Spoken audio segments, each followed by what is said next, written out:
Yes. All right, that's so we don't correct. have to do a countdown, so I will just begin, open the meeting and say good evening, welcome, ladies and gentlemen. This is the June 13th, 2023 meeting of the Conservation Commission. Commission members are appointed by the Select Board to implement the rules and regulations of the Wetlands Protection Act, which is a state act, as well as the Milton Town bylaw governing the wetlands. As a matter of formality, we have two components to that. One is that we invite everyone to speak, but we do ask that they identify themselves for the record. And secondly, we introduce ourselves. My name is John Kiernan. And let me just go through, I'm just looking at the screen here. Steve, can you go first? Steve Ivers, Conservation Agent. And Hans? Hans Van Lingen, Commission Member. Tom Palmer? Tom, you're on mute.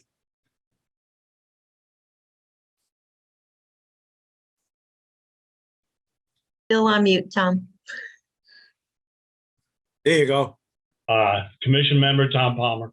Thanks, Tom. Wendy Good evening. I'm Wendy Garpo, Commissioner. and Ingrid. Ingrid Beatty, Commissioner. All right. And I don't see Arthur Doyle and I don't see Todd Hamilton, but we have our quorum. We've got 5 and we're ready to go. But before we begin with our agenda, for members of the public, there are going to be a number of agenda items that are continued. And so as not to wait until we reach them, I just want to announce which ones are going to be continued. Number 9, which is a notice of intent at 114 Hillside Street, will be continued until the July meeting. And Steve, do you have the date for the July meeting? Yes, I'm sure I do. It's July 11th. July 11th. All right, perfect. Number 10, which is a notice of intent at 107 through 111 Highland Street. That's lot K2-2. That's a continued hearing, and we have a written request for continuance, which is appropriate because we are in the process of securing a hydrologist, and the contract has not yet been finalized to bring on a consultant pursuant to Chapter 44, Section 53G. So that will be continued until July 11th as well. 11 on the agenda is a request for determination of applicability at Brush Hill Lane and 0 Milton Avenue in Boston. That has been continued into July as well. Number 12 is a request for determination of applicability at 1259 Brush Hill Road, Lot C. That's continued until July 11th. And 13 is amendment of order of conditions also at 1259 Brush Hill Road. That's Lot E. That will also be continued until July. So if members of the public were waiting to be heard, those cases have been continued, which brings us back to the beginning. And we go to notice of intent, Harlan Street. This is the right of way, the culvert beneath Harlan Street. And do we have a presenter? Yes, right here. My name is Ryan Paul with Environmental Partners. We're the consultant for the Milton DPW. And I'm not sure if I have anybody else on, so I'll be the only one speaking for this project tonight, I believe. Perfect. Well, welcome and thank you for joining us. Can you tell us what's going on and what the plans are? Sure. Do you want me to share my screen? Is that how you typically? Yeah, that would be very helpful if you could do that. Give me 1 second.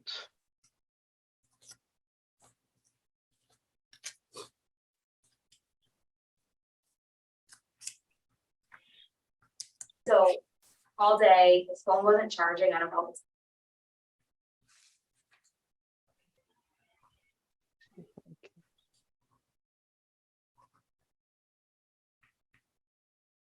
I don't like that view.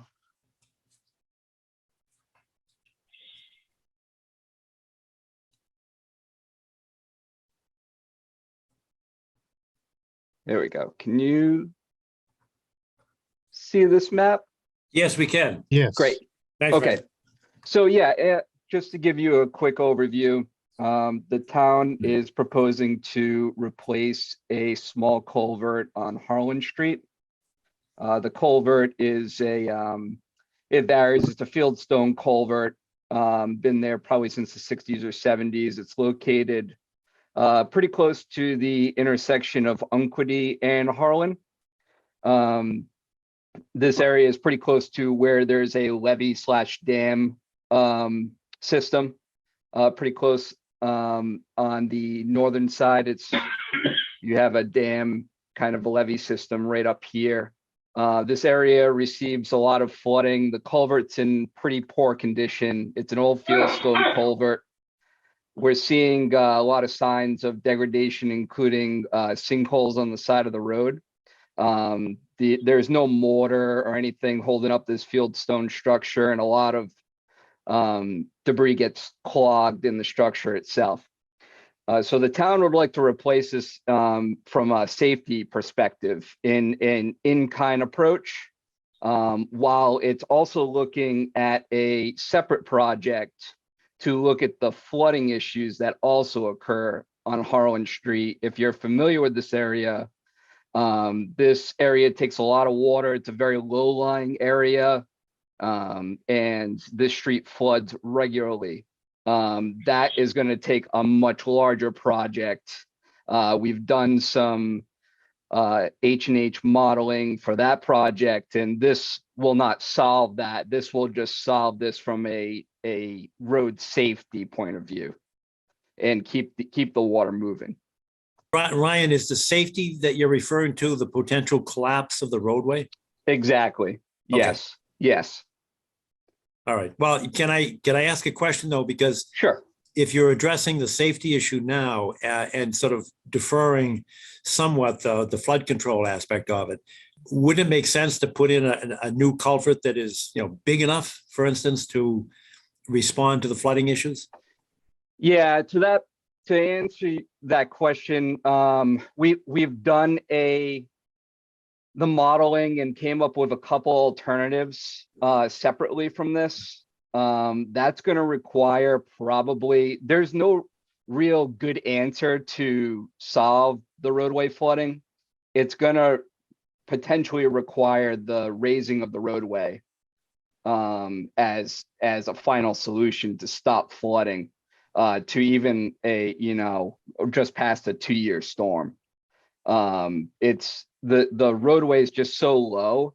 Any culvert you put in there, we've modeled it with many different, we even went and just did a sensitivity analysis and just said, okay, what if you just kind of opened up this area and put, say, a 20-foot span culvert in here, basically a bridge, right? And what does that do? And because the tailwater on the opposite side holds the water back, you really can't do anything for the roadway unless you made the roadway higher and made the culvert taller so you can get over that hump of the tailwater while holding the water back from actually cresting the roadway. So it ends up being a very, very intense project that would involve a lot. It's more of a long-term project for the town that they can't solve right away. So I've got a question following up, John, on your question of sort of catastrophic failure of the structure entirely. So I imagine, given the situation, that perhaps flooding and freezing in the winter is another danger. Is that true? Yes. Yes. That's definitely a risk. Correct. And I guess it doesn't take away from flooding and freezing in this project. You're going to have that. You're still going to have the same flooding issues for the most part. The only thing that you're going to have is you're going to have a new structure that won't fail. It will still be able to pass water. So that's exactly my question. Given that it is such a low lying area and prone to, the water diversion issue is is one thing, but the general scheme of the area is that it's prone to flooding and freezing and therefore dangerous conditions. So is your proposed solution addressing one issue or both issues, or do we need to address the second issue that I just raised? Correct. Yeah, that issue that you just raised will still be an issue. And we're only addressing the temporary impacts of the potential failure of the culvert itself, not the flooding issue or freezing on top of the Okay. roadway. Is there a way that we can kill two birds with one stone? Any other commissioners have some comments on that or ideas? I would agree with the consultant that in order to get the road out of the water, you have to raise it, and you would have to raise it over a distance of like 2,000 feet. So you would need a causeway there. Yeah, it So that's almost becomes a half a pretty mile, expensive. right? Yeah, it's Tom? a long way. Yeah. I would say if you're talking about raising the road, that is a big project because you have to raise it over a long distance. So I just have a couple quick questions. So is the issue the cost of the engineering, or is it the cost of actually executing the work? Most of the cost is in executing the work. So It's the construction. I'm wondering if you're kind of running yourself into issues with project segregation and, whether, this is going to pass the separate and complete project aspect. It sounds like if you're going to be raising the grade of the street, I mean, you're running the risk of triggering NEPA review, and then additional wetland permitting. This can Yep. almost give the perception that you're avoiding some of that to get a piece of the project approved ahead of time under the radar, if you will. And No, I wouldn't say that. I would say we're just trying to take care of the structures that the town has in their system right now and keep them active. We're not trying to separate this into a different project. This culvert will serve the same purpose as it does now. Yeah, I'm just wondering if it makes more sense to, if you're going to be in NEPA down the line, you could just seek a phase 1 waiver for that and be able to move forward, and then it would give you additional time to. Yeah, I guess the other option would be the other alternative besides doing this would be to shut the road down if it became unsafe while we figured out how we were going to tackle the full, project, which could take, but depending on funding, 5+ years probably. I would think. Well, that's the benefit of the phase 1 waiver, is that you can advance the. Yeah, and it's also a terms of costs. Probably a $3 to $4 million project. Which one? The replacement of the culvert or the No, elevation for of the roadway? raising the whole roadway. All right. Are there any state grants driving this, or is it all town operating money? This one is all town funded. They plan on funding by capital funds. All right. Well, Could I, go ahead. could I share my screen and show you what it looks like when it floods? Sure, go ahead, Tom. Can you see this? Not yet. That's Here it is. July of 2021.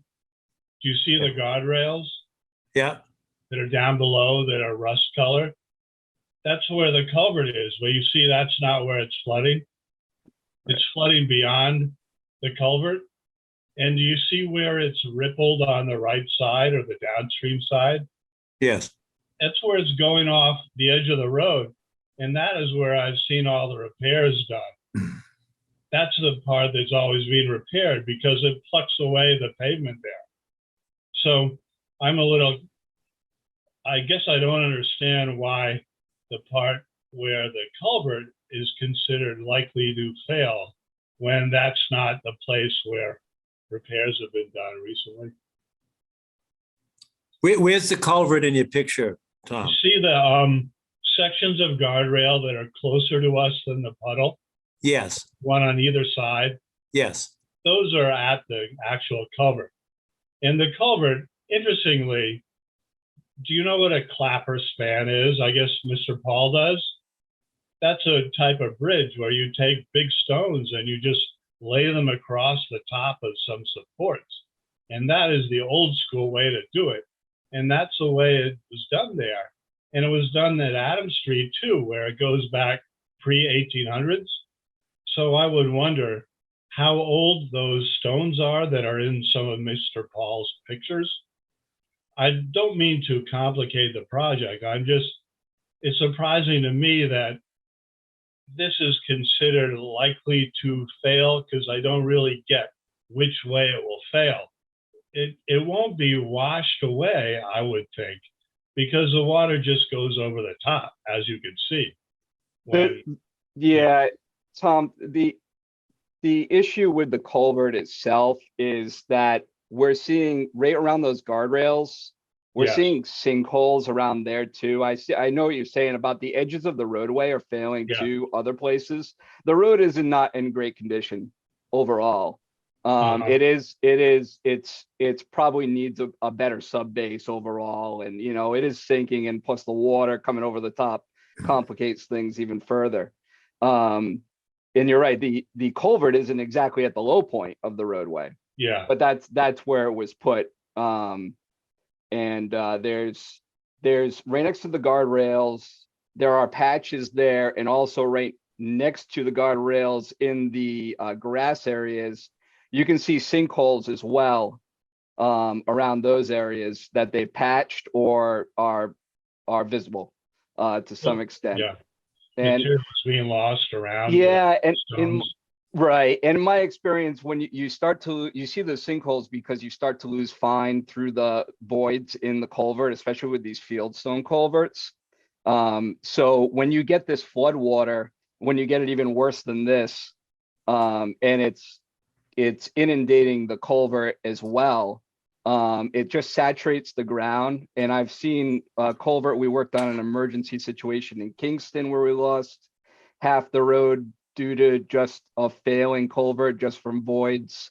And we've worked on one on the vineyard as well, which had a similar scenario. So this project, like I'm trying to explain, is an interim solution to keep the water moving from one side of the road to the other. This is the location.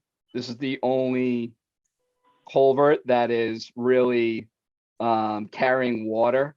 There is one, I believe, that Steve, when he came out to the site, looked at with us in the town, and that's further up the roadway, but that's very far up, and I don't think that's carrying even hardly any water, probably, or it's Yeah, even I would plugged up. agree. Yeah. There's a series of ditches in So what the wetland to the left here, and they Right. all lead to this culvert.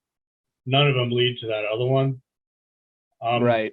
I get your argument here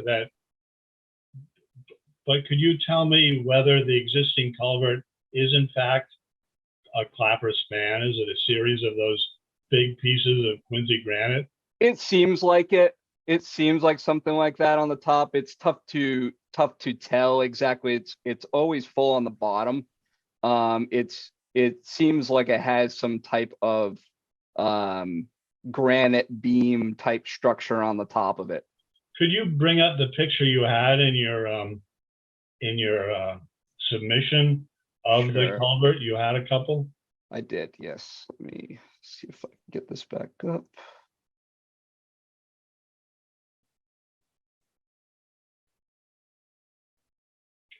I just say that because I noticed the stone is number one, Quincy granite, and number two, you can tell by the way it was cut, approximately its age.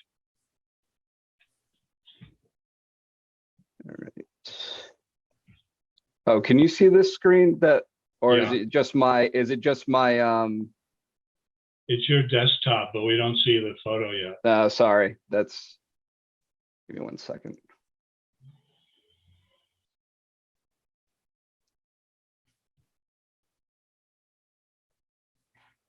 I don't really, I don't have any objection to this project. I think your judgment is a judgment we should rely on.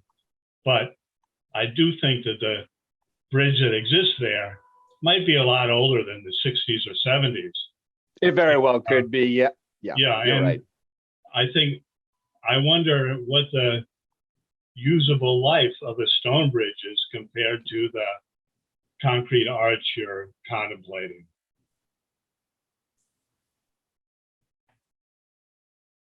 Sorry, give me 1 second.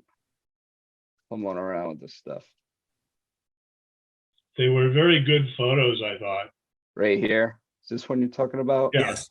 Yeah, Okay. so that's a clapper span. And you see Exactly. the granite on the right?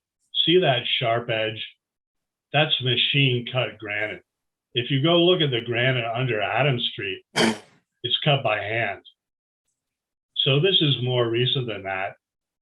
And I'm wondering if you just have a series of those spans going underneath the entire roadway.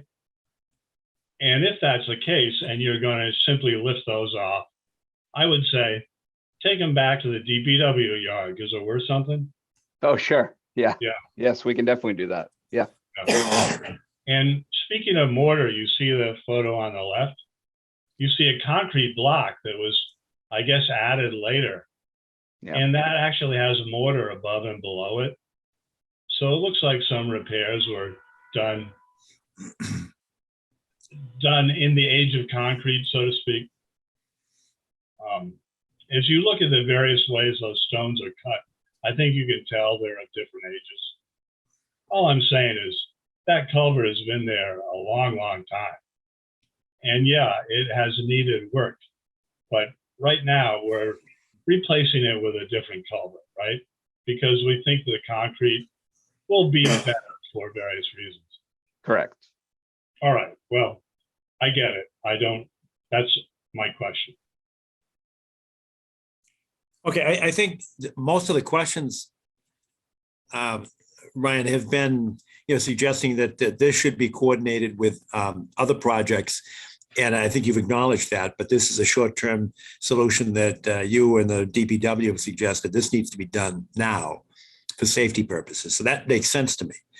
I've got another kind of a question. That is the culvert large enough? Because just within the last few years, we've had a project on the other side of Unquity Road, and we had a project where on Canton Avenue, really, there was a dam restoration by the DCR just within the last 2 years. And I'm wondering, is all of this being coordinated? Because it seems like whatever you do here is going to have an impact downstream. And there have been 2 projects, again, within recent history. Is there any effort to make sure this is all being done in sync and coordinated? We haven't looked at any new projects that might be coming down that are downstream.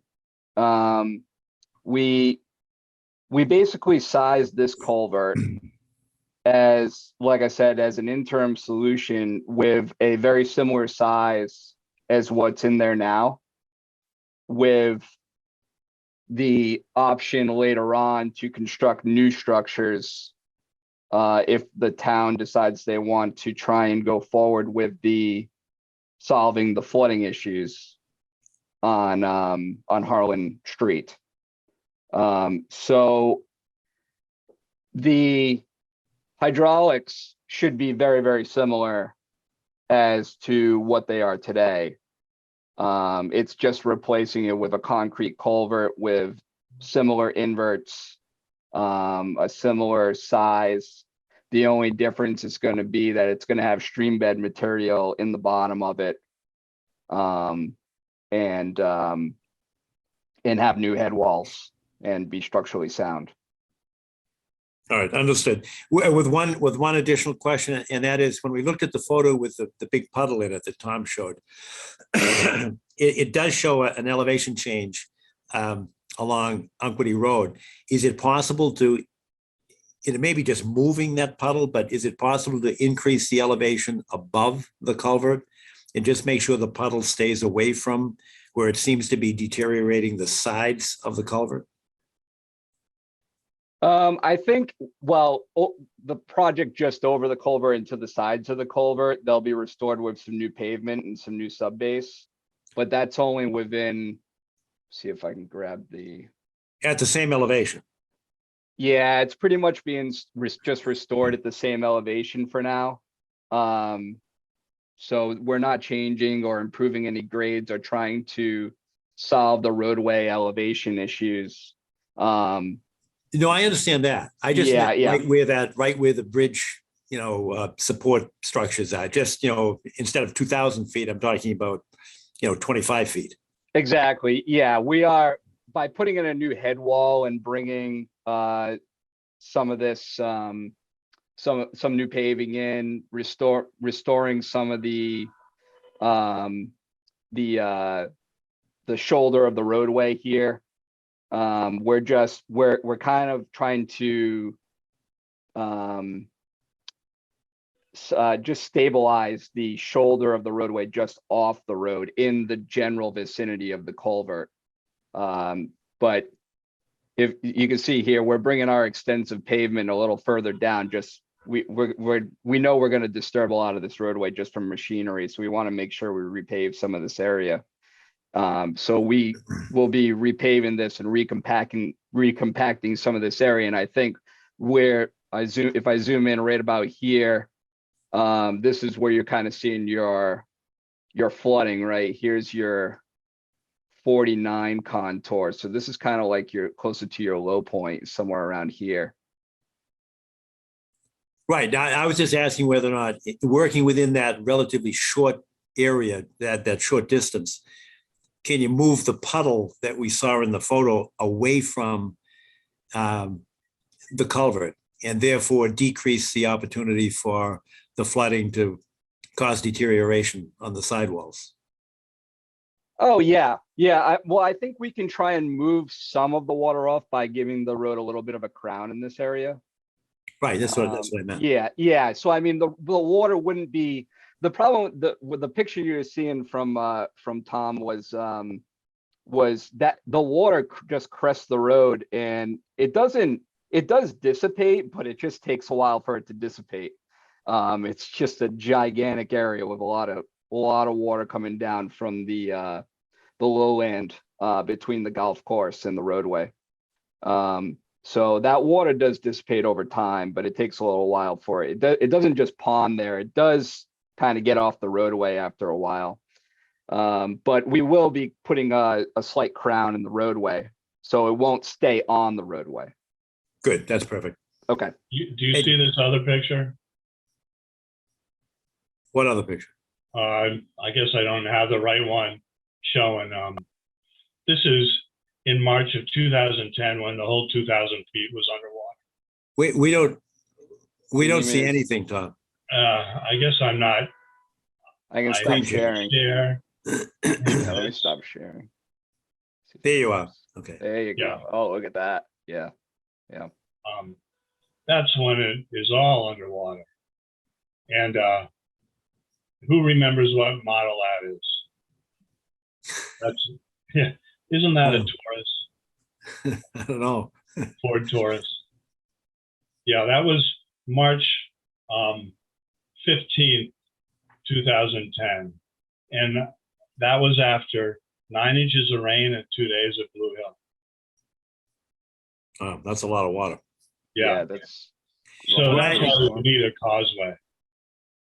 Can you go back to your design plans and just sure. just kind of walk us through erosion controls for the construction project itself, the phase where you're going to be tearing up the roadway, you're going to be taking out the existing culvert, lowering in a new one, and there's going to be a lot of disturbance in that area, and that's this is part of Pine Tree Brook's headwaters, isn't it? Correct. Yes, it is. It does all flow into the main channel of Pine Tree Brook. It's kind of a little bit of a tributary to it.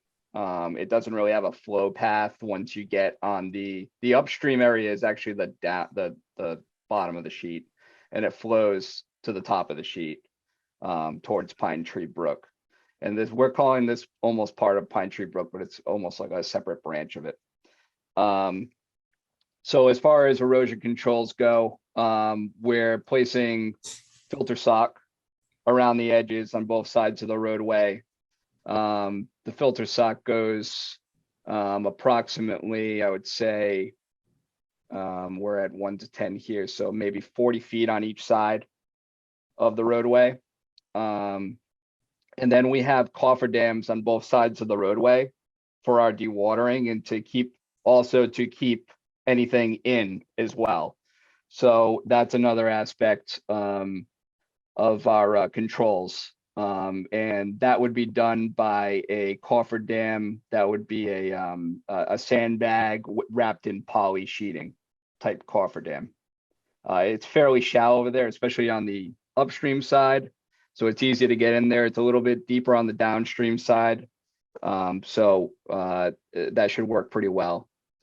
As far as dewatering goes, we will have temporary setups with sumps that are filled with gravel and some type of tube that the contractor would use. That would get discharged to a dewatering bag for suspended solids treatment, and then discharged to the side. It would have to be set up right outside in just the upland area of the water levels. We show it in this picture. We show it right here, surrounded by filter sock, but it may be moved from one side to another depending on where the best place to put the dewatering bag is. There'll be bypass as well, and that will be done by pumping. So we'll have a pump setup. We require the contractor to have a pump for low flow conditions, as well as meeting the 2-year storm condition if that happens. So we have a storm condition flow that the contractor is going to have to meet with their pumps. Typically something like that is, you're talking like a trailered pump with a secondary containment around it. And that would, discharge, that would be, set up on we have it shown here on the upstream side, and discharging just downstream. And what about the pumps themselves? Do they have some kind of a spill control Correct. mechanism that they sit in a bed? Yeah, there's a couple of different ways that they can do it, but typically what we see, it's a secondary containment that they'll have to sit in. Sometimes the secondary containment is self-contained, like it's already built into their system. Or if they don't have that, we have them put a something like either a hay bale style enclosure around with a poly mat around it, so it gives that secondary containment for any spills.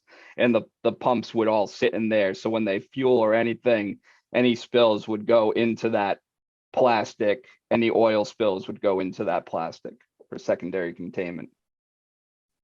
And another related question, and I'm going to come back to this as to whether or not if we issue an order of conditions, then I think those specifications should be included in the order of conditions.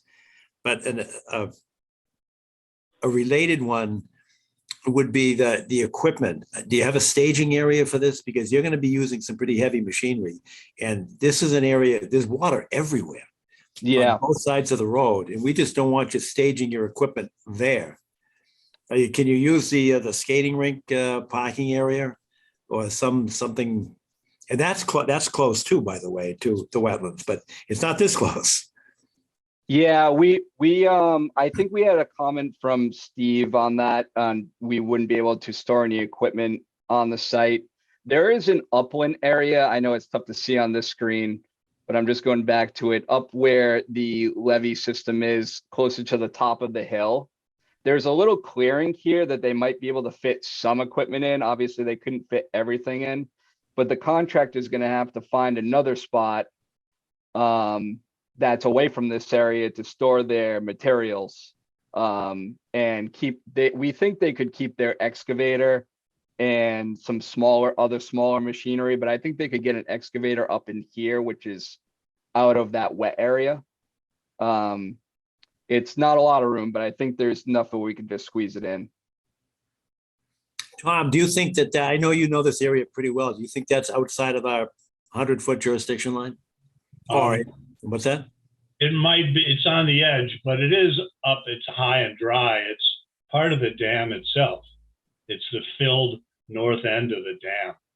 So it's about as high as where you go over the dam on Harlan Street. That's how high it is.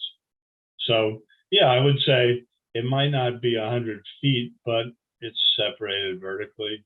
So, you know, if you compare that with Yulin Rink, you might get further away, but then you're right on the pavement that sheets right into the wetlands. So it seems like 6 of one, half dozen of the other kind of.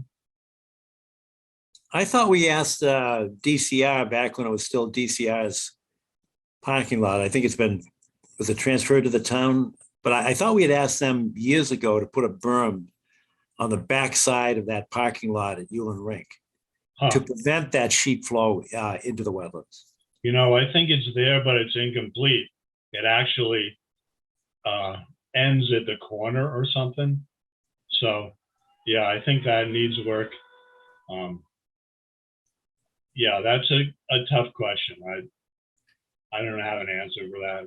All right. Well, Ryan, our standard order includes, no overnight parking within our jurisdiction and no refueling within our jurisdiction. So that will keep that in there, but we'll work with you because I think there should be a pre-construction meeting that Steve Ivers should be present at before this gets underway. This is going to be a pretty,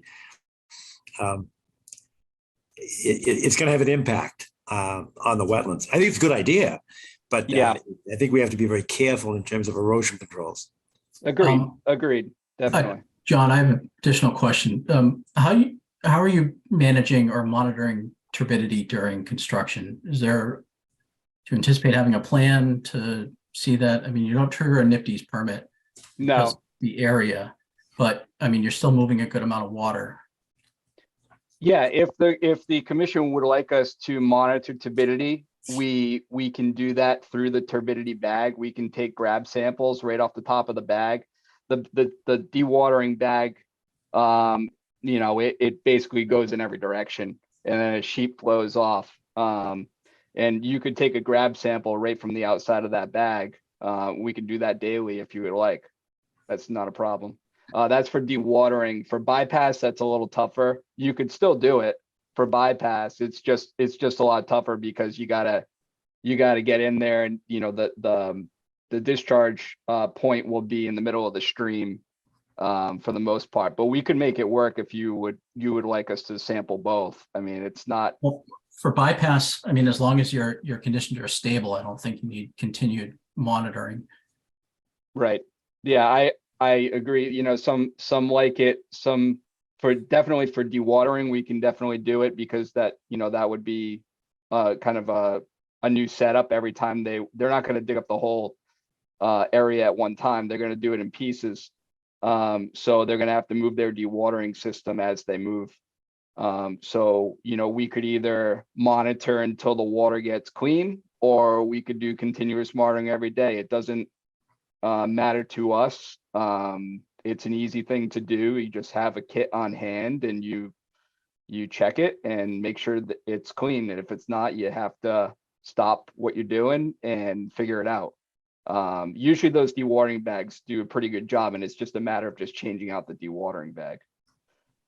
Would you be able to put something together in terms of a plan to manage that? No problem. Yeah. Okay. Yeah, we have plans and we have numbers, target numbers as well. So I could always put together a little document for you.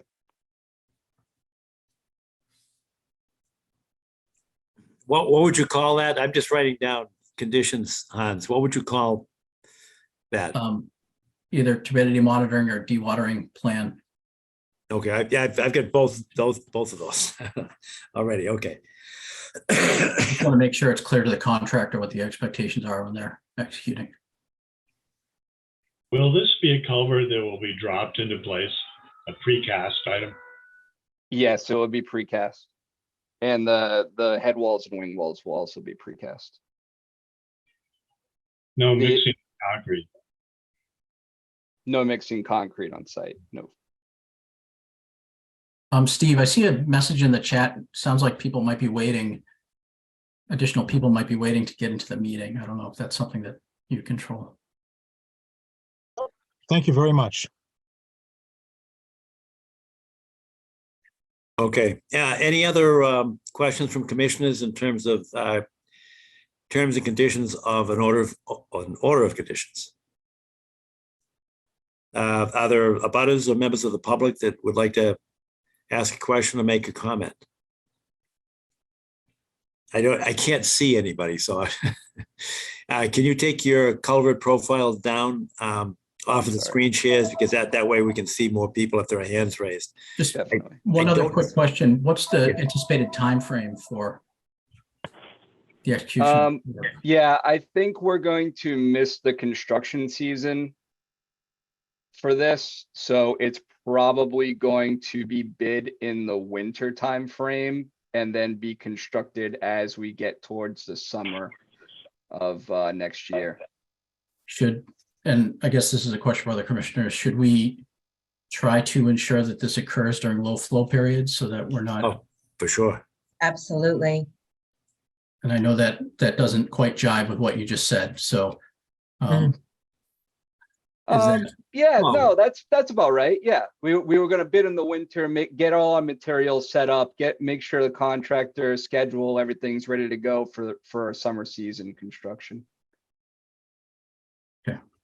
I'm also concerned because aren't there several vernal pools in that area? We lost you, Wendy. Say it again, please. I was just saying that I'm particularly concerned about spring construction because I believe there are several vernal pools in that area. I'm not aware of any in this immediate area. Well, but your concern would be answered if it was late summer, Correct. right? Yes. And also, Mr. Paul, I did have a quick question. Do you know what the and I apologize if I missed this earlier, but what is the width of the stream at that point, and what is the width of the culvert? The very good question. Upstream of that, there is no stream. There is no natural one stream defined stream. It's basically a giant lowland area upstream. It kind of goes along the edge of the roadway a little bit, but it's definitely not a natural stream at that point.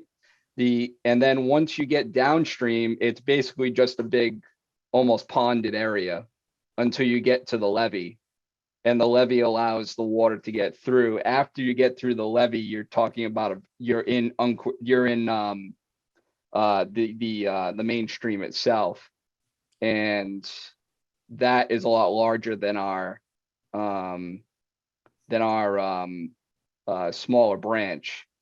So that stream, once you get into the main body, I think it's around 25 feet from top of bank to top of bank, so I mean there really is no natural defined stream that we can find within that vicinity until it gets into the main brook. The area is more like a low-lying wetland area. There's a ditch that you can walk in late summer when it's dry. And you're walking between these pedestals of tussock grass. And if you look at the USGS topo, you'll see the ditches on there. And the ditches are rectilinear. And they were probably put in a long time ago by somebody trying to dry out the land on the edge of the wetland. But I would say those ditches have survived, but they're hard to see except in late summer. All right, We did any other measure- I'm thoughts? sorry, I'll just say this in terms, just to answer your question maybe a little bit better, Wendy, we did measure upstream as well at the golf course. And we put in data loggers up there to do our modeling. There is also a stream bed up there that connects into the wetland area. And that's approximately, I believe, about 16 feet, 14 to 16 feet from top of bank to top of bank. But again, that's not a natural stream. That was put in because of the golf course to route the water from the pond. I believe it's Russell Pond up there. That ends up, the waters end up at our culvert. All right, good. Any other questions from commissioners, or can we move to a resolution? Did we get an answer to the width? Yeah, it's 4 feet, 5 feet wide, 4 feet tall. At least that's what the notice of intent says. Okay, 5 feet wide by 4 feet high, concrete culvert with stream bed fill. thank you. Can you confirm that? I mean, that's what I'm reading. Can you confirm that? Correct. It's 5 feet by 4 feet. Correct. It's 5 feet. It's 4 feet wide, 4-foot span, and 5 feet in depth. And the idea is we're matching the dimensions, the open dimensions of the existing culvert. So half of that culvert is basically buried with stream bed material. So there'll be a sandy, rocky mix that would be put inside to try and meet the stream crossing standards to the maximum extent practical, that we would meet it to some extent, you know, rather than just putting a hard bottom in there. It's sand under there now. Right, right. Okay, if I can just kind of sum up so we can take this to a vote. What the conditions that I've heard to be included in an order of conditions, if one is voted for, would include the following. Our usual equipment cannot be parked overnight within our jurisdiction. There can be, number 2, there can be no refueling within our jurisdiction. Number 3, the dewatering specifications and plans will be submitted as part of the construction phasing, which will be included in a construction meeting with Steve Ivas prior to the beginning of, before the shovel hits the dirt. The pumps shall have a secondary containment component to it. Next, there shall be turbidity monitoring. The next one is, I've already said, pre-construction meeting with Steve Ivas. Next one is no mixing of concrete on site. And some of these are non-issues, I acknowledge, because this is a precast concrete. And then the last one I've got is the time frame. And this would be in the low flow season, which would presumably be late summer. Is that correct?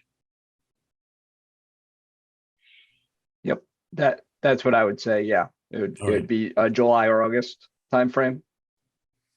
All right. And any other conditions from commissioners? All right. Well, hearing none, is there a motion to issue the order of conditions to replace the failing culvert with the precast concrete in the area of the Harlan Street Dam with the conditions that were just recited? Is there such a motion? So moved. All right. Thanks, Ingrid. Is there a second? Second, Second, Tom. Thank you very much. We'll do a roll call vote. Hans, how do you vote? Yes. Ingrid, how do you vote? Yes. Wendy, how do you vote? Yes. Tom, how do you vote? yes, And I, John Kiernan, vote yes as well. So that's unanimous. John, Arthur here. Yes, Hey, you came in. I didn't see Arthur. Hey, welcome. Hi, I've been Arthur. here for a while. Thanks. Oh, Hi, everybody. good. Hi. Sorry I was late. All right. I still don't see you, but how do you vote? I vote yes. Perfect. All right. So we've got the unanimity of the commissioners here. All right. Thank you very much. Ryan, appreciate your presentation. Very detailed, and we thank you. Thank you very much. All right. Bye. Good ride now. Next on the agenda is number 2, report of the Neponset River Reservation. This is a DEP filing, and is it Megan Shave that's with us? I can't see. I'm not sure. Who's Yes. presenting? Go ahead. I can't find you on the screen, but go ahead. Okay, yes. Hello, commissioners. My name is Megan Shave. I am with DCR in the Office of Natural Resources, and I am the senior inland ecologist for the eastern regions of DCR. And tonight I am here to present an update and a 2023 work plan for an existing order of conditions. So this is for order DEP file number 46-0522. It is invasive plant management in the Neponset and Blue Hills reservations of DCR. So if I may, I can share a map here.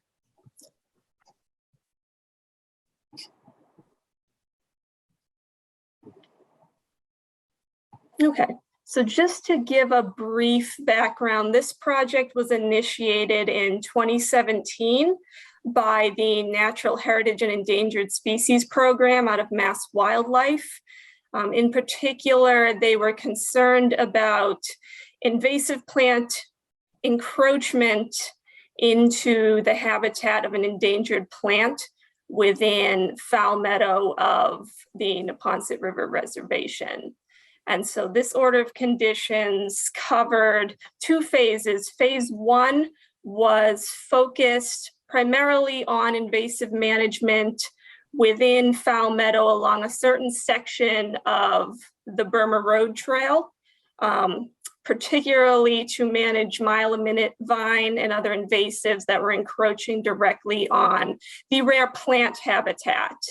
And then following that initial work, the first year in 2017, in subsequent years, phase two of the project was expanding invasive plant management into 3 total management areas. So in the map here, the area shown in red, that is our foul meadow Burma Road area, area 1. In the orange is what we call the Brush Hill Drive, Hemingway Drive, management area 2, and then the third area in purple here, this is in the Blue Hills Reservation. This is what we call the CC Camp management area 3. And so as part of the original notice of intent, DCR proposed to provide a work plan each year to provide an update on the work that we are planning to do within these 3 management areas. And so just to give an update on the work done in recent years. So within DCR in 2021 and 2022, we had issues with contractor availability. We had one contractor covering invasive plant management across the state. And based on that, they had limited availability for the Neponset River and Blue Hills management areas. And so intensive treatments by our contractor were limited to treatment of the Japanese stiltgrass in 2021 within the CCC campsite. And then beyond that, the work in 2021 through 2022 was primarily driven by our volunteer efforts, specifically the Friends of the Blue Hills, organized hand pulling of mile a minute along Burma Road Trail, as well as hand removal of woody invasives from the CCC campsite. And now going into the 2023 season, DCR has since created 2 contracts for invasive plant management. So we now have a Western and an Eastern contractor, which means we will have additional resources to target the Neponset River Reservation and Blue Hills in the coming 2023 and also the 2024 seasons. We also have hired an additional inland ecologist with a focus on the eastern area to assist with surveying efforts and organizing the volunteer efforts, both with the Friends of the Blue Hills and the Neponset River Watersheds Association. So what we are proposing for 2023 is pretty similar to what was proposed in 2021, but again, a lot of that intensive work we could not conduct due to the lack of the contractor availability. So within road or area 1, the Burma Road area, we will continue organizing the volunteer mile a minute hand pulling events. We would also like to work with the contractor to do some more intensive treatments, particularly of the Phragmites and the dense understory of glossy buckthorn seedlings that have come up following our initial treatment. So we are looking to do chemical treatments, particularly of those species within Area 2, Brush Hill, Hemingway Drive.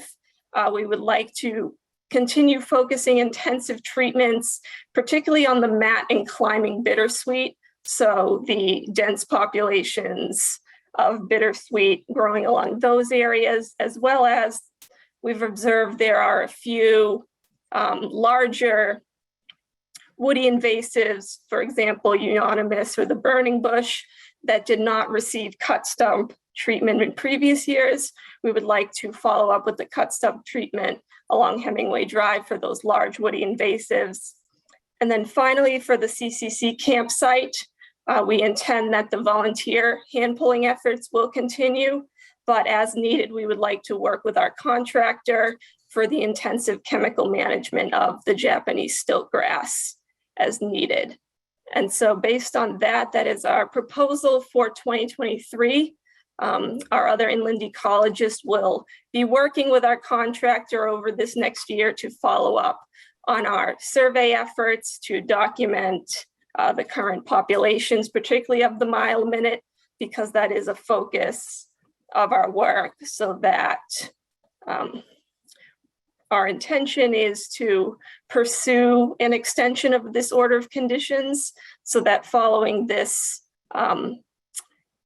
reintroduction of the intensive treatment this year, we hope to conduct survey efforts and then follow up with the results for the 2024 season.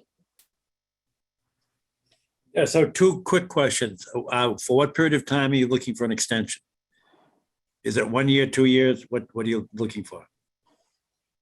So for the extension request, we would likely request the 3-year extension at the commission's discretion, and certainly up to the commission's discussion of what they think is appropriate.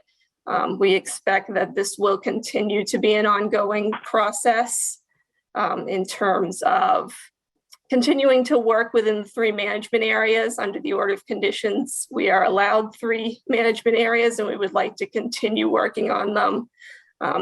So we anticipate requesting the 3-year extension at the commission's discretion. All right, one of the reasons for that is my second question, and that goes to the chemical application. Can you tell us whether or not that's a spray? Is it a cut and paint? And we've had some other applications, particularly for algae control in some waterways.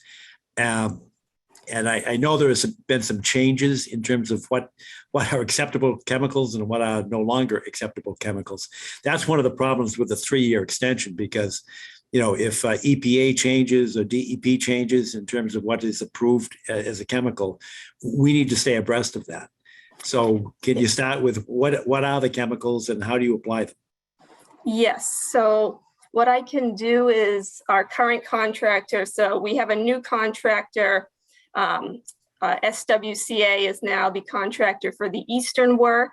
I can provide the commission with their list of chemicals. And as you said, we do keep up to date with current permissions. For example, I believe in previous years, this outline of proposed methods proposed rodeo for a lot of the glyphosate treatments. Rodeo is one of the herbicides that no longer has approval, so that has been taken out of our contractor's list. In terms of the methods, it depends on both the species and its growth form. Generally speaking, hand pulling is our first line of attack. And so particularly for the mile minute, we target our volunteer efforts with hand pulling of that. In terms of the chemical treatments, We prefer the cut stem when possible for particularly the woody vegetation. If the stem diameter is greater than 1/2 inch, we can typically do the cut stem, and we prefer that over some of the other techniques. But again, for things like small or sensitive area populations of Phragmites, we propose hand wiping or cut and drip. Cut and drip being where you bundle the Phragmites, cut it, and apply the herbicide using a squeeze bottle. In terms of spot foliar, so spraying, generally we do try to avoid spraying.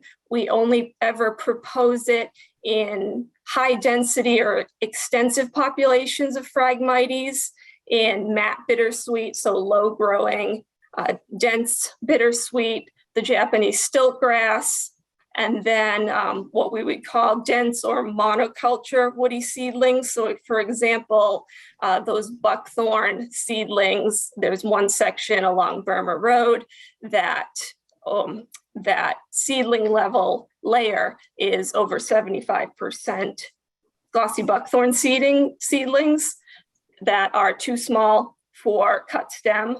And they're also so dense that that might be a case where we would propose using spot foliar spray. But beyond that, again, the preference is cut stem for greater than 1/2 inch. And of course, again, hand pulling or manual mechanical treatments whenever possible. All right, thanks. So I guess one of the questions the commissioners, and I'm going to look to our scientist, Ingrid, and ask her, given the changes in some of the acceptable chemicals, do you think less than 3 years would be a good idea, or 3 years with a monitoring, for instance, an annual report? That question goes to all the commissioners, but Ingrid, I'm particularly interested in your. Right. I think your latter option, I mean, Megan, I think what you've described makes a lot of sense. But in terms of timing, John, I think the latter of the two is the 3-year with monitoring. Okay. All right. And I didn't mean to limit other people from answering that question. Wendy, Tom, you may have some views, or Arthur, Hans, everybody. The contractor. What Ingrid suggests. Say again, Tom, I didn't hear it. I like what Ingrid suggested, like 3 years with reporting. Okay. And just one question, the contractor that you've selected, is that the duration of that contract, is that the full 3 years, or will that contract be up at that time? So the contract, so the current contract, it's technically 2 years. So it's 2023 through 2024.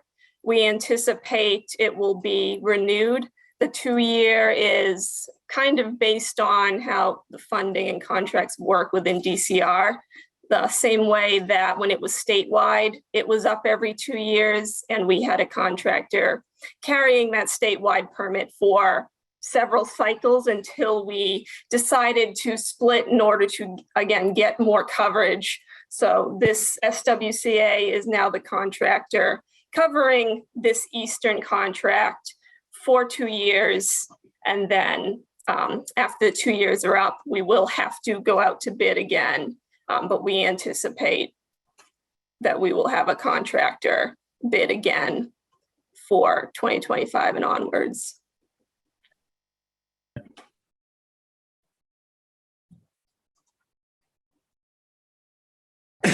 And any other suggestions? Wendy, Arthur? John, this is Steve. Megan, when is this particular order closed out? Or what is the date of the order? The original is 17, I think, Steve, but we've extended this before. Yes, Yes, so we it has have. received an That's right. extension, yes. So it is currently set to expire, I believe, September 6th of this year, 2023, and that is based on an extension from 2020. So it was a 3-year extension, to September 2023. And with your appearance and discussion, Megan, are you requesting a 3-year extension tonight? So technically, the intention was to submit a request for an extension. We are going to be seeking one. Since it's my understanding DCR had not been before the Milton Conservation Commission to provide an annual report since 2021. I wanted to first come to introduce myself and present this work plan in case there were any questions. Certainly, if the commission is comfortable granting an extension tonight, it is our intention to otherwise pursue one. If a separate request needs to be made, we can certainly make that. And if there's any information that the commission would like in between that, we can certainly provide that with a formal request for the extension. But certainly the intention is to extend before expiration, which would be September 2023. Yeah, Thank you. I think we can consider this as a formal request to extend. And I just Yes. I would like to have an annual report subject to acceptance or subject to approval by the commission. And I say subject to the approval, not that we're going to, change the rules of the game or move the goalposts, but I just want to make sure that we keep up with EPA and DEP approved chemicals and those that are sort of delisted. I just want to make sure that we stay in conformance with those limitations. Yes, and we can certainly be sure with the annual reports, both to report what was used, and then when we produce our work plan for each year, what we are proposing to use. So whatever list the contractor has for that year, we can provide that as well. But yes, we intend to continue as was proposed in the NOI. We intend to continue providing the annual work plan. And as part of that work plan, we will include the summary of the previous year's work. All right, that all makes sense to me. Any questions from commissioners? Are there members of the public and or abutters to these areas that have a question or would like to make a comment? Then hearing none and seeing no hands raised, I would suggest that we consider a motion to extend the order conditions, which is DEP number 46-0522 for a period of 3 years, subject to an annual report, a monitoring report, as to the year's work and the current list of approved or unapproved chemicals to make sure that we stay in compliance with EPA and DEP's listing. And that would be subject to that report, that annual report would be subject to approval by the commission. Is there such a motion? If that, I'm sorry, Hans. Wouldn't that also be contingent on submission of the requisite paperwork to request the extension? Yeah. Yes, it is. I'm just looking back at the agenda here. I thought that was what this process was, but you're right. It's not an actual request for it. I know there's a DEP form for that. So if we could make a contingent ruling subject to the submission of the formal request. Can you respond to that, Megan? Is that something you can do? Yes, certainly. Again, the only reason we didn't provide the request tonight was, again, just to check in to provide the annual report and the 2023 work plan. That way, if there were any questions or concerns, we could address them before putting in the extension request. But certainly if the commission is open to granting the extension request at this time, I'd be happy to submit the Form 7 tomorrow morning. All right, Hans, Mr. Chairman. good point. Are you comfortable with a contingent vote? Or do you want to await the receipt of the form? I'm fine with it. I don't have an issue with it. Just want to make sure that we're covered in terms of the, Oh, yeah, no, you're right. The record should be complete. Anybody else have an issue with a conditional vote? I don't hear anything, but Wendy, you're on mute, so I don't know if you said anything. I haven't said anything. I don't have an issue with it, but thank you. Okay.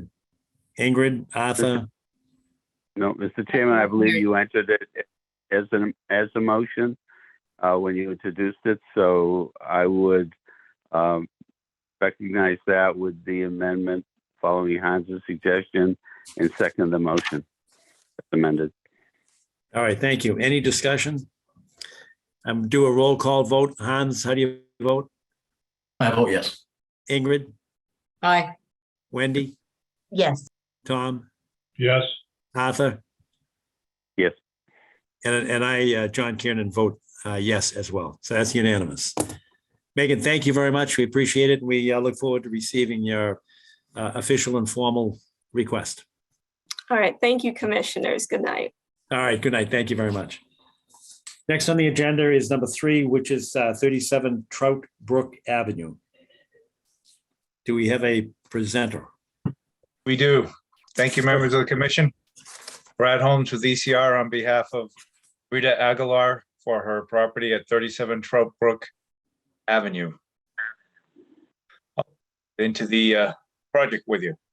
We've submitted a notice of intent for a single family home improvement project. I can share my screen and pull up the plans. See, can the commission see my screen okay? Yes, Brad, we can. Thank you. Great. Here's the locus at 37 Trout Brook. I've just highlighted so you could get an idea of where it sits. Single family residence with a paved driveway, a backyard area that's maintained, and to the south is Trout Brook. Here's a couple photographs. This is the back of the house where we're proposing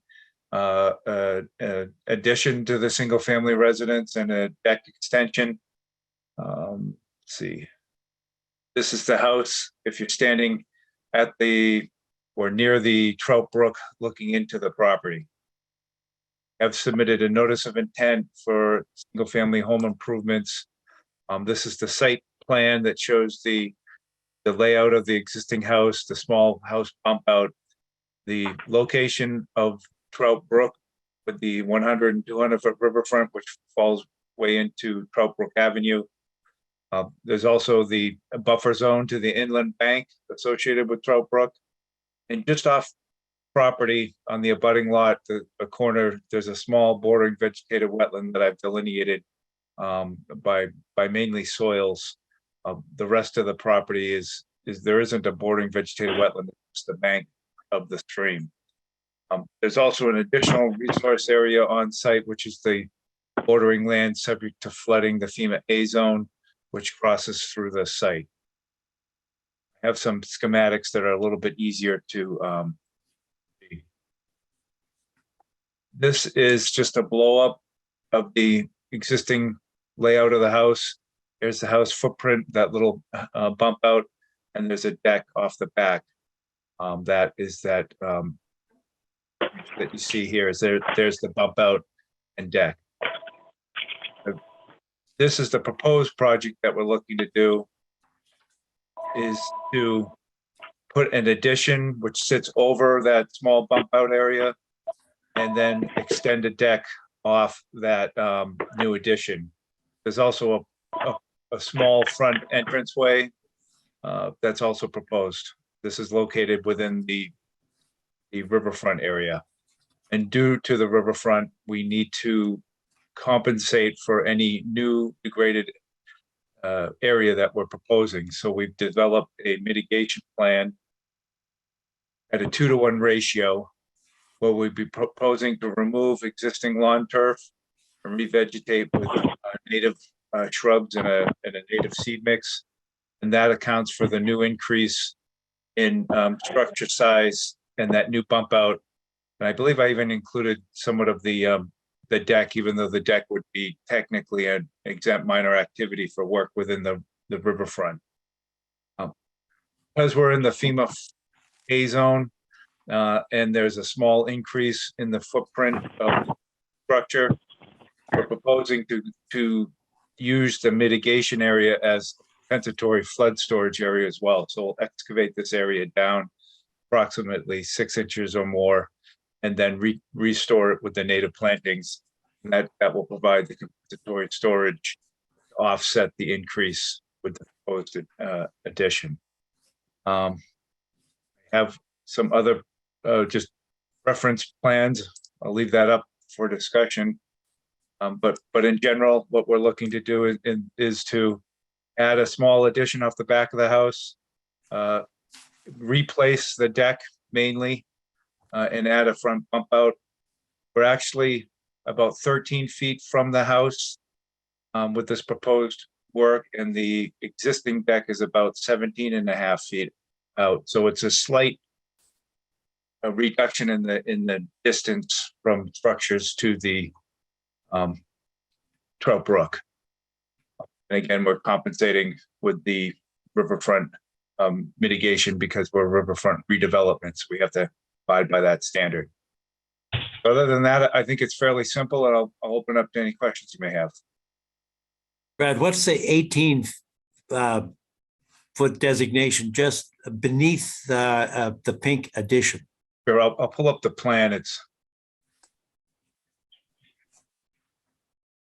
let's see. Plan is a little difficult to read, so I put together the schematic to try to help with that. I believe it's possibly this distance of the addition. So it's 13 feet by 18 feet, I believe. Okay, now I see it on all of the attachments to your notice of intent. Right.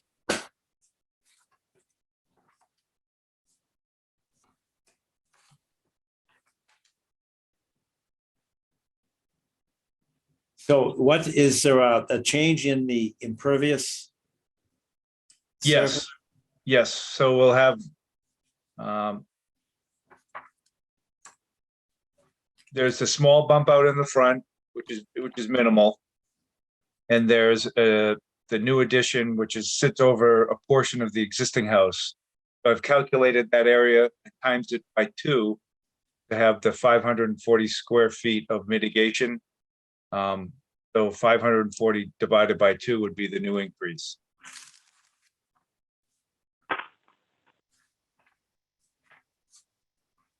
All right, and is there any kind of, I'm not talking about mitigation of riverfront area, I'm talking about mitigation of impervious, sheet flow water off the roof. Is there any need for like a roof drain or dry well or anything in the backyard? We haven't proposed one. We could certainly add a dry well, or we could have a gravel drip strip that the addition drains off onto.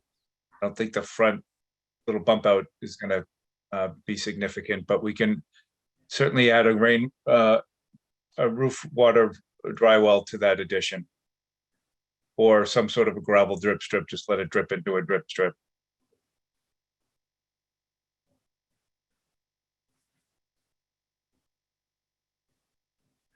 So the proposed riverfront mitigation is inside our 25-foot non-disturbed zone, correct? Correct. And that area is maintained as lawn. So we get a little bit of a benefit by creating a new vegetative buffer there where there is mainly maintained lawn. All right.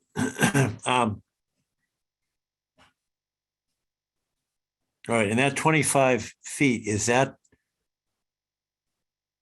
from the isolated area that you saw, or is that from the? This is from Trout Brook itself.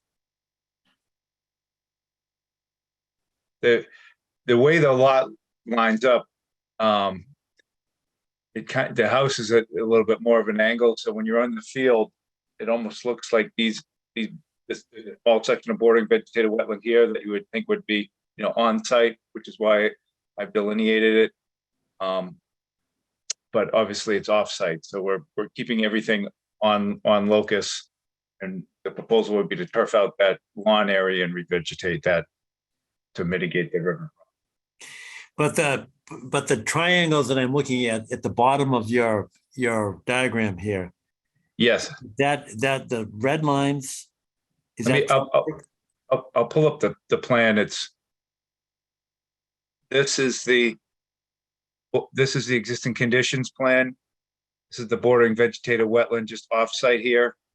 And these are the inland bank flags that come through.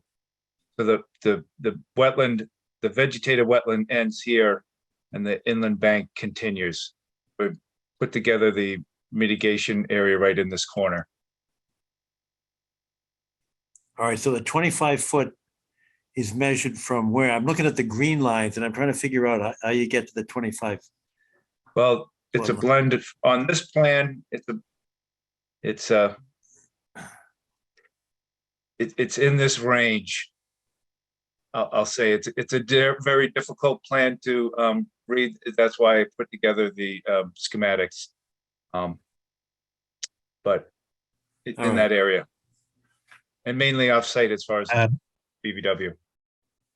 John, even blowing it up 600%, it's very difficult to read the green labels. Okay, I did that today, yesterday. No, that's my issue.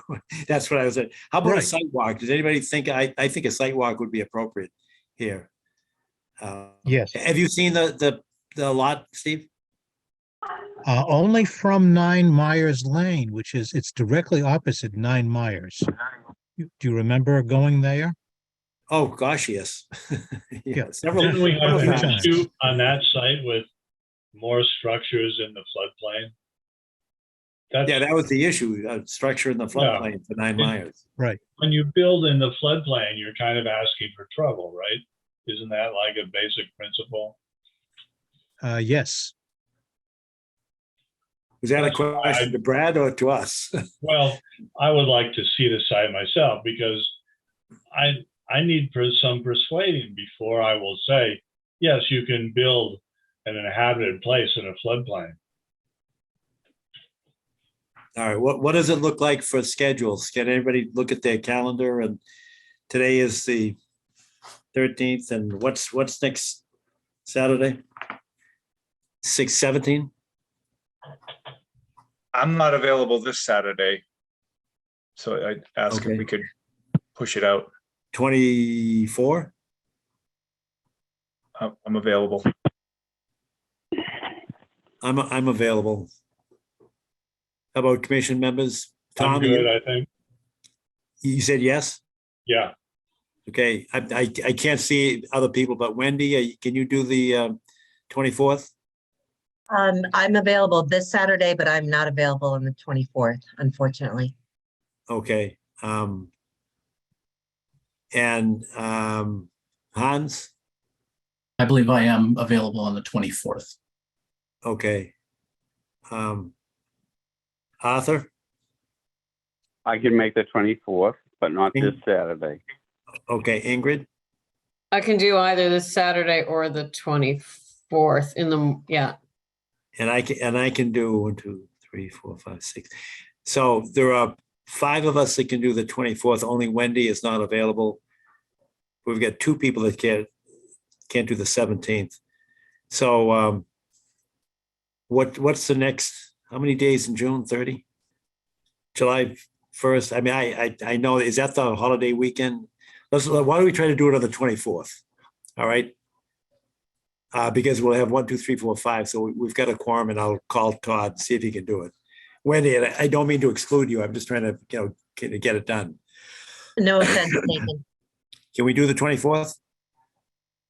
John, this is Steve. I'm not available then, but you go right ahead. I know the site. Okay. Okay, so why don't we schedule it for,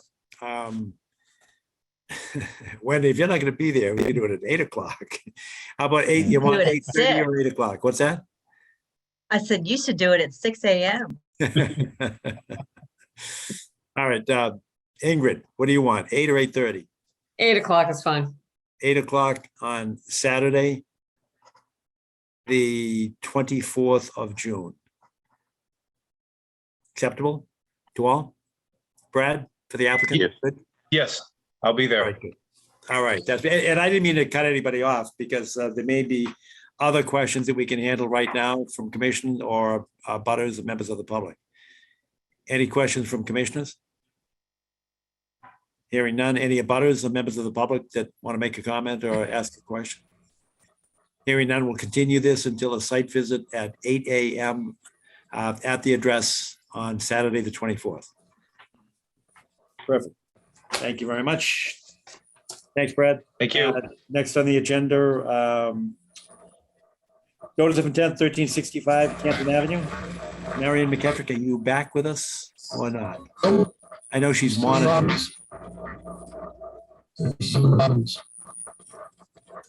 Bob, are you involved in this? Number 4. Number 4, 37 Robbins. Oh, I'm sorry. I skipped. I apologize. I skipped. All right, they're 237, so. All right. Thanks, Bob. I didn't mean to do that. Just my eyes skipped over one. Go ahead, but you're difficult to hear, Bob. Hold on.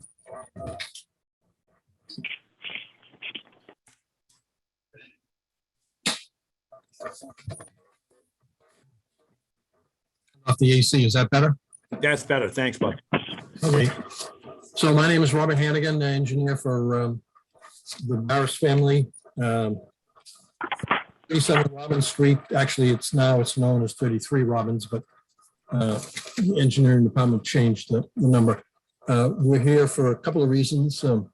One is, in the original order conditions, there was a request for a landscaping plan, and that has been provided. I imagine that most of you are aware of the delays, I suppose, project. And things have changed recently within the last few months. There's a new general contractor on scene, and he, in order to get everything squared away, he had hired Mike Walsh of Horticultural Concepts to that plan. And I had also submitted an updated plan of a couple of changes that were developed during the construction. In that regard, on my plan, there's a couple of things. One is a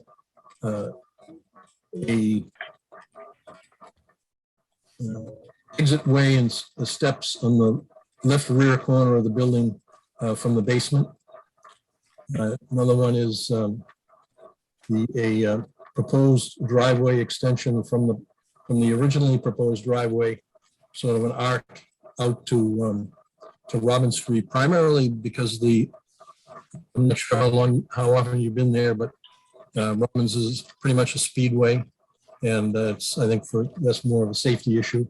The proposed pavement is all within the 5,000 square foot project area, and the new pavement, and it meets the zoning bylaw with respect to not more than 30% of the front yard to be paved. So those are the changes in the site plan as regards to my work. And Mike Walsh from Horticultural Concepts is here to go over his plan as regards to the landscaping plan in the area outside of the 5,000 square foot project.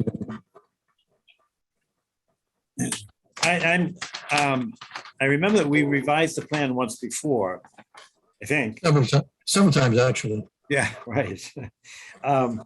But I remember looking at the driveway, and I know there was a recharge pit that we talked about because we were concerned with water coming off of Myers Lane heading towards driveway / garage.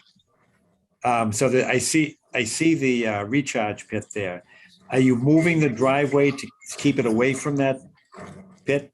I'm trying to follow it on the plan. Sure, yeah. Can you screen share or converse? Unfortunately, I don't have the capability to. I have the screen share here. I'll just share my screen and I'll show you the plan. Thanks, Michael. To answer your question, Yes, your question, the four Caltech recharge chambers are outside of the right there, yeah. And there was previously there was a little bit of a backup area just beyond Robin Street where the Caltechs are. Caltechs are in. That was eliminated when we the driveway that's arcs out into Robin Street. So the purpose really, there was no, to my mind, there was never any discussion as regards to recharge and runoff from Myers Lane. I believe it was the neighbors on 41 Robin Street were concerned about runoff from the roof. So that recharge area is primarily for the gutters and downspouts off the new building. There is also a in the driveway a little bit lower there. There's a circular recharge area that is for pumps that are in the basement. As you recall, some of the modifications to the plan were as a result of raising and lowering the foundation due to groundwater that was encountered during the excavation. So that's what that is for. But the Caltech 330 XLRs for downspouts, gutters and downspouts exclusively. And I can't recall any discussion of runoff from Myers Lane. I mean, Myers Lane is there, and that side of the property remains essentially unchanged. And so hope that answers your question, John. I was trying to figure out whether or not the location, and I know we talked about a recharge pit in that area. But I was wondering, is that the reason that the driveway changed its locus? Because it's now kind of at an angle, if I'm. It's kind of an arc, yeah, no, it's primarily the concern of the homeowners. As I had mentioned, Robin Street is almost as bad as Thatcher Street with respect to traffic. And so rather than having to back out into Robbins from the garage area, they had proposed to do that proposed driveway on the left that arcs out into Robbins, make it a little safer for them to exit the property. Okay.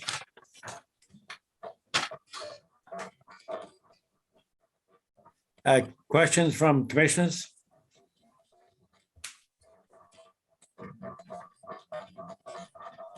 I can't see hands.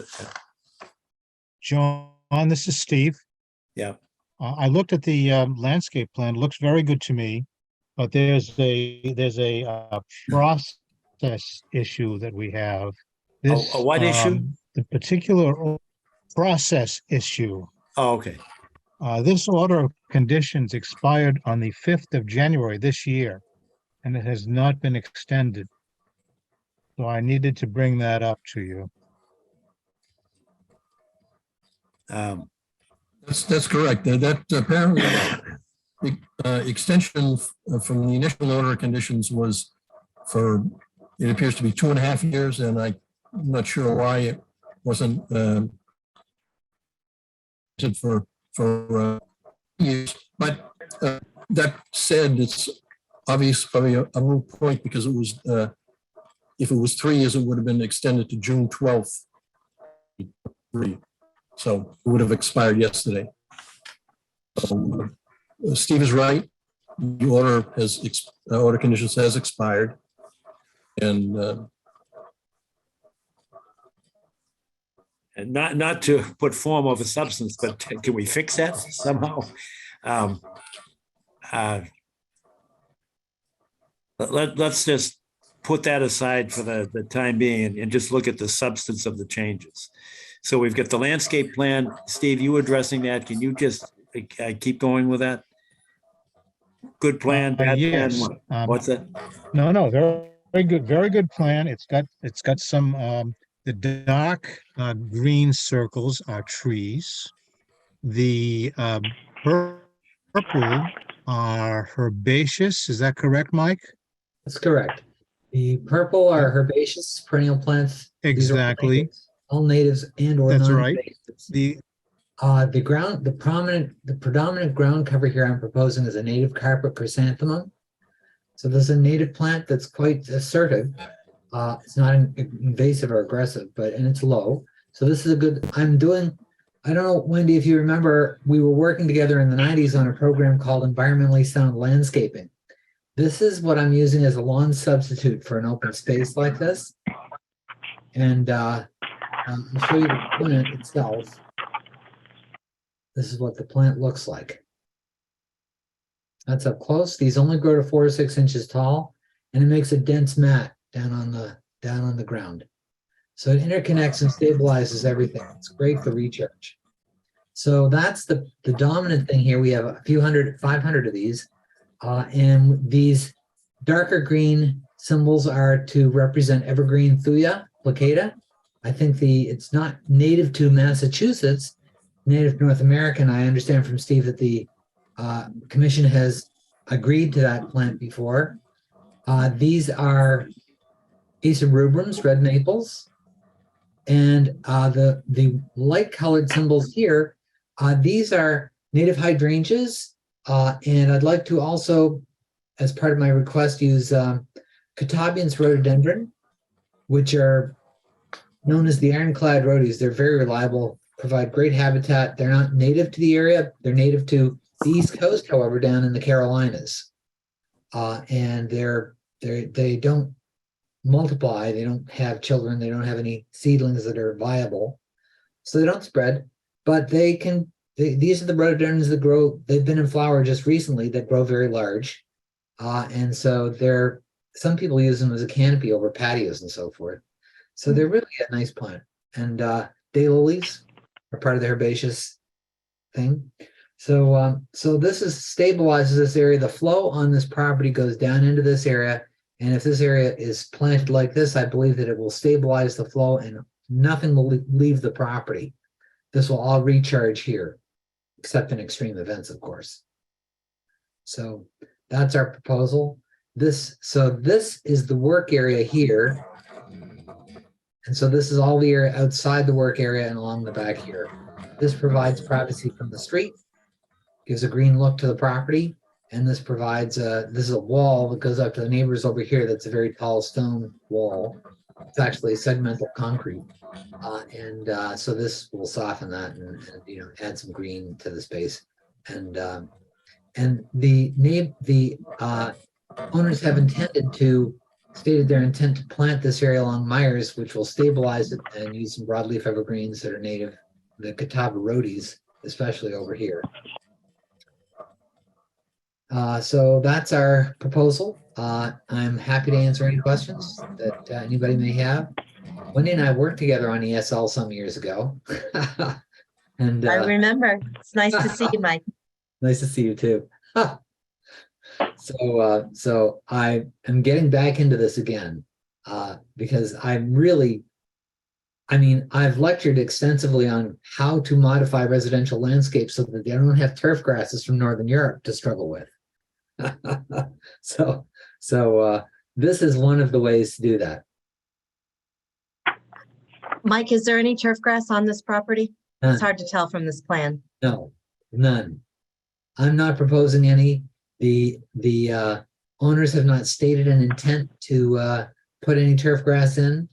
They'll, within this area in the back, they'll do a little bit of hardscape. They have a young child and they have access from here. So I don't believe this is ever going to be turf grass chemical city kind of thing. No. Could you go back to the Great. top of the plan? It sort of obscured the top of it. This Yeah, is, right. this area here? It says native carpet chrysanthemum. Yes, That should be chrysogonum, right? yes, that is correct. Yes. my If you mistake. want to see that chrysogonum planted, you can go to Blue Hill Reservoir, where it's along Yay. the path there. Oh, great. Oh. It's very nice looking, but according to my references, it doesn't live any closer than Southeast PA, but with everything getting warmer, it seems to be comfortable here. Progressing, yes, migrating. It looks like a very good plan to me. Thank you. All right, can we, any other comments, questions? Ingrid, Hans, Arthur, on the landscape part of it? 'Cause I'm I have a- satisfied, John. Okay. None here. Okay. Can I just go back to Bob? Can you kind of summarize very, very succinctly what are the changes that you're seeking to the revisions? Yes, primary one is the proposed driveway, that the arc on the left-hand side is from the originally proposed driveway, Understood? right there. Up above the four cul-de-sacs, there was a sort of a turnout that the family could use, in that general area. And that's been eliminated, primarily because of the area requirements for the town. And then in the rear, left rear of the portion, wasn't on the original plan, architect's plan. There's a door, a basement door. And so they just, there we go. Thanks, Michael. And they decided to put a little bit of a, not a bulkhead, but sort of a landing area, and then steps up to the left towards that bay window area.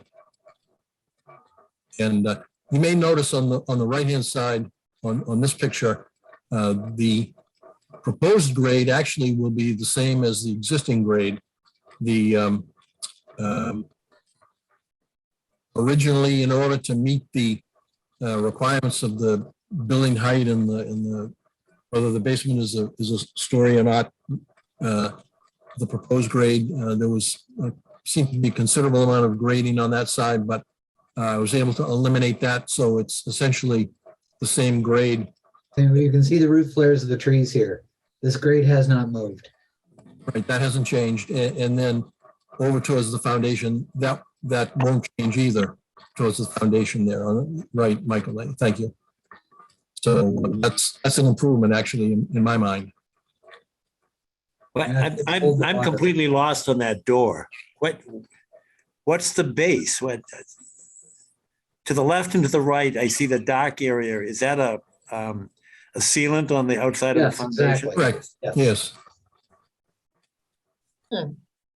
There will So be a set of the stairs floor going is, up the floor of the basement is at the bottom of the door? Yes, yeah, the bottom of that, it's probably a 2x6. So where's the ceiling? I'm sorry? If you walk down some steps, I presume, to get to the door so you walk in, Right, is that where the ceiling is, at the top of the door? yes. Oh, the basement ceiling? Yes. I assume so. I don't know for sure, but I assume that is, yes. But that would make the Or floor. actually, of the John, first floor John, it may be in the top of the foundation, actually. And the reason that plywood extends up is to secure it to the side wall. So the top of the door is probably the top of the foundation. Got it. Okay. All right. And what about the sump pumps? I said plural, but is this one sump pump or another sump pump? Where does that water go? Where is it? I believe there's three, and they go into a recharge concrete cylindrical. I think it's 6 feet in diameter and 5 feet deep, with crushed stone around it. That's right in the front here. That's in place. Also the 4 cul-de-sacs are in place. I don't believe quite yet, I don't know in the last couple of days, but whether they connected to the gutters and downspouts, I don't believe they have, but they will be. So they will be connected to the gutters and downspouts. But I thought that pit we the circle where the driveway used to be, I thought that was for the roof drains. Where are the Cultex? Yeah, the cul-de-sacs are for the roof drains, Where are the Cultex? right to the right of where that hand is now. Okay, Yeah, 4 cul-de-sac. and that's where the sump is pumping to, or the 3 No, pumps? no, the sump pumps, the 3 sump pumps. So if you move to the left, down, right there, that's where the 3, there's 3 sump pumps in the basement. And that's where they're connected to. So it's separate. The roof recharge is in the cul-de-sacs, and some pumps, if necessary, are in the 4-foot diameter recharge. And how big is that recharge chamber? It's 5 feet in diameter, and I believe 6 feet? Five- No, maybe I 6 feet, 5. I think it's 6 feet down. 5-foot diameter recharge pit with, oh, it's a 6-inch stone base? Yeah, stone around the cylinder and also below it as well.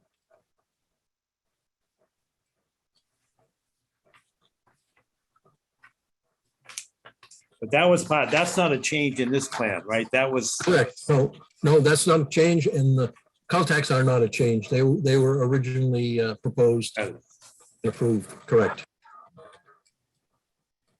got it. All right, any comments, questions from commissioners?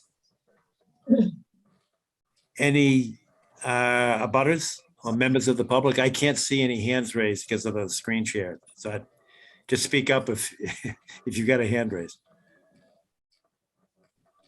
Okay, I don't hear any questions coming in. So the driveway angle, eliminating the turnout,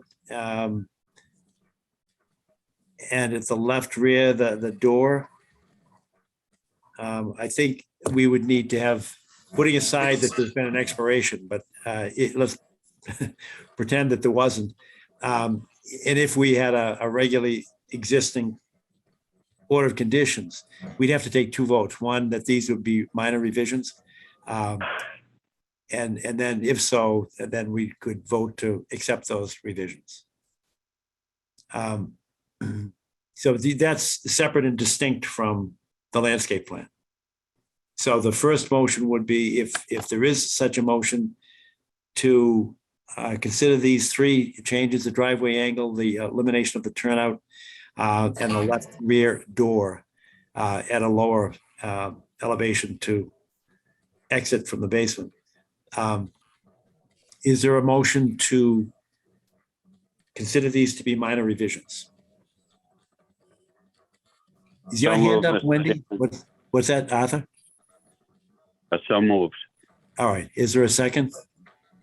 Thanks, Second. Wendy. Second, John. And thanks, Don. Okay. And this is just, first of all, that the minor revisions. So let's go through the roll call. Hans, how do you vote? Yes. Okay, Ingrid, Hold on, sorry, I was on mute. Yes. Wendy, okay, Wendy, Yes. Tom, Yes, Arthur, Yes. and I, John Kiernan, vote yes as well. So it's a minor revision. The next is to whether or not we should issue the order of conditions, including these minor revisions and the landscape plan. Is there such a motion for that? so moved. Thanks, Tom. A second? Second. Thanks, Ingrid. Any discussion? Hearing none, roll call vote. Hans, how do you vote? Yes. Ingrid, Yes. Wendy, Yes. Tom, Yes, Arthur, Yes. and I, John Kiernan, vote yes as well. You're all set. Bob, Mike, thank you very much. Appreciate it, John Thank and you. commission members. Might get Thank into you. this house at last. Thank you, thank you. I second that. I'm sure Take the care, Mike. house- Nice to see you. Peace. We'll catch up. All Thank right, you. thanks. Thanks, Bob. Thanks a lot, John. And the members. Okay, next on the agenda is now we're at 1365 Canton Avenue. Has Marion rejoined us? I know there's some other people to cover her. If she's not, she's at a select board meeting. Yes, that is correct. Brendan Sullivan with Merrill Associates. Oh, great. Thanks, Brendan. No problem. Yeah, I'm here with the owner and also Brad Holmes from ECR, our environmentalist. If I could share the screen. So since our last site visit, we've come up with I've come up with a grading plan, which I put up on the screen. Hopefully you can see it.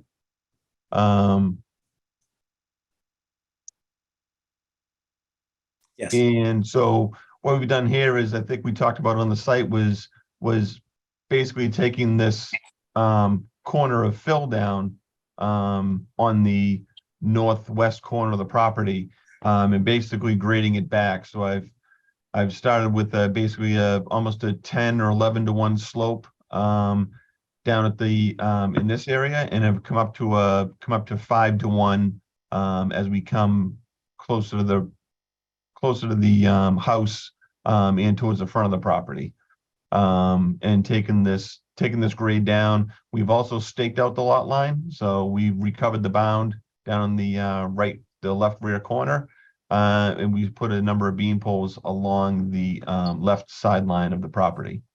And so from that, Mr. Holmes came up with a planting plan shows some shrubs and some loam seed, and also a loam and native wildflower meadow seed mix. That's what's shown in the gray area here. Regular, I would say, lawn seed in the green, and as you can see, the shrubbery encompassed in this area here. We're also showing some conservation posts, and I think we have an example of maybe one down here, maybe some sort of a post with a birdhouse on it or something like that. So that's where we are to date. We do have, we got a letter from the abutter, and I believe you have it on record. It's a fairly short letter from Mr. Ronzino, who owns the property to the left of the project. And the email reads, "To whom it may concern, at the Milton Conservation Commission, my name is Jonathan Rosino. Myself and Alexander Rosino are the owners of 1371 Canton Ave, Milton, Massachusetts, 02086. We have discussed the property line and regrading planting plans with Sabri, and based upon our conversation, do give permission for the proposed work to be completed." So that was from the abutter, as I said, Ronzino, on the left-hand side there. So at this point, I'd like to maybe open it up to some questions or comments. Yeah, my question is on the left-hand side of the diagram as we're seeing it here, where the plantings are. When we were there was, I don't know, a 3-foot drop off or so. What is it now? Does it go down to the grade of the adjoining yard?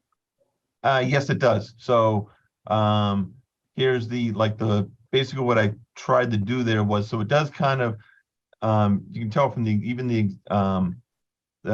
grades, I kind of married the 110, I maybe bumped it out a little bit, but tried to marry the grades from the left side of the property to the rear of the property. Maybe didn't draw a straight line, but maybe belled them out a little bit. And like I said, this grade is coming up this slope. It is like a 10 to 1 slope. So it's so it's a 10% grade in a lawn area, which is I consider it shallow. So this is 109. There's a 111 there now. So it's almost like a 2-foot cut. There's a 110. We have between 112 and 113. there's 111, there's 113. So it's about a 2 or 3 foot cut as you come up, and then it catches up with itself as we get to the top of the slope, a decent distance from the property line.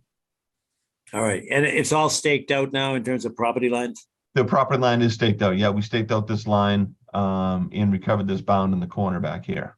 What about the back property line? I'd have to check on that. But if you can remember, like there is a wire fence back there, which is labeled here, which is Right. about where we have the proposed fence. And the wire fence is about 10 feet off the property line in the back. Which is, I don't know if you remember back there, but this area really back here has not been touched. It's a wooded area. It's really just this side of the fence is where the toe of the slope is, where the fill had started in the rear. Okay, I thought there was a section, it's really where that red line is in the left-hand corner. It's almost like a triangle, but the back lot line where it's red. I recall that there was some soil there that was extending out. It wasn't a sharp delineation as to where the property line was. And I don't think the fence is there. The fence doesn't go all the way down to the property line to the left. Am I correct? No, Yeah, this is I'm sorry. This is Not that line, the other line going to the Blue Hill Ave side of the property. Mr. Vu's property? Yeah, right there. in here. No, now drop down, keep going to your left. Yeah, right there, that area there. This area, this is right now, this is the top of the slope where we were standing for most of the discussion in the back. And then this fence is proposed. There's no fence there now. Right, I'm not talking about that. I'm talking about the back line. I call it the back. It was closest to Mr. Vu's property. That area there, that area right there. Yes, this area here. This is from my estimate, from my sense of it, this really area hasn't been touched. Where this bound has been so the bound has been uncovered. I believe it was down at the toe of the slope, and a couple steps away there was a hole in the ground there, and that's where I think that bound is. As the note says, it's a stone bound drill hole down 0.35 feet, so it's buried down almost half a foot. So that's the corner in the back of the property. Understood.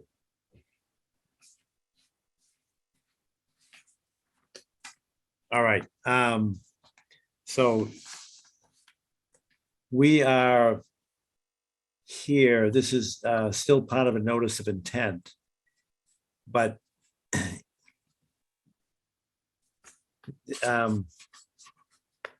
is it everything? I mean, is it just the grading as the notice of intent? I'm trying to think of what else needs to be done. It seemed like it was going to be a phased in project, that there was a lot of work to be done. And I know there's a limit to our jurisdiction here. I can see that.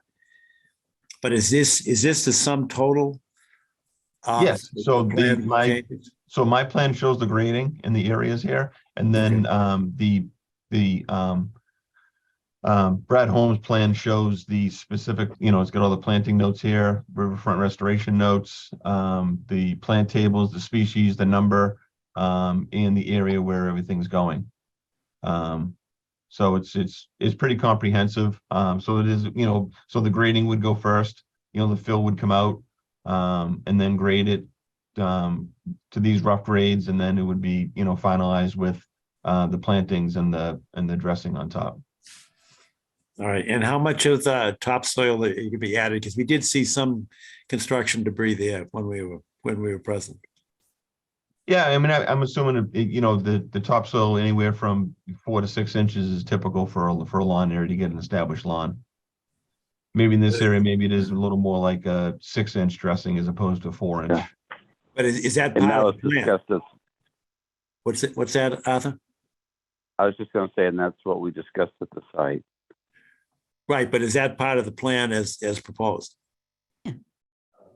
Yes. Yes, as you had the note here, regrade and loam and seed. That's the green area. Right, no, I know, what I'm looking for is the amount of the topsoil, whether it's 4 or 6 inches, you said it was typical, I'm looking for your specs, does it say, I can't read it there. Yeah. Does it say 6 inches, does it say 4 inches? I don't- had 3 inches in the restoration areas, at least 3 inches on item number 1 on that text. So, Oh, up here, yeah. at least 3 inches, so, of a clean organic loam compost mix. Is that enough? Brad, I'm not sure that's, your question goes to like, Wendy, Ingrid, Tom, Arthur, Hans.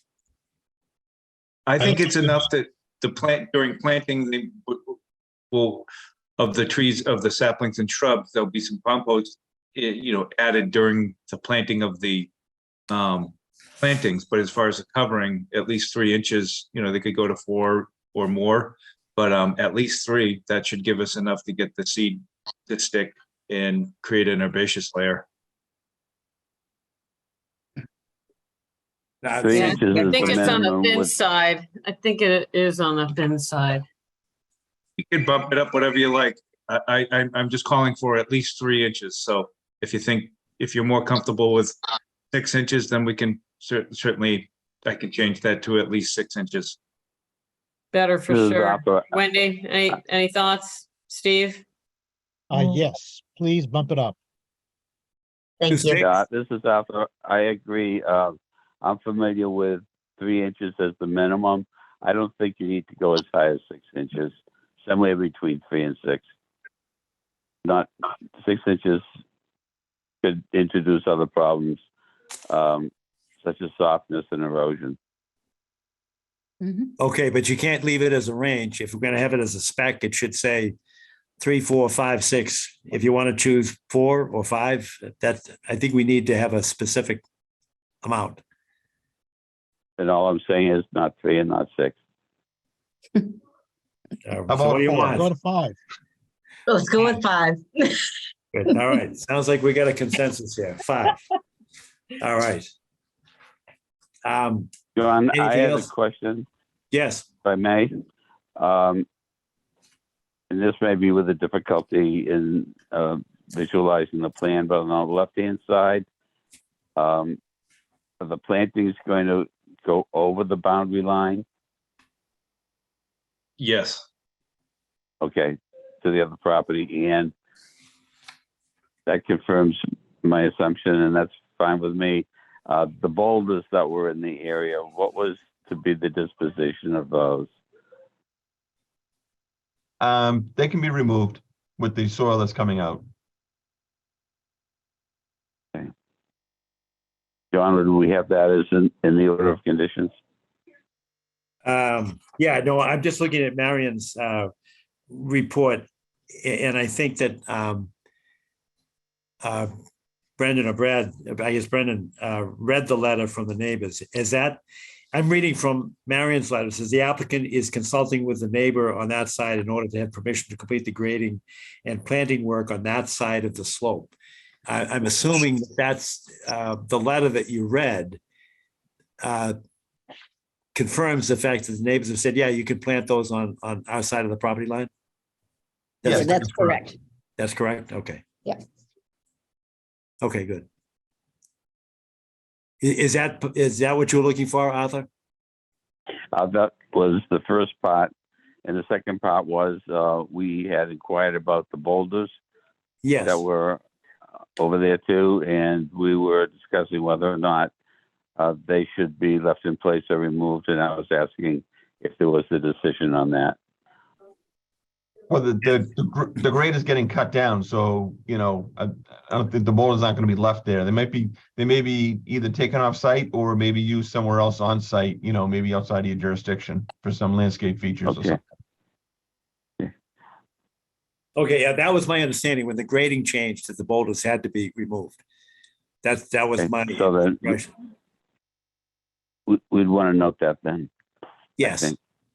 right. Did you get that, Steve, in terms of your notes? Yes, thank you. All right, perfect. All right, any other questions from commissioners or comments? Yeah, I have a question.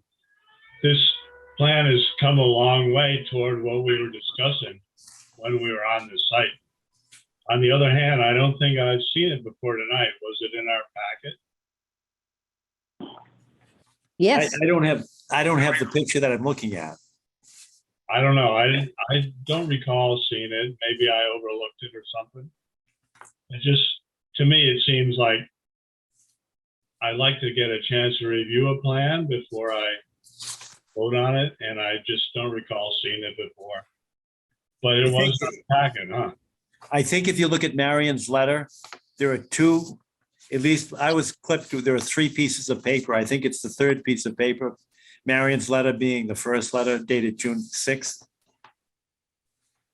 Do you have we the third get one? it before the last packet? Because it doesn't seem to have been in the last one. And did we see it? Did we see this plan before? Not before this packet. No. Yeah, I don't know. I'm just not turning it up. I think it's very good that the neighbors have signed off on this. That's what we heard, right? That the Ronzos said they were okay with this plan. Isn't that what was read? Yes. Well, that's a huge plus. I'm just a little uncomfortable with voting on a plan that I haven't looked at, and I'm sorry if I should have seen it. I don't really get why I didn't see it. But if we can put together conditions that Steve likes, I guess I would be ready to vote on. Well, Tom, do you want to see it? Well, yeah, I'm looking at it right now, but I just don't remember seeing it before tonight. Yeah, it looks fine, but I'm, if I can see it at my leisure, then I can read the fine print. That's what I'm not really equipped to do right now. Has everybody else read the fine print? No, I can't. I've got it in my hand, but I can't read it, the fine print. That's why on the planting plans, I always ask, Wendy and Ingrid and Steve. Steve, you read it, correct? I have not had this plan in my hand. I'm sorry to say. All right, then why don't we, and I don't think we'll slow you down. What if we put this off to, we've got a public meeting to vote on the 24th. 24th, right? Can you live with that, Marion? Yeah, that's absolutely fine. We weren't really sure whether you would decide anything tonight. I just want to clarify, I send hard copies, and an electronic copy, and I'm assuming you're getting the electronic copies too, and they're colored, but you could enlarge those. Are you not getting electronic copies of these submissions? No, we're getting paper copies. Particularly.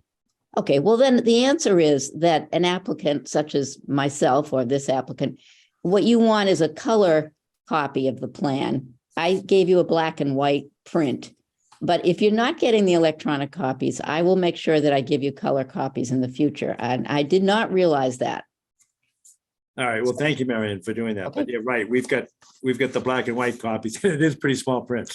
It's hard to see, I agree. All right, so why don't we put this with your assent? Yeah. One more thing I'd like to say is I'd like a condition in the plan or some notation on the plan showing what's permitted in what areas. Because I see various areas there. I just want to understand what they are. Like there's a gray area between the red dots and the planted area. Mhm. I don't really know what that is. So that's where the wildflower seed, that's where the wildflower meadow mix is going. All right, Yeah, yeah, I so guess that's that's on the plan. I just hadn't figured that out. That's noted on the plan. Yep. Sure, when you have a chance to look at the color copy in hand, so what the intent is that you'll have a woody restoration area. That's where the saplings and shrubs are proposed, along with a conservation wildlife seed mix. And then we're going to create a native wildflower meadow with ongoing meadow maintenance tasks between the woody between the woody restoration area, and then we have proposed area of lawn, which is up just under 5,000 square feet, which would be permittable within the riverfront area. So we have three zones. You have the proposed lawn, the wildflower meadow, and the woody restoration area.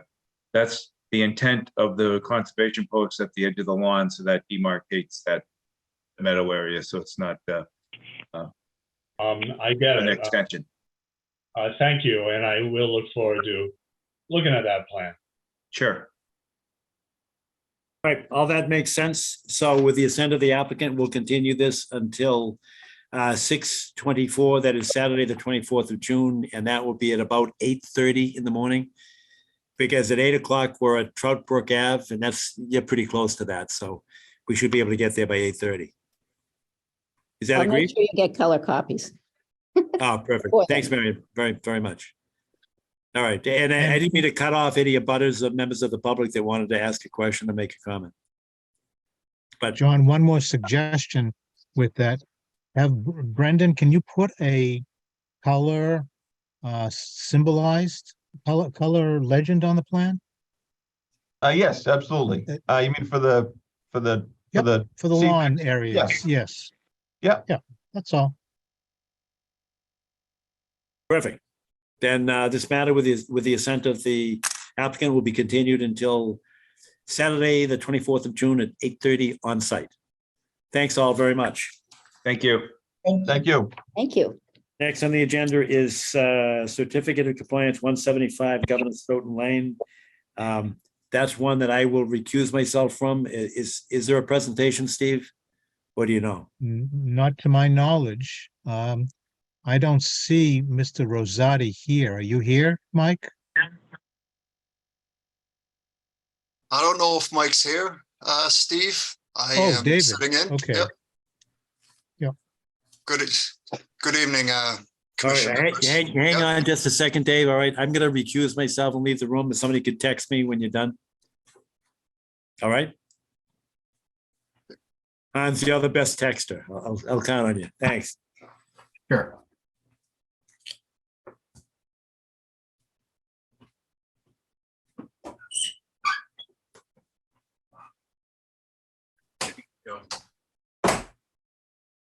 All right, good evening, everyone.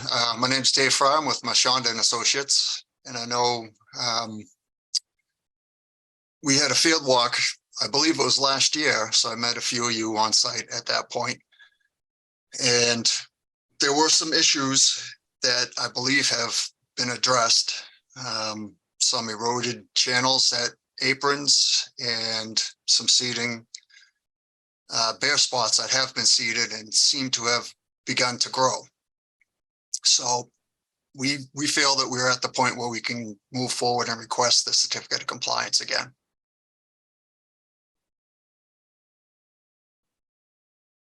Steve, have you had an opportunity to take a look at the site and confirm that that's the case? Yes, I've been looking at the site probably once a week for a year now. But my original request last year was to have something from the planters telling us what percentage of viability the shrubs that they planted 2 years before that have, and I still haven't seen anything in my hand to date, not a word. So The viability of the shrubs is my biggest question in case we got asked by DEP. So we do have a letter from SWCA. This was from 2020, the restoration inspection results. And at that time, they have inspected it all, and it was determined that everything was viable and no further monitoring of that was needed at that point. He did not have a specific percentage per se, but he was pretty sure that it was viable and it was totally restored. Well, 2020, didn't they plant other things in 2021? They additionally planted in 2021, Dave. Well, this That's was why the we're rest. here. Yeah, this is the restoration area. Correct. Right, they planted that in 2021. So let's see a letter telling us today, 2 years later, what viability they had from the 2021 planting. 2020 is Okay. before the 2021 planting. That's my issue.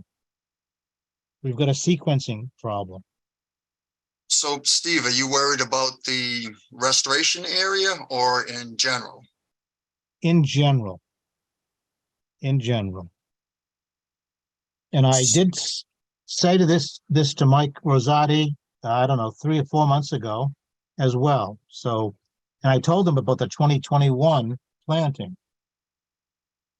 So I reminded him. believe, yeah, so I believe there was a misunderstanding. We were looking at the restoration area specifically.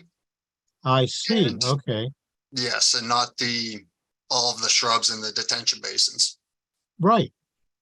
Okay, Okay. okay, good. Now we figured out what we need. Okay. And was that the last issue, Steve, or? Yes, Okay.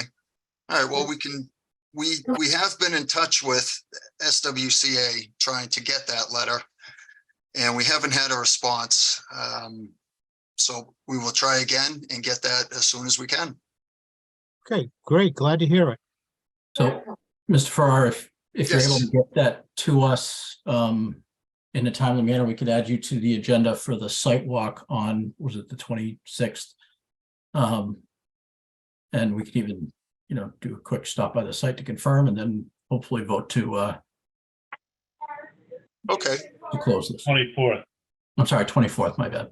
24th that's a Saturday? Yes, that's when we're doing our site walks. It's a public meeting. So I mean, if you're eager to get this closed out and done, we can do it ahead of the next scheduled public Zoom meeting. All right, I'll have to double check. I won't be able to make that. I might be able to get somebody to cover for me though. Okay. All right. Just wanted to throw out that option for you if you wanted to try to keep this moving forward. Yeah, I think we should schedule it and I will do my best to get that covered. And if not, I'll let you know as soon as I can find out. So to be clear on what we're trying to clarify here is that it's not just the restoration area, but it's plantings that are in the detention basin or any other areas. What is it, Steve, within buffers? Or I just want to make sure Exactly. we're clear on what the request is. Yes, and by the way, I should note that, remember we had some problems in Basin 6? Those have all been cleared up. It's pretty stable right now. If you go there and take a look. That's the basin closest to Governor Stoughton Road. Okay. It's looking very good right now, just FYI.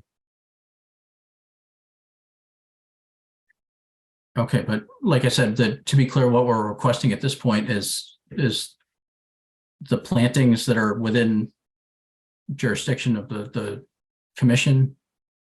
Yes, Okay. All right. and that includes the stuff in Basin 6 ponds, okay? Okay.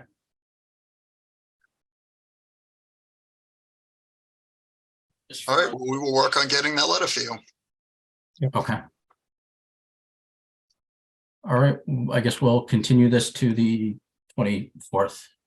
All right, thank you very much. Thank you. All right.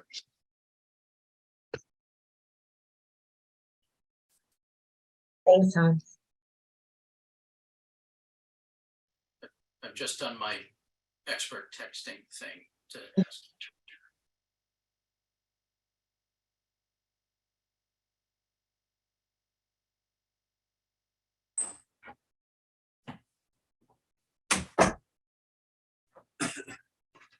It worked.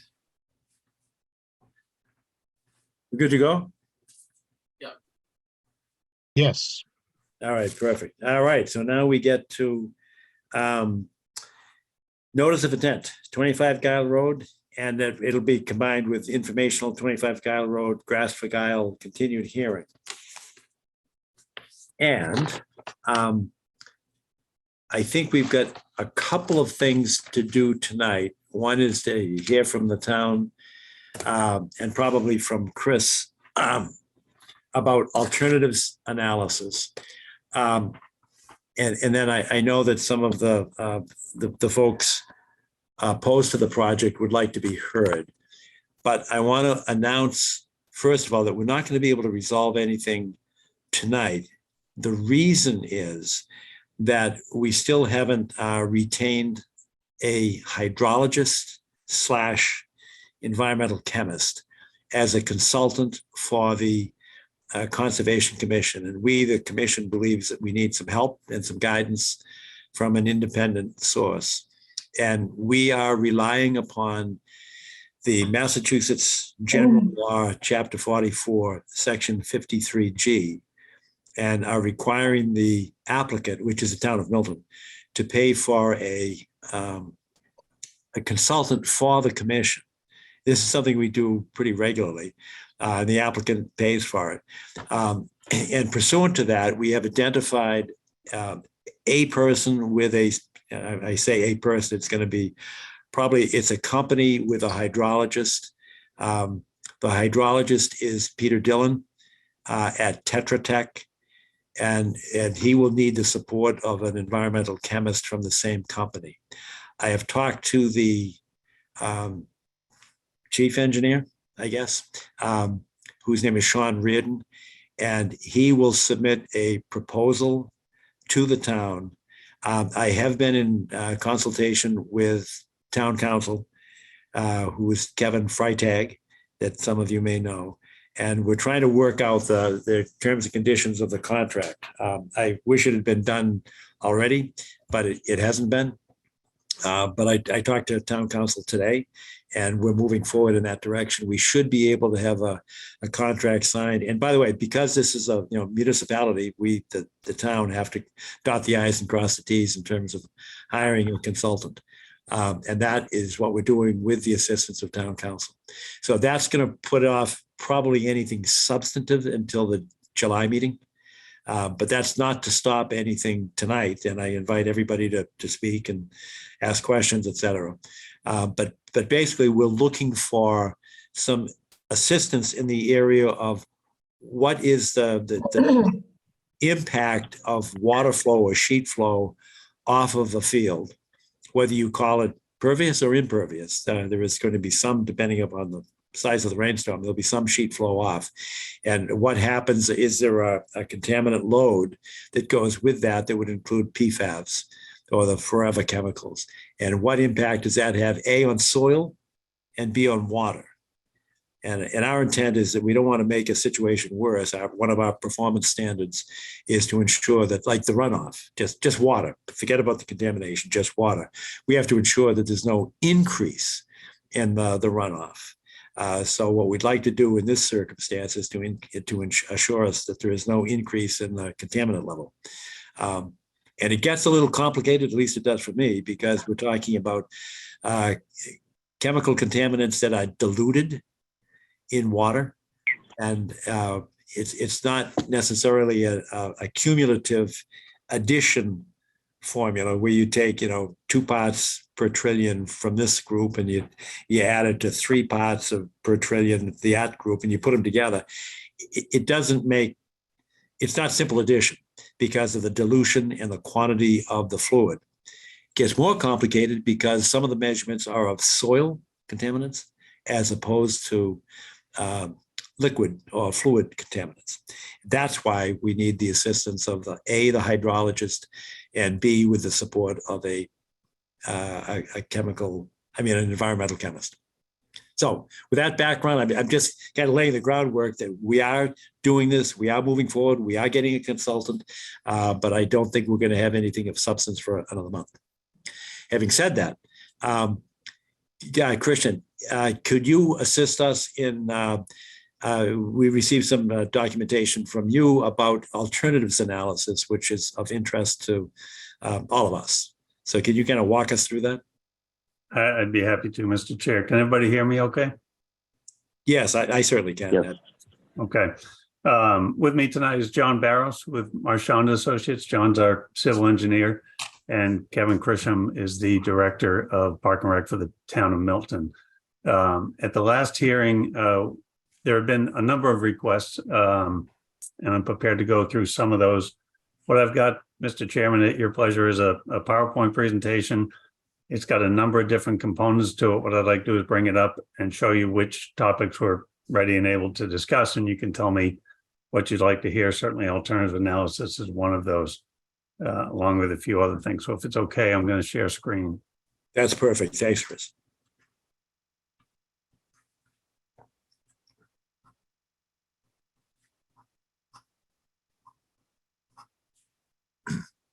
Okay, everybody should have a view of the Lower Guile Field June 12th presentation. Let me know if that's not what you, We can see that. okay. Bear with me a minute. My screen just went blank. I'm just waiting to see if it comes back around. There it is. So again, project team and who's here tonight, Kevin Chrisham with Town of Milton, myself, Chris Huntress with Huntress Associates. Michael Howard is our wetland scientist. He could not join us tonight, but is available, to help us and answer questions. And John Barros is here as a civil engineer with Marchanda and Associates. The things that we were prepared to discuss last night, given the discussion that we had with the commission last time, and this is the first I've heard this evening, Mr. Chair, about the desire for the peer review. We discussed it last week, but I didn't know you had made that progress. So that may answer some of the questions we'd had. But the last meeting, we were asked to do a number of things, an overview of all the submitted materials, a review of the cross-section of the turf system to talk about how those materials layer together, the alternatives analysis. You did ask for drainage and stormwater reviews. We've got John Barros here ready to speak about that tonight. A page turn of all the submitted drawings, which was done at the first hearing. We're happy to do it again. And then we had submitted the original Tetra Tech report, a peer review report, but it sounds like that will be something that you'll be looking at independently. So with that, I'm happy to go through in any order, Mr. Chair, what you might like. Maybe I'll start with the overview of submitted materials, if that's okay. Sure, just start at the beginning and walk us through it. All right, you can tell me, I've got quite a few slides here, but you can tell me when you've had enough or want to stop for discussion. But so an overview of the submitted material to date, we've submitted a complete set of NOI drawings. Those were originally dated March 28th and updated on April 11th. The updates really just included some clarifications of the or highlighting of some of the buffer zone lines. And then there was one change to a non-native plant material on the plant list that was made at the request of Mr. Ives. The NOI application, which was thorough and complete, the stormwater report prepared by Marchanda. We had public hearing presentations on, the opening was on April 11th. We had the site walk on, I believe it was a Saturday, May 6th. Public hearing presentations on the 16th of May, and then again this evening. Other things that we've done that are part of the record, we survey located all the wetland flags prior to the May 6th walk, so those were updated. We've provided the alternatives analysis. We'll go through that tonight. We included electronically and now in printed copy the Tetra Tech peer review report that was discussed at our last meeting that goes into quite a bit of depth with regard to the material that's being proposed. That was a 2021 study. We included the Lower Guile soil testing that looked at PFAS, PAH, VOCs, and heavy metals specific to your existing topsoil. And we've provided the geotechnical investigation, including soils and groundwater, that was prepared originally by GSI as part of the original application. Mr. Huntress, really quick, have you provided any sort of detail on the parking, the measures to keep people from parking on the conservation land at the hammerhead? I'd be happy to go through that when we get to we'll have a chance when we go through the plan, but I'd be happy to show you what's there, and we can certainly provide a gate if that's something that the commission would prefer. Yeah, that was discussed during the site walk. Okay, I apologize, that was not on my list. And finally, just looking at Mass DEP and the Milton wetland bylaw, we do feel strongly this plan and the submission meets all the requirements of the Wetland Protection Act and also meets all the requirements of the Milton watershed bylaw. Again, no work within the 25-foot disturbance zone. no disturbance zone. The cross-section of the turf, which was asked for by a couple of the members, just to be specific. So I'll start at the top here and kind of the different elements we've been speaking to. This is a cross-section through a synthetic turf field and trying to break the components out. You've got the green turf fibers that are woven into a backing that you see at the layer. If you can follow my cursor, I hope you guys can see my cursor. Then you've got a layer of sand, really as ballast at the silica sand as ballast at the right on top of the backing, and then additional organic infill that goes on top of that. Again, this is not a crumb rubber field. This would be an organic infill, as we had stated before.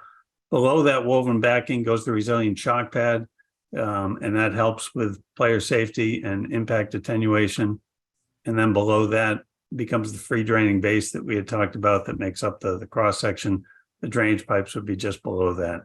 So I hope that visual helps folks understand kind of how the pieces all fit together. Yes, it does. Good. Okay. The next is the alternatives analysis. I'm going to walk through a couple of these pictures. Obviously, these are the existing conditions out at the field itself. You've seen these before, so I won't belabor these. This is the handicap ramp access. This gets fixed. But really, as we get into the alternatives analysis, which was submitted electronically and in paper copy, so you've got a written letter from me dated March 29th that goes through this as well. What we've done is we've taken a look at the field impact on the wetland resource area, the 25-foot wetland buffer, the 100-foot wetland buffer zone, the 200-foot riverfront area, and the 100-year floodplain elevation.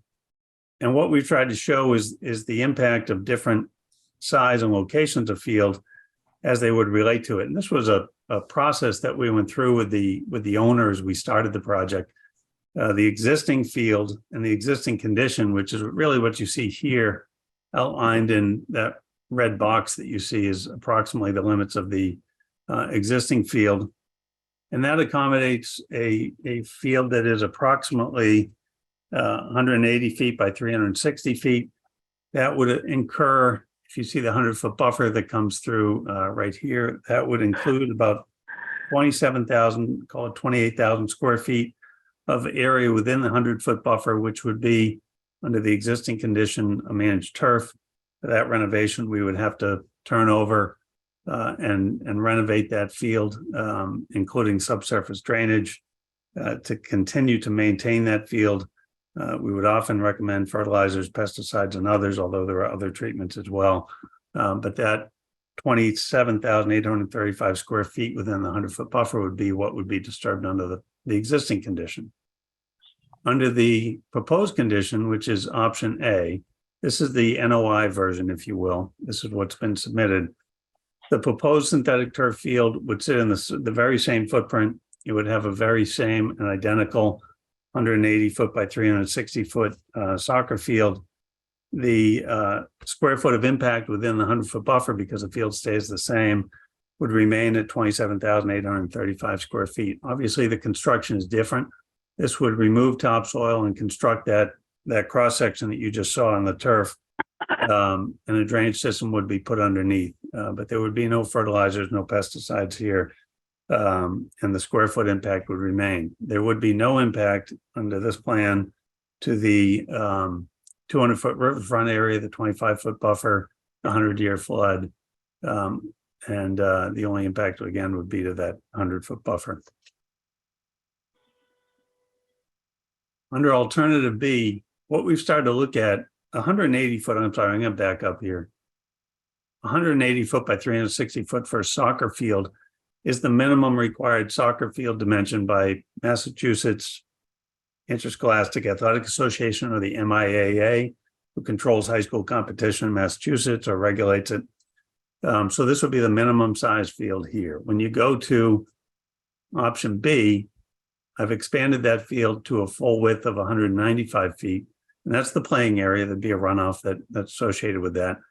And that would be the size soccer field for reference that you have up within the track now. So it was really just an effort to show you, what you have now up at the track superimposed on this site.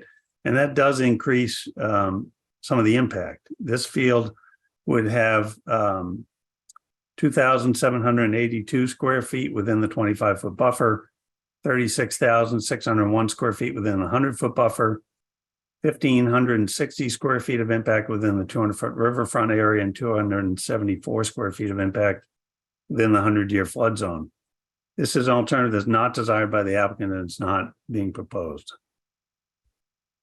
And then finally, looking at the last version of the plan, which would be option C or alternative C, this would be a full-size field or the recommended field size by MIAA, which is 210 feet across, which again has more impact than the prior two plans. This field would contain 386 square feet of wetland filling, 6,962 square feet of area within the 25-foot buffer, 42,000 square feet of area within the 100-foot buffer, 6,600 square feet of impact within the 200-foot riverfront area, and 3,200 square feet within the 100-year flood zone. Obviously, again, not desired by the applicant.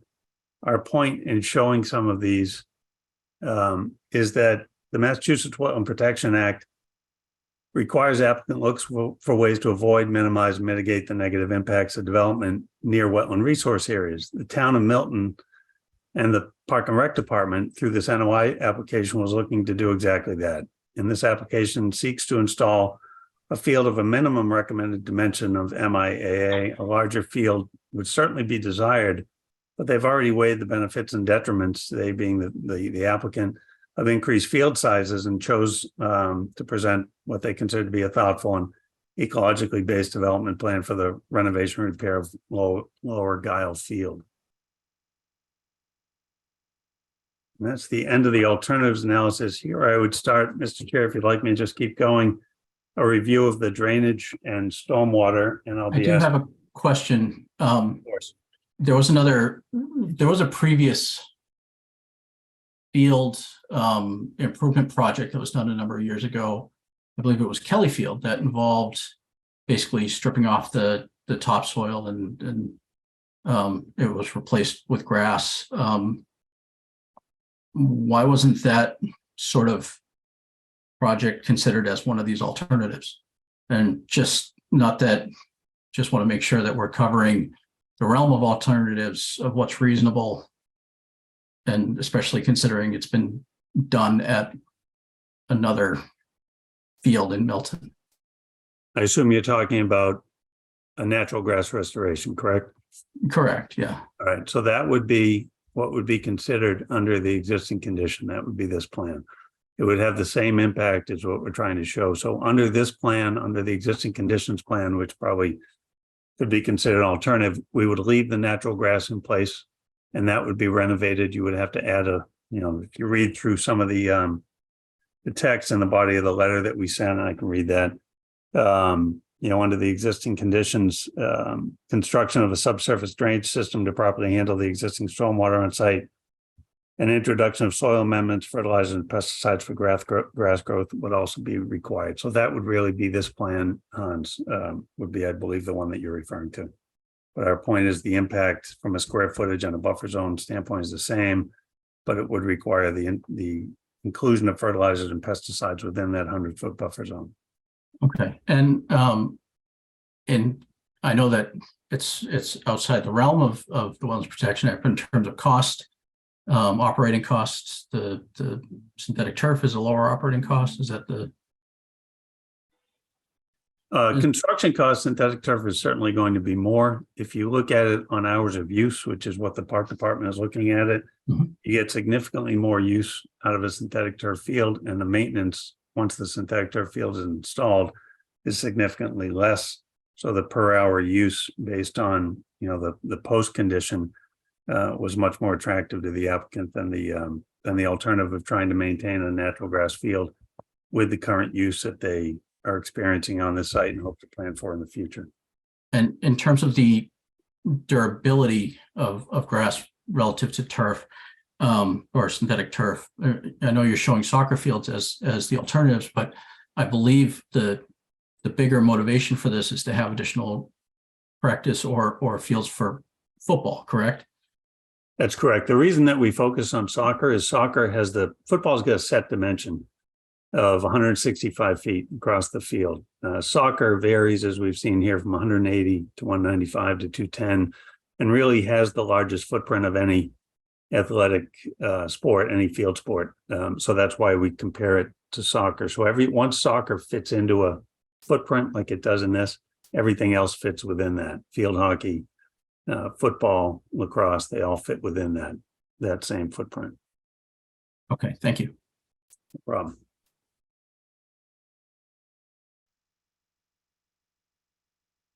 Well, I'm going to take you through a basic layout of the drainage, and then I'm going to hand this over to John Barrows, who's going to walk you through a little bit more detail on how the stormwater design was handled, how the stormwater calculations were run. And so you see the field here in front. I'm going to see if I can zoom in on that just to make it easier for everybody. Did everybody's screen just zoom in a little bit? Yes, thank you. Good. Okay. So what you see in green is the limited synthetic turf field. These black lines that have the Ds within them are drain lines. So the proposed field is basically broken into two drainage systems. The lower elevation of the field being here, which happens to be on the upper side of the plan, has a main collector, which is a 10-inch perforated collector that runs along this edge of the field, and then a collector that runs along and elbows out here. And then there are these panel drain systems, herringbone systems, if you will, that tie into it, that collect water under the body of the field. Those would sit below that drainage stone layer, just below that drainage stone layer that we showed in that prior cross section. So this half of the field would get collected in this 10-inch collector and then exit out to a 12-inch right here across the proposed exit drive into an existing 12-inch reinforced concrete pipe, or RCP, that would daylight down in Pine Tree Brook. So that's half.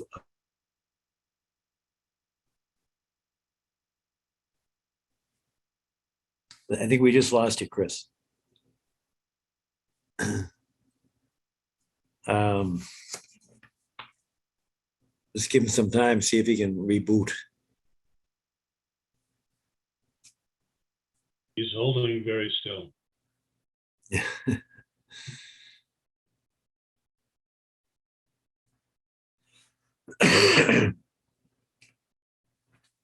Kevin Chisholm, is there any way you can email him or call him on his cell phone and just tell him he's frozen? If he may not know it. I'm doing that right now. Perfect. Thanks, Kevin.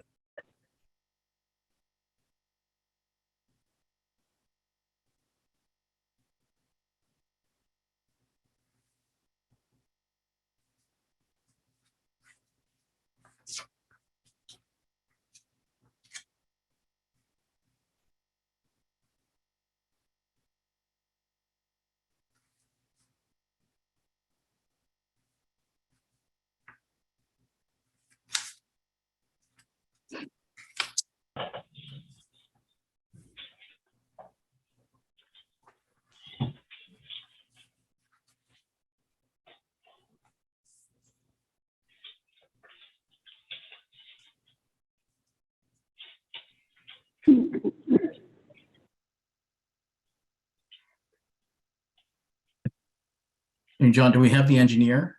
I mean, Yeah, Dad, John, can you do that? Can you take over, or do you need the screen sharing yourself? John, No, I can continue on with what I was going to go over.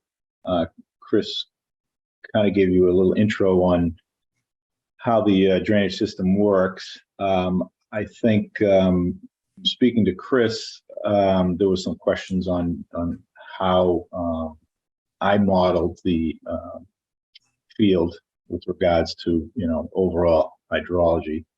So I could go over that if you like. that would be great, John. Good use of time, I think. Okay. So the way I approached this was I compared the field similar to kind of a stormwater detention area. I assumed that there was going to be an area that would run on to the field. I think if you have the stormwater report, you can see I have a post-development watershed plan. And so there's portions of the site, the upper elevations that would drain onto the field. And then you have the field itself. So I assumed that, obviously the areas coming on would be open space and some impervious and what have you. And then I considered the fields as a similar open space type condition, which would, since water does penetrate it, would get down into the stone base. The stone has about 40% voids typically. And then there, as Chris was going over, was speaking about the two outlets that come out of the field. And those are, at the basically at the bottom of the field's elevation.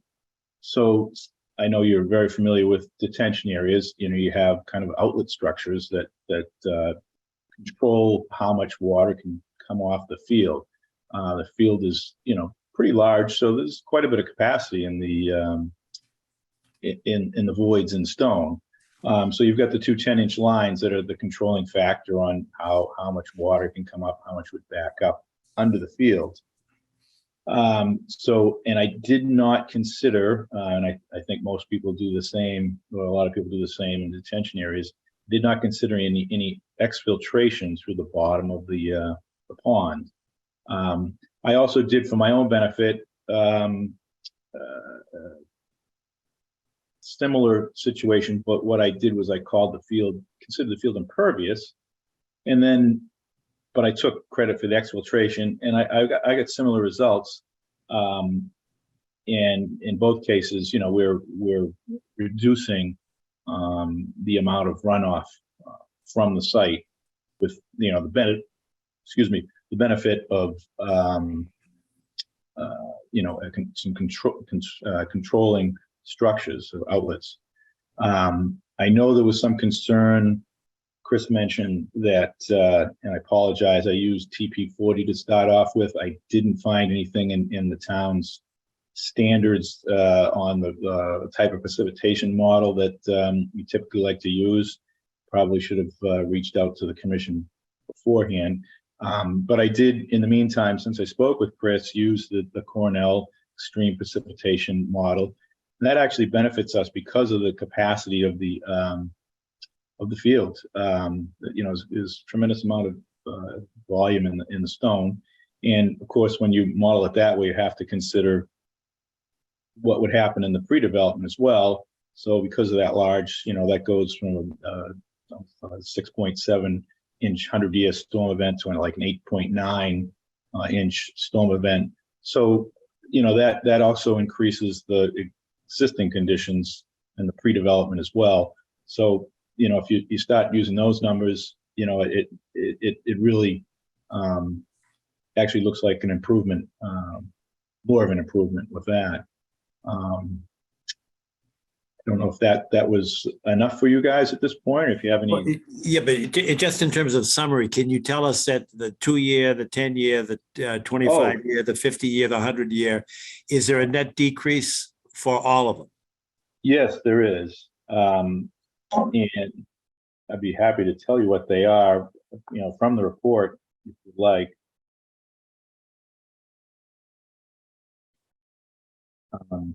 See, for us, that's the state standard that we need to, comply with. Right.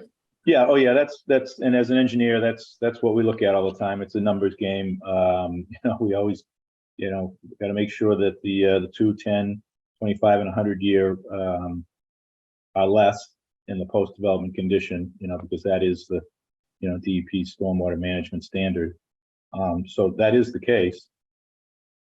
And that's, all laid out in the stormwater report in my narrative. All right. Can you just help me out? Because I've heard some people say that the artificial turf is pervious and other people say it's impervious. And I know you did your modeling, both ways, but can you help me? I know Chris said there was some talk about that, and I may, maybe in the past there was, because they would put them on a hard surface, and or compact the bottom to a point where maybe it was impervious. But it's clearly not. Especially with the soils out there.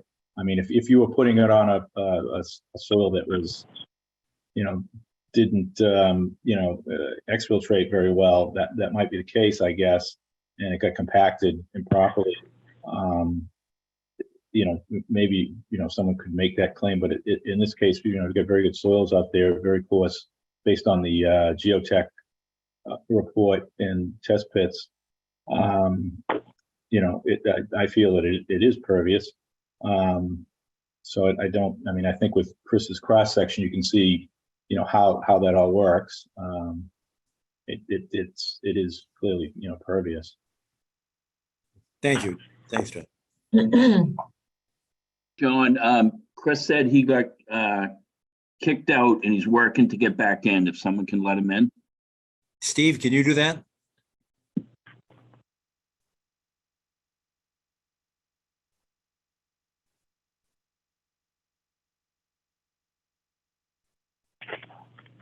Can you see him?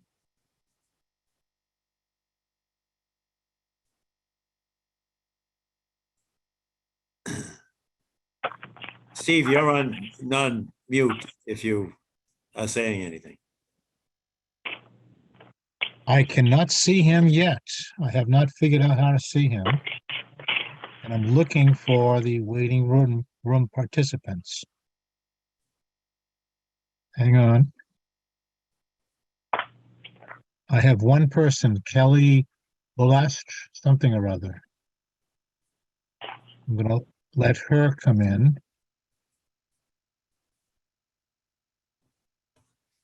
But I don't see him.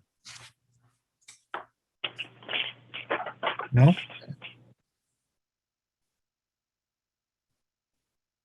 Kevin, it definitely will be less efficient because he won't have the screen sharing capacity, but he could even, if he needs to, he could call in. Okay, I'll suggest that right now. Yeah, sorry, but. Oh, here we go. Here we go. Hang on. He just popped in. Beautiful. He's coming in right now. Yes, good. Good. Looks like you. He's There back. you go. He's back. You're muted, Chris. There you Everybody go. hear me now? You're back. My apologies. No Welcome idea. back. I got kicked out and it was having an awful lot of trouble getting back in, but I'm back and I will try and recover. I'm not sure what you may have covered while I was gone, but I'm happy to jump back in and pick up where I left off, or whatever your pleasure. Chris, I took the opportunity while you were off to kind of go through the stormwater modeling. So that's done. I did get a couple of small questions, but I guess we can go through everything else, and Perfect. if there's any additional stormwater questions, I'd be happy to answer them. Thank you, John. Well, I will. Mr. Chair, would you like me to share screen again and go back into the only thing that Yes. we really had left was a review, a page turn of all the documents, which we had done at the first hearing. I believe Mr. Palmer had asked for it, so I'm happy to do it. But I know it would take quite a bit of time, so I'll leave it up to you. I'm sorry, Tom, I'm not even sure what you had asked for in terms of. I'm confused myself, I guess. I don't know what I asked for at this point.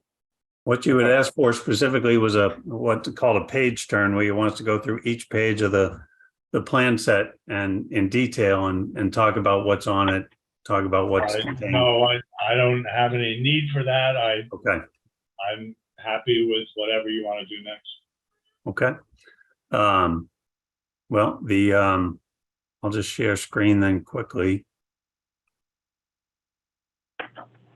John did address the ultimate issue for us, and that is whether or not the water discharge is going to exceed. Is there a net increase or a net decrease for the 210, 25, 100-year storms.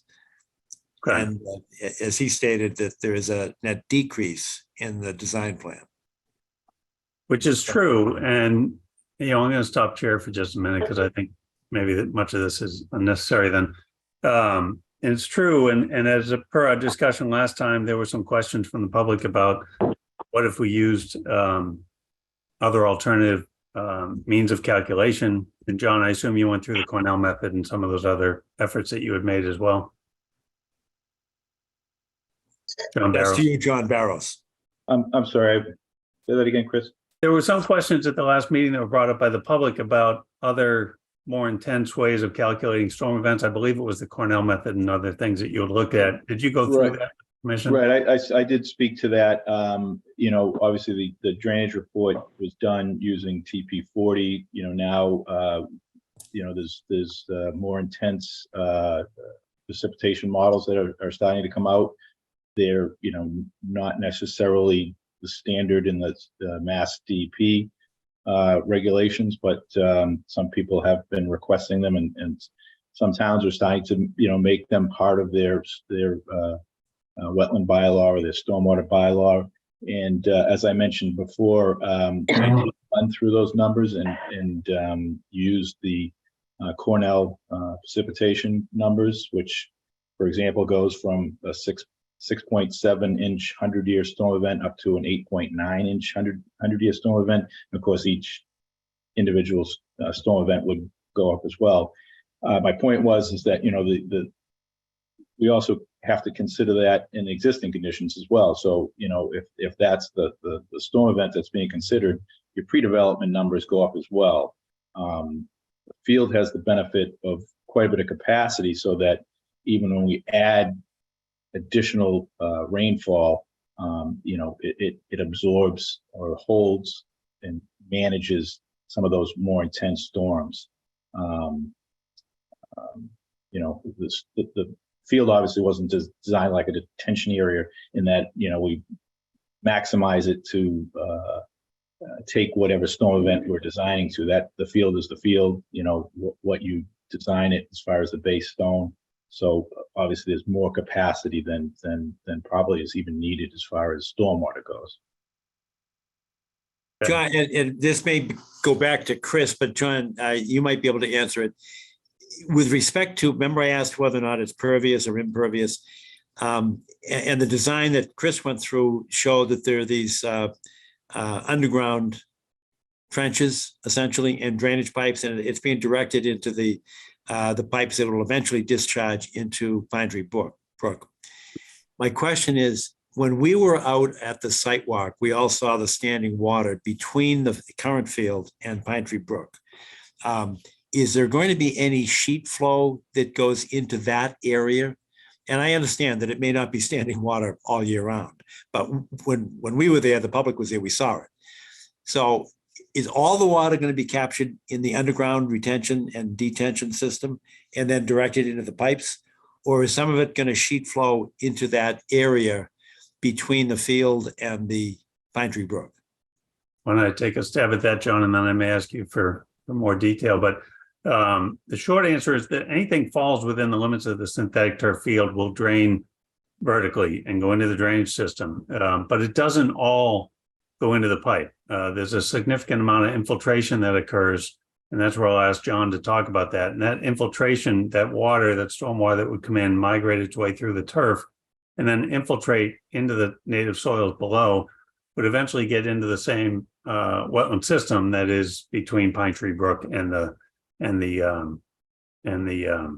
field, the way it does today. So, John, maybe you want to just touch on infiltration a little bit.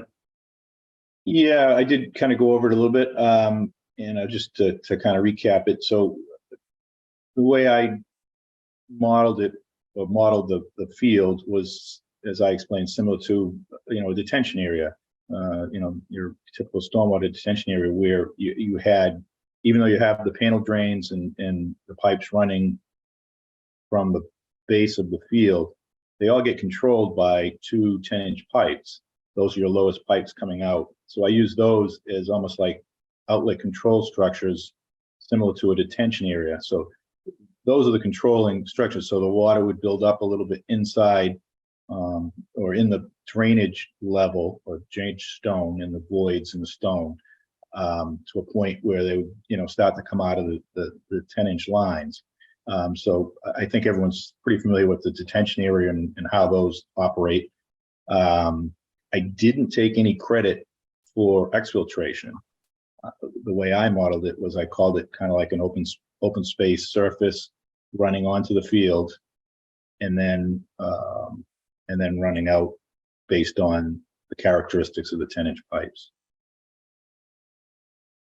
If that makes sense. Okay, thank you. Yeah, I'm not familiar with the standing water, so I'm kind of confused on that, where that was. I believe he's Obviously referring to the wetland, John.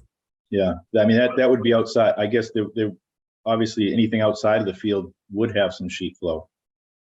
So any part of the project that, you know, isn't controlled by that. But we considered that in the model too. There was areas that don't run onto the field but are still within the limits of work. So I had to model that. That's one of my subcatchments. And I just, you know, typical TR 55, figured the amount of impervious, the amount of wooded areas and grass areas, and that doesn't get onto the field and just goes straight to, you know, to the study point, which would be the downstream wetlands. Understood. All right, thank you. Any questions from commissioners? I don't see any. And now, Paul, I saw you before. There you are. Paul, do you have any? I'm looking at you because you have some de facto role as organizer. Do you have some people you'd like to say anything or direct our attention to anybody else? Actually, John, we had a couple of speakers planned for this evening, but their plans got upended. But I have a few questions just based on this this presentation, which was very interesting. And you know, I'm not an engineer, but I do have some questions. And one of them actually comes from Sean McCanty from Deposit River Watershed, and he asked this question, which seems to be a decent question. He asks whether there actually exists documentation from other installations showing that in a given rain event, the system does in fact store 2/3 acre-feet of water and does not just enter the stormwater system. Is there actually are there any numbers in situ that tell us whether or not the system works as we're claiming it works and as it's designed to work? And also whether there's any real world documentation about historically how much does drain from the system and how fast? Because at this point, there have been a number of installations. So, and as we all know that things can be modeled a certain way, things work in the lab a certain way, and it doesn't necessarily mean they're going to work in the world that way. So that would be my first question. And fair also, question. Can you, Chris or John, respond to that? You know, I defer to John on that. I mean, we've designed many fields that we could take you to, and John's run the stormwater calcs on it, and they've all operated exactly the way they had been intended. But John, maybe there's some more detailed answer you could provide than I could. Well, I think you're right, Chris. You know, we've done a number of them. I'm trying to think of the last couple that we've done, and everything's worked as designed. We did the tower school over there in Marblehead. Tower would be the best example, yeah. You know, that honestly didn't have as good as soils here. That they had marginal soils there. I'm thinking the one before that was Trinity High School up in Manchester, New Hampshire. Yep. That was a big school that, you know, and that, you know, they got scrutinized by the whole, that, you know, up in New Hampshire, they've got a state design review board that you have to go through. They were comfortable with, you know, the way we modeled this, and that's been in place for a couple of years now, right, Chris? That one. They both have, as a matter of fact. Yeah, so we haven't had any issues. Sure, we would have heard about it if something wasn't operating as planned. Yeah. Well, yeah, but that'll be a still, good question for the peer review. You plan to get a peer review agent? That's a perfect. Well, yeah, we don't use the term peer review. Okay. And I went over that at length with town council today. Okay. Because we don't want to limit the scope of our inquiry to simply the application. we want to ask relevant. It has to be relevant to the project, but we don't want to be limited in scope of our questions. We're looking for assistance from the hydrologists. But just and I am certainly not an expert, and I freely admit that I'm not an expert in this area. But Paul, you're looking for data from other fields. Yes, it may depend upon the soils. And if there's a difference between the Milton soils and the Marblehead soils, that's going to impact the model. Right. I understand that, John, but I'm wondering whether or not beyond the modeling, whether or not I would think that the manufacturer or somebody would have actually gone in and done real world documentation of how this thing works and whether or not it actually works. I mean, the fact is, when you say the manufacturer, Paul, who are you referring to? Well, I'm assuming that in this case, I guess it would be Brock. Somebody whoever. I guess you guys designed the system, right? Correct. So when you're saying that the only control we have about whether or not the thing works is whether or not you've gotten complaints. So we don't actually know whether or not this thing. There is no real world documentation about this. There actually is, and it's in the body of the stormwater report that John Barrows provides, and he stamps as a professional engineer and does it to the state DEP standard. So he follows certain criteria and standards that are set up. And as we get into, we won't call it a peer review, but as your hydrologist looks at it, that'll be a perfect opportunity for a third-party independent hydrologist to review John's calculations and say whether or not he feels that they were done appropriately given the soils and the conditions found on this site. And that's really the best way to do it, because no two sites are the same, and soils are different, sizes are different, watersheds are different. So the best thing to do will be to look at this independently as the commission intends to do. So I think that's a great idea. All right, that sounds great. Let me ask you too that you were pointing out that the maintenance costs and whatnot, the overall costs are less.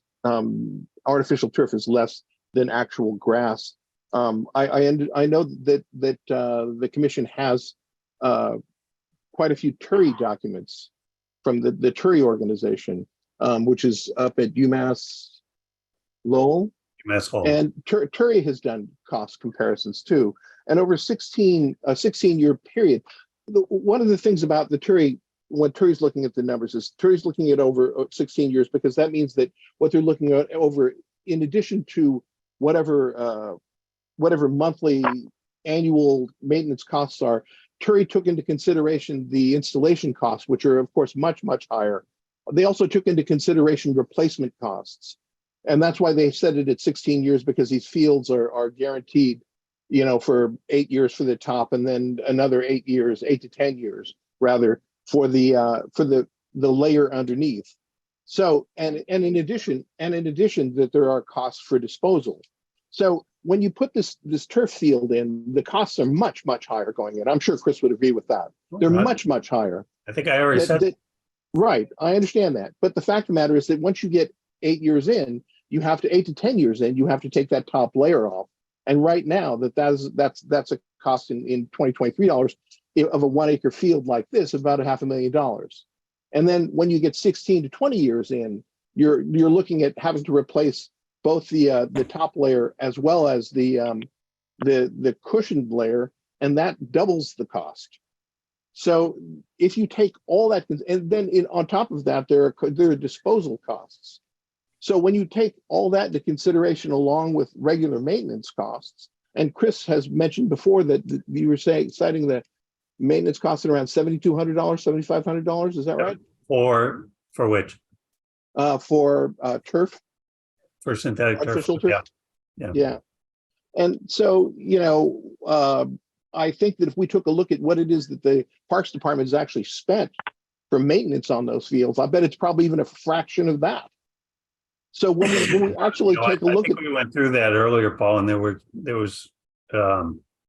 they've spent significantly more than that over the course of the years, and respectfully, Mr. Chair, I'd ask that we try and stay within the lines of what's under review under the Wetland Protection Act, under your bylaw, and I think we've gone pretty far afield from that. Yeah, I think that's a fair statement, and we're not really here to Well, debate. that's true, but I'm just responding to what it is that's been said. So, and I was also going to point out that when we talk about the Tetra Tech report from 2021, I'm assuming we're talking about the one that was done for Martha's Vineyard. Is that right? Or for the Martha's Vineyard Commission? Yes, sir. Yes. Yes. And that's why I don't know if you folks saw it, but I also included in the packet that you should have had the final ruling from the Martha's Vineyard Planning Board, which turned down the project. The Martha's Vineyard Commission approved the project. The Martha's Vineyard Planning Board turned it down. The Martha's Vineyard Planning Board had the Tetra Tech report, and some of that material was actually rebutted during their hearings and during their considerations. So I've included that ruling along with this material, with the material that you have, so you can see what shortcomings the Martha's Vineyard Planning Board had with some of the Tetra Tech findings. That a lot of those things I don't have them at hand, but No, we've got data on that. I think it was a 2-2 vote, and the motion didn't carry with the planning board. Right. That's what was appealed. But the planning board actually takes a look at some of the the Tetra Tech report and critiques it too. So it might be useful to take a look at that, because a lot of the material, a lot of their critique involved it involved the kinds of things that Kristen Mello was talking about. Our analytic chemist was talking about how the analysis was done and what it is that Tetra Tech. No one is suggesting that Tetra Tech did anything untoward, but Kristen Mello has pointed out that their materials that they were looking, they had their equipment set to a certain standard, and that if you do an analysis of the materials and you do a test slightly differently, that you actually come up with instead of having non-detect results, you actually get both materials. You find the materials, and you also come up with precursors, which apparently Tetra Tech didn't consider. Anyway, Mr. Chair, the only, and Paul, just to be fair, the applicant there, being the town, has appealed that decision, and that's in front of a judge as well. The Martha's Vineyard Commission had the Tetra Tech report and approved the project, and actually the Oakville Planning Board approved the site plan review for the project as well. So, you know, it's a long and drawn out case. There's a lot of data on both sides. I'm not sure, but I think the fact that we're going to have a hydrologist and environmental engineer come in and review it on our end for this project, I think will be very helpful. Well, I think so too, Chris. I completely agree with you. But as you point out, again, we're talking about this material is there, and this material has been presented to the commission, and I'm just offering a comment on another way to possibly be looking at that same set of materials, because again, but what is? I think we're talking in this case, John. We're talking about the Tetra Tech report, I believe, and also I would point out that we're talking, because we're going down a little bit of a rabbit hole, and I'm going to get out of it very quickly. But Chris is right that the case in Martha's Vineyard is in court, but right now what's being decided in court has nothing to do with the substance of the actual case itself, but is really turning on it. It's really okay, guys. Let's get focused. Paul, if you have a question, direct it to the commission, and I'll call upon somebody to respond to the question, because we don't want to devolve into a debate here about what's going on in Martha's Vineyard. You're right. I'm sorry. I am done with my questions, but I'd like to I can do something. I'd like to do this very quickly, because I think I've mentioned to you before that that the legal and regulatory climate is changing fairly quickly around these materials, and you're obviously aware of it too. And I wanted to point out that, especially we talked already about the EPA and the changes the EPA has undergone involving the stricter drinking water standards, and they're moving to declare some PFAS hazard substances, so they'll be subject to Superfund laws. But there's a lot going on in the states too. In late May, the California Assembly, which is their version of the House, passed a bill banning the sale of artificial turf containing PFAS, which is to say all of them.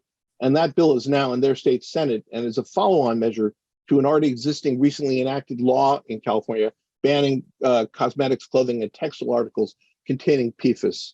In April, the Vermont State Senate passed a bill banning a series of consumer products containing PFAS, including turf. That bill is now in the Vermont House. Also in April, the European Commission proposed banning products, including turf, that contain microplastics or recycled tire rubber, which is the most common field infill material. And before Chris points this out, I'll point out that is not, the infill is not being planned for this field. They're not planning to use crumb rubber, but there are microplastics involved. And that proposal is going to be scrutinized by the European Parliament and Council, and they have 3 months to decide the measure.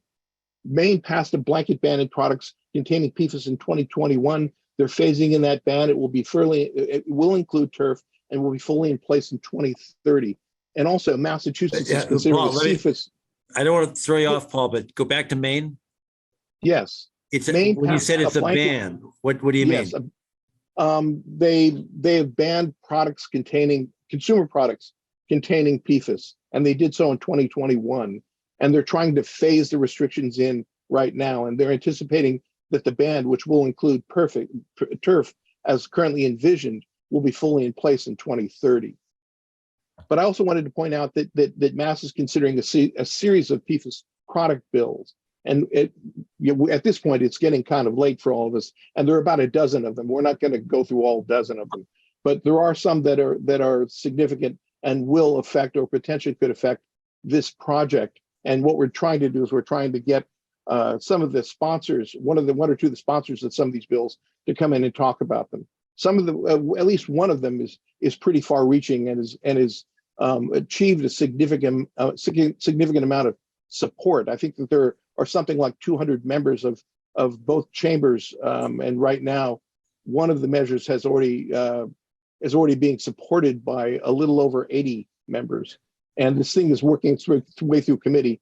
But I would like to be able to bring somebody in from one of these offices to give you guys a briefing about that at some point. All right, can I ask you a question? And I don't know if you know this, and it might be an unfair question, but one of the questions that I had at our last meeting was, is there a number? And I think it's called the hazard index. So when you say Maine and some others are considering a ban, is it a ban of any PFAS? Or is it a ban of a PFAS measure that is higher than the hazard index? And the hazard index is an EPA standard. Right. My understanding is that the criteria is any products that have PFAS added to them.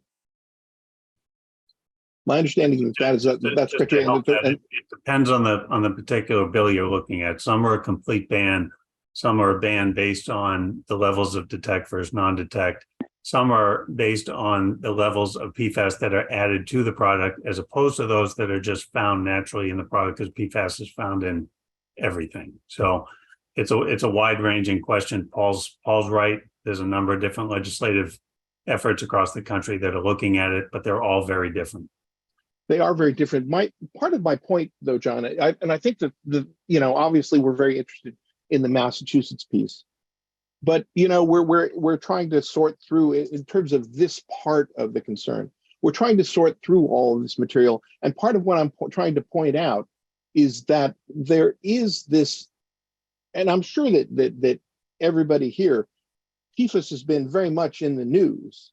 I mean, from this to a few months ago, the Philadelphia Inquirer had a big story about the possibility that some players over the years have gotten rare brain cancers from it. And in addition, very recently, the firefighters have filed suit because they want to get PFAS out of their uniform materials. So this is my point of it. The larger point I'm trying to make is that there's this sort of movement right now that the landscape, that more cities, towns, states are looking very hard at this stuff. They're looking to legislate this stuff. And a lot of this stuff is happening very quickly, particularly with respect to PFAS in artificial turf, because we didn't even know there were PFAS in artificial turf until 2018. So this stuff is all happening very quickly. And part of this is, again, that we're going to be debating, pieces of this how much whatever, and what the EPA is saying about this, is it pervious or impervious? But the fact is that this is happening in a lot of other places, not just here, as I point out, but around the world. There's a great deal of concern about this. And so I appreciate the fact, really, that it's clear to me that this board has taken this all very seriously. And I'm very grateful for that. But the point of me mentioning all this stuff really was not to say, oh, well, this is going to stop this and this is going to stop that. My point is that there's a growing concern and there's a growing acceptance of the science. Thank you, Paul. Thank you, John. Others that would like to be heard? I see Kevin's hand up. Kevin Chisholm.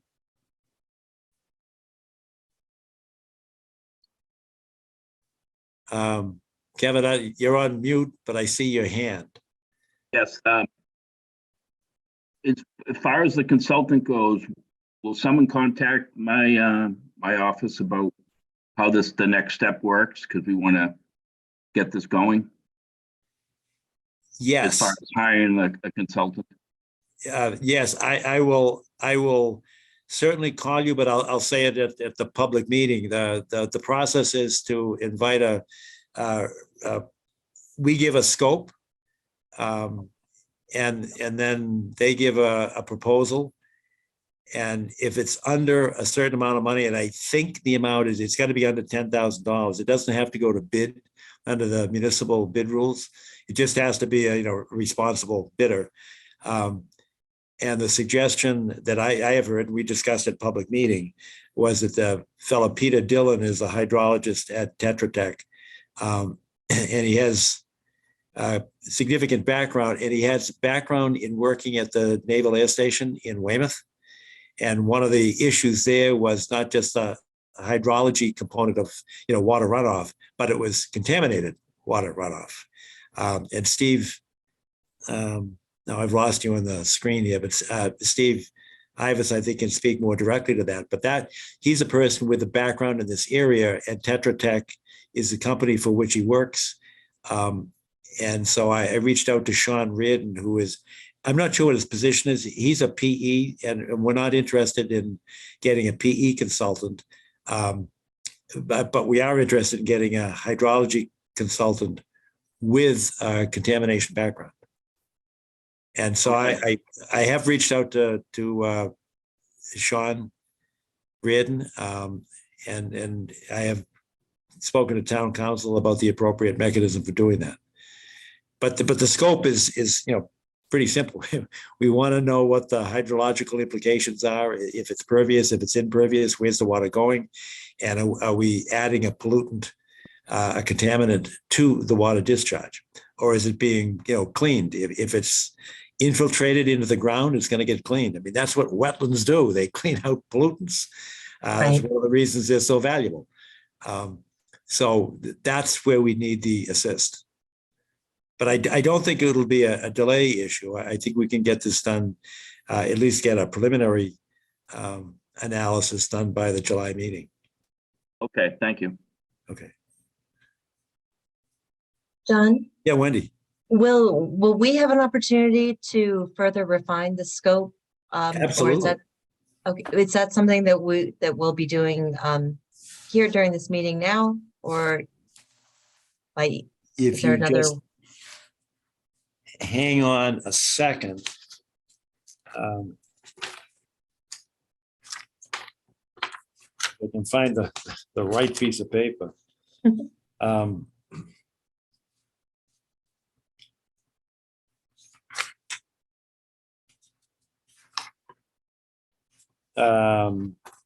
Well, we're doing two of these, and unfortunately, what I have in my hand for the scope happens to be the scope at 107, 111 Highland, because we've got an application or a request for a proposal from them on that one. So I've got the scope in my hand on that.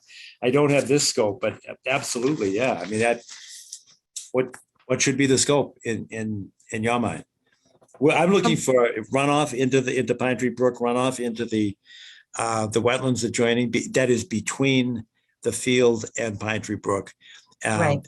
And then we need some help in the area, or I need some help certainly, in the area of what if you add a PFAS contaminant that's diluted in liquid and you add it to another liquid. There are so many variables on that because of volume, but it's not necessarily 5 and 5 don't equal 10 because of the dilution factor. 5 and 5 might equal 6. And that's where we need the environmental chemist. And it gets further complicated, and this is part of the scope. We've got measurements of PFAS in the soil, and now we're trying to measure what's the impact of a diluted fluid-based contaminant. And these are really low levels, and that's why I mentioned the hazard index, because I'll make up the numbers. The hazard index might be 50, and we're talking about 10, and then we're diluting it. So we need some real scientific basis to say, what's the impact of that? So the scope is going to be, what's the impact from a hydrological point of view of water added? And we already know, and I think the modeling is, my quick analysis of is that it's accurate, that the modeling is a net decrease in the water runoff. And it's being captured. It's not going through the wetlands, it's going through the drain pipes into Pine Tree Brook, but I want to know exactly, are we impacting what's in Pine Tree Brook?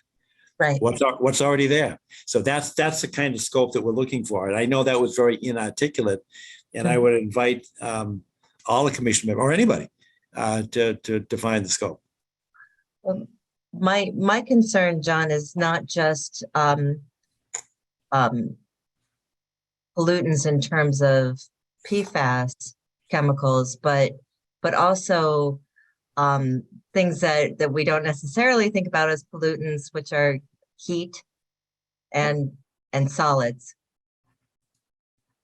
I'm especially concerned about the increase in water temperature because Pine Tree Brook is a cold water fishery, and it's really, really important that we protect that. That is now part of the scope. Awesome. Because I know that, in 90-degree days, the fields do heat up. Yeah. Yeah, that was raised at the at one of the site walks as well by a number of people. I agree that's a critical aspect.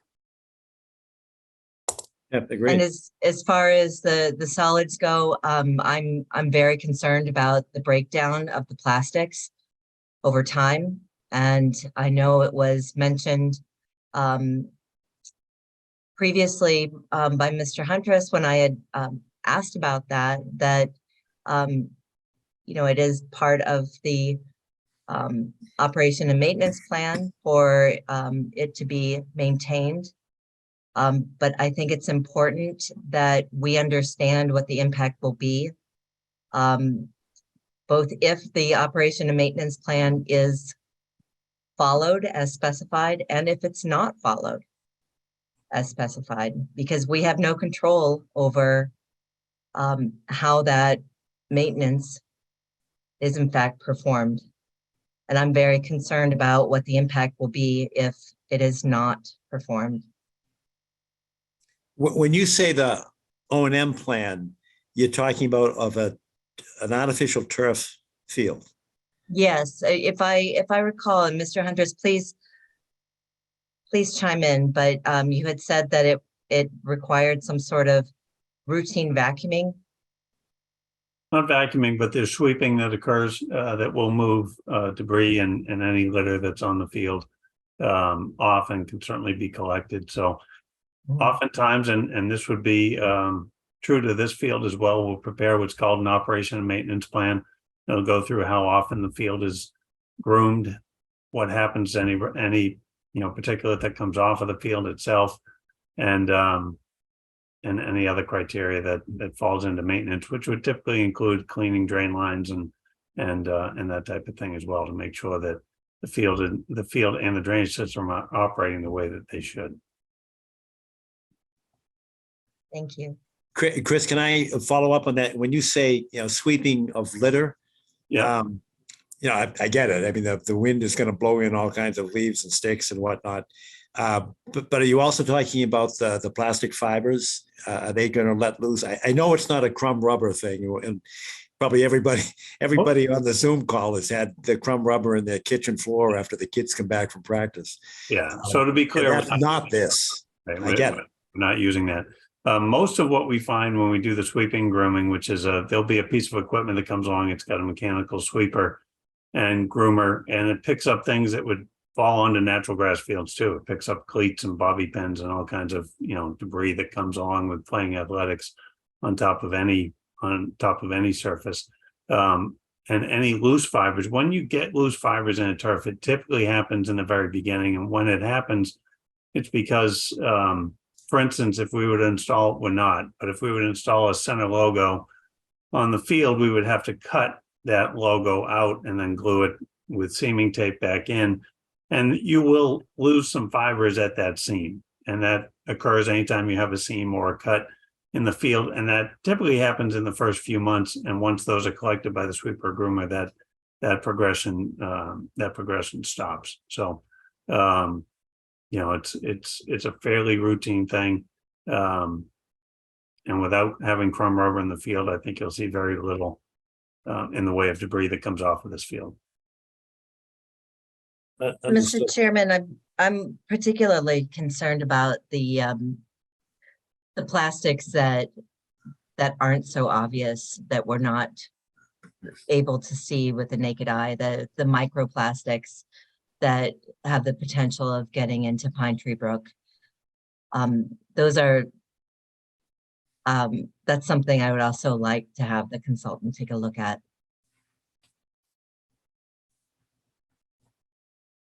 Yeah, John, that actually, the issue of microplastics comes up a lot, because there have been studies, and there are a number of people who will tell you that those fields shed hundreds of pounds of microplastics, or can shed hundreds of pounds of microplastics a year. And actually that rate goes up as the fields become more worn. And heat does accelerate that process. That's right. That's right. Yeah. And just so folks know, these things that I've been bringing up here, these are concerns that were also listed in Carrie Snyder's letter from the Neponset River Watershed Association. And I know that Ms. Snyder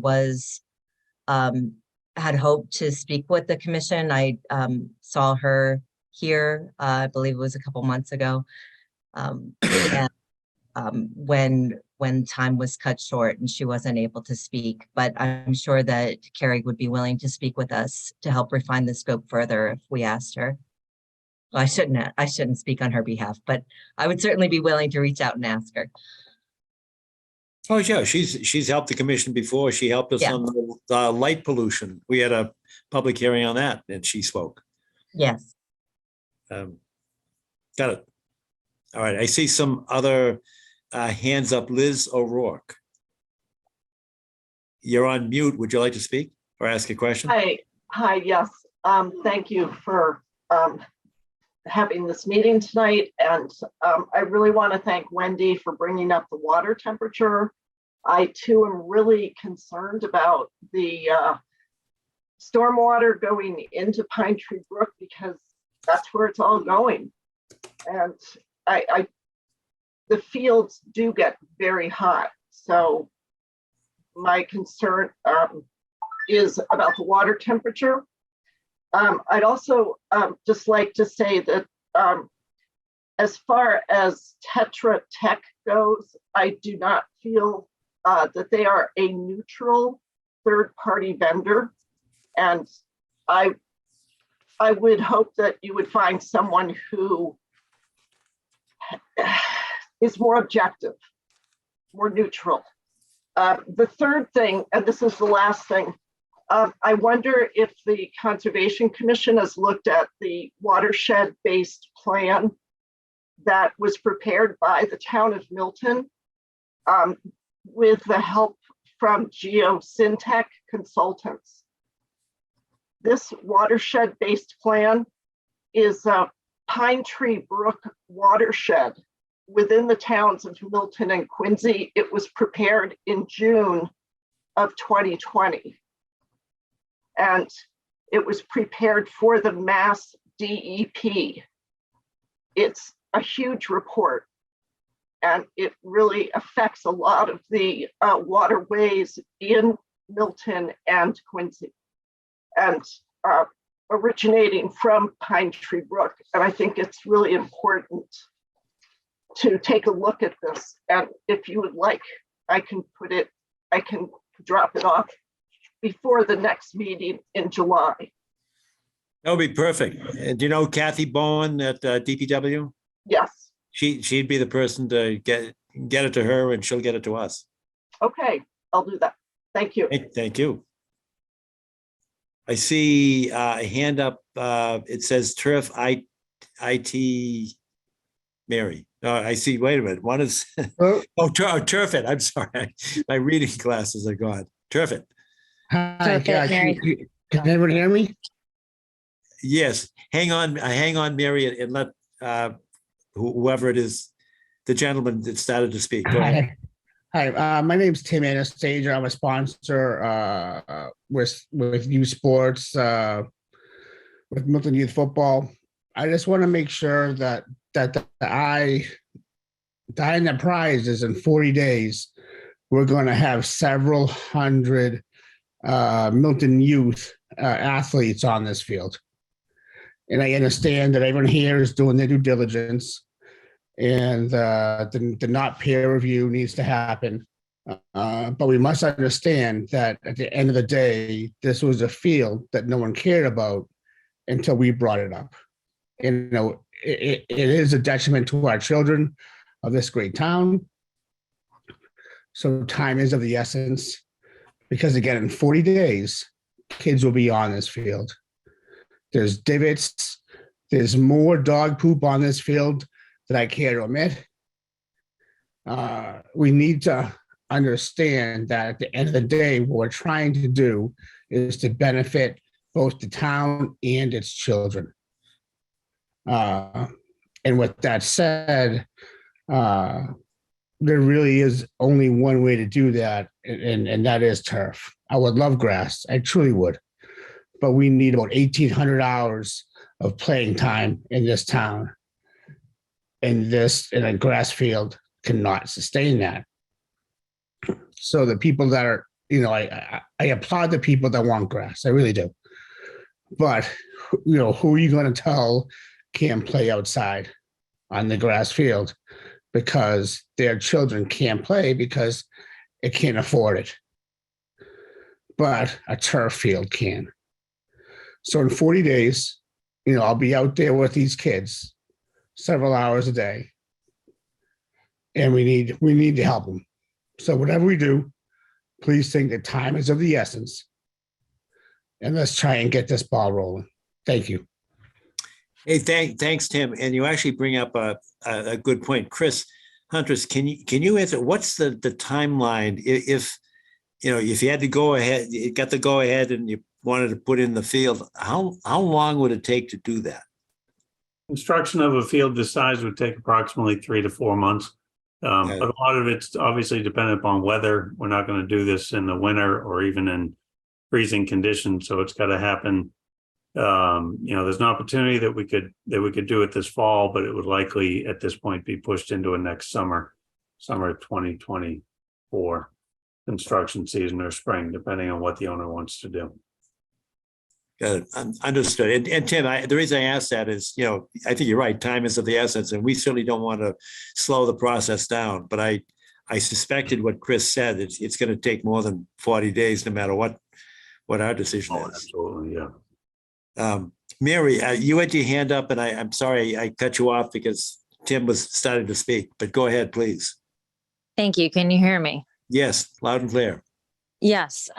So, you know, I echo a lot of what Tim was saying, that, you know, I think the children are being forgotten in a lot of this discussion.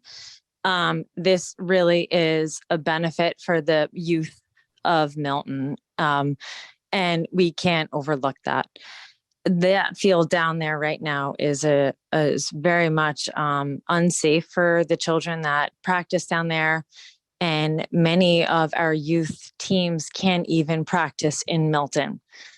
I, being a parent of a child who has to drive out of town because we have to go to turf fields in other towns. And, you know, if you want to talk about pollution, we can offset gas into the pollution in terms of pollutants going into the water. And I mean, at what point are we splitting hairs when we talk about pollutants? So I think that should be noted. But Wait a we minute. need this. Say that again, Mary. I missed the word that you said. Offsetting what? Pollutants. When we're talking about pollution, and you know, we're Yes. talking about vehicles on Route 3 driving down to Weymouth to use turf fields, which many Oh, of our youth sports use. Got it. These parents are in cars multiple times a week driving our youth to turf fields in Weymouth when we don't have that field here. So I feel like at what point are we splitting hairs when we come down to the minutia of the data? And are we like, how statistically significant are these numbers when we get into the actual data? Turf fields have been done in many towns, and I would argue on the significance of that data in terms of, the statistics. So I really feel like it's an oversight. We're really not putting the children forward. We are really overlooking that, a large part of it. This project, I think about the timeline, and, we had a meeting back late March, right? Not conservation. We had Parks Commission back in late March, where we discussed this and moved it to this point with conservation. And now it's late June or mid-June at least. And this should have already broke ground at this point. And so now our fall sport program cannot begin. If we were to practice, we cannot have construction begin this fall. We would have to wait till next fall, or at least next spring, for this project to happen. So we're delaying something, and our children, it's even a question of how unsafe this could be for them to even play this late summer, fall on that field. So I think we really need to consider, what's the purpose, what's the focus of this project. Thank you. Thanks. Thank you, Mary. Now I see a hand raised, but I just see a T, and I don't know who that is. Yep, Tony Schwartz. I Hey, good. actually Thanks, asked you Tony. a question, Mr. Chair, Sure. at the meeting over 2 months ago about the timeline. And when I asked you about it, I'll admit I'm reserving my judgment on the response, but I felt like I got a little bit blown off by yourself and the commission. Because my question at the end of the meeting, after we basically went through more of the same we've done tonight, was how will this affect the timeline? I hope that it was a recorded meeting so you can go back and hear that portion of my question, because you assured me that there was enough time built in for a few more meetings, and then we still had a walkthrough and then another meeting. And as Mary just said, this has continued now, which is totally okay because due diligence is what it is.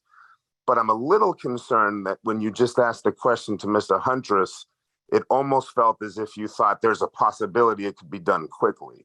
I'm a realist. I understand how these projects work, and I'm not even a specialist in the field. Clearly, it would take several months to do, and we're already in the middle of June. So there would be no way for it to be complete for any sports season that would include anything this fall until next year. I think we could agree on that, correct? Yes, and I don't have a Okay, so specific recall. that was kind of part one.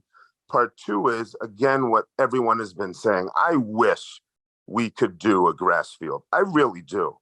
I don't want to put Kevin Chrism and his team out in any way, because I respect everything they do. But I'm not sure, and I think he would probably agree, that if we, and Mr. Huntress has said this himself, were to try to do a grass field the way like Fenway does it or Gillette, and make it look the way it needs to, people can't let their dogs out there. We would have to somehow lock that field from how it currently is, which I'm not sure that people want in that neighborhood. I'm sure they love being able to put the dogs out there. I mentioned in a past meeting that I had to stop practice in the middle of practice because someone let their dog run out actually to the players and defecate, and I had to wait till she cleaned it up.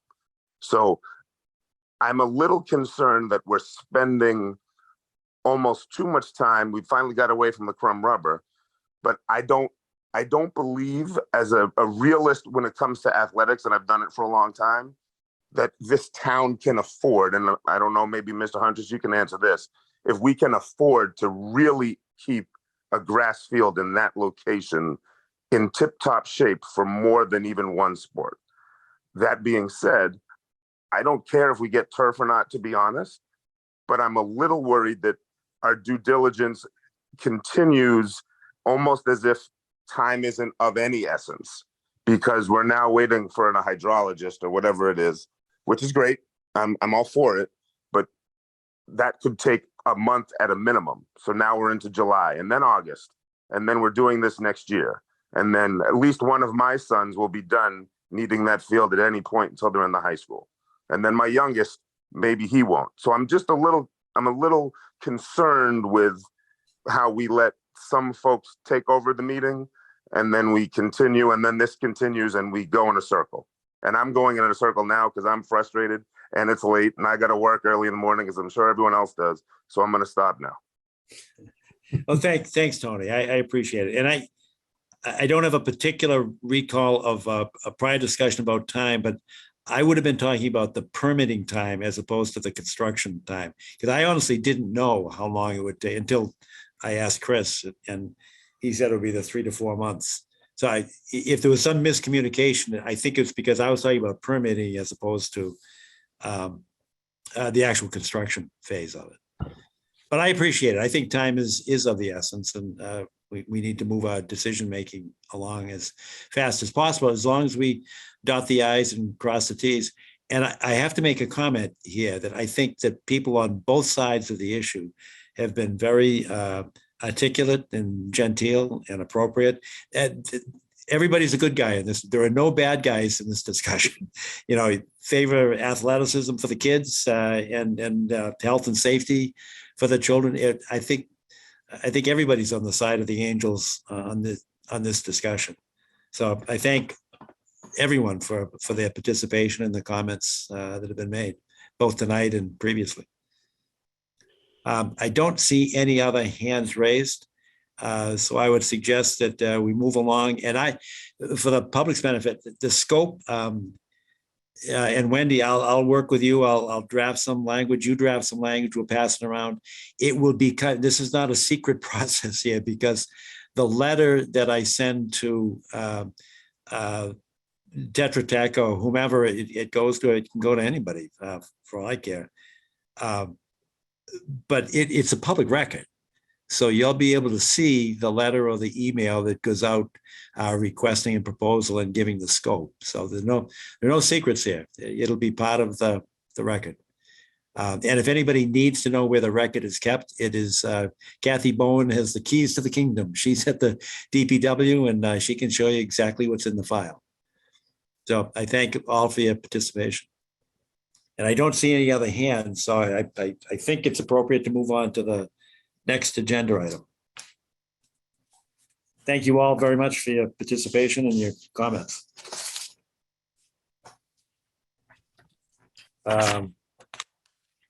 Next on the agenda is, we're skipping a lot here, as we said at the beginning of the meeting. So we're heading to number 14, which is application for community preservation. It says Milton to Ponset River Estuary, and that's Arthur. I'll turn it over to Arthur, but there are actually 4 applications that we made, not just one. So Arthur, why don't you lead off, and if you're still with us, I am indeed. There you are. Perfect. Thanks. You're on, sir. Okay, thank you, Mr. Chairman. The CPA is in the process of evaluating a number of applications that were due for CPC consideration by June 1st. And I think Wendy can correct me if I'm wrong about that. I'll speak July to this 1st. one. And I think the the Community Preservation Committee is going to be considering the eligibility portion at meetings on the 24th, maybe this month, and then the 14th of July.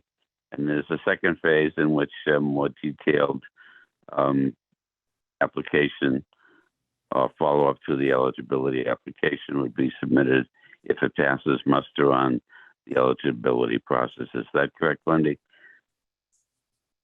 Yeah, I'm gonna just double check the dates as we're talking here now, but I think you are correct.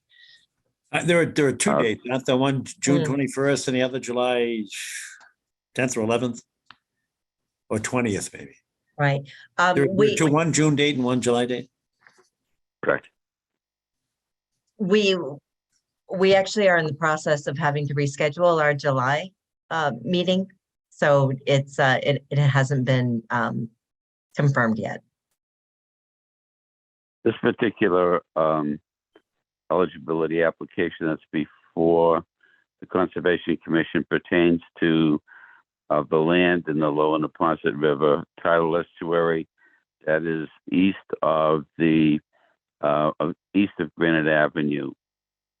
It's a pocket of land that I've been familiar with since maybe the age of 13 that has not received any considerable degree of attention and is a very rich and valuable resource in many respects, some of which are outlined here. I hope this is an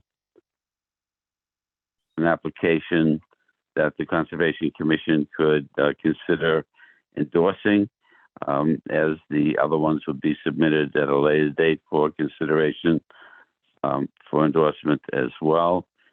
There are a number of attributes in here that would have to be looked at, such as establishing surveillance of the lands, the determination of where there is upland, also the viability of hiking trails in there, educational program possibilities for environment, climate action, relationships, and whether or not some of the land is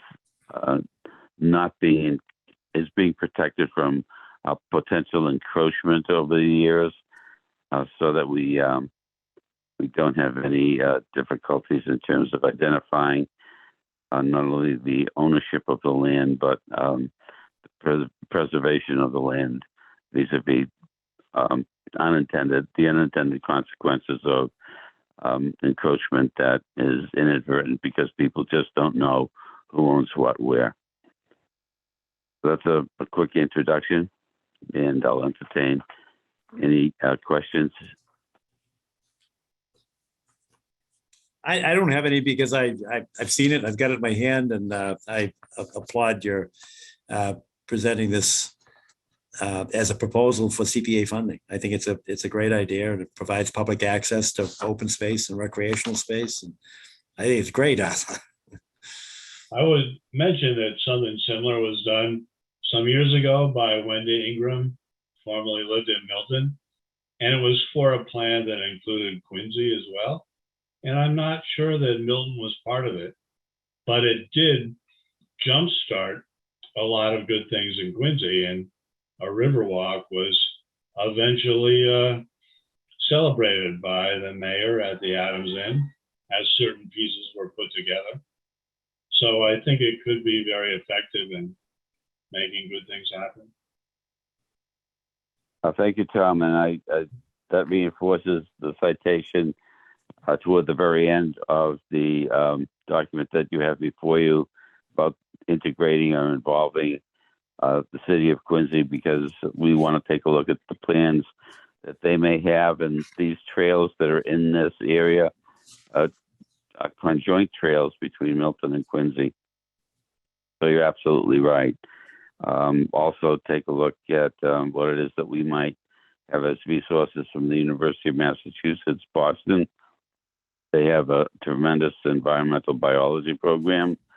I should mention that Tom has done significant work. I believe, Tom, it was in the late 1970s that you did a very deep study of the Lower Neponset River flora and fauna to the west of the Southeast Expressway.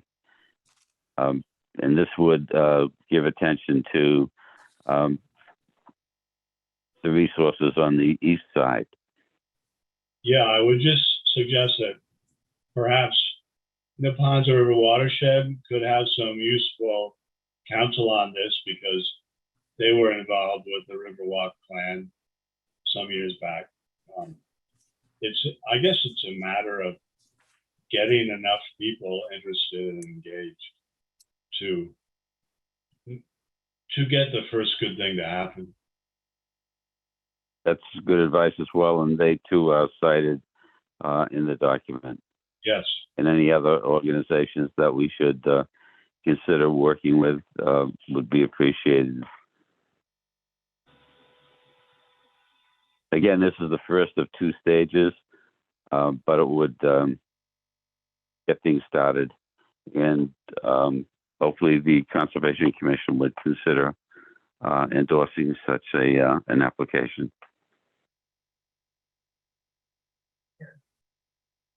Yes, I would. Any further comments or discussions? Because I was about to propose a motion to pass a resolution to support this application filed by Arthur on behalf of the Conservation Commission to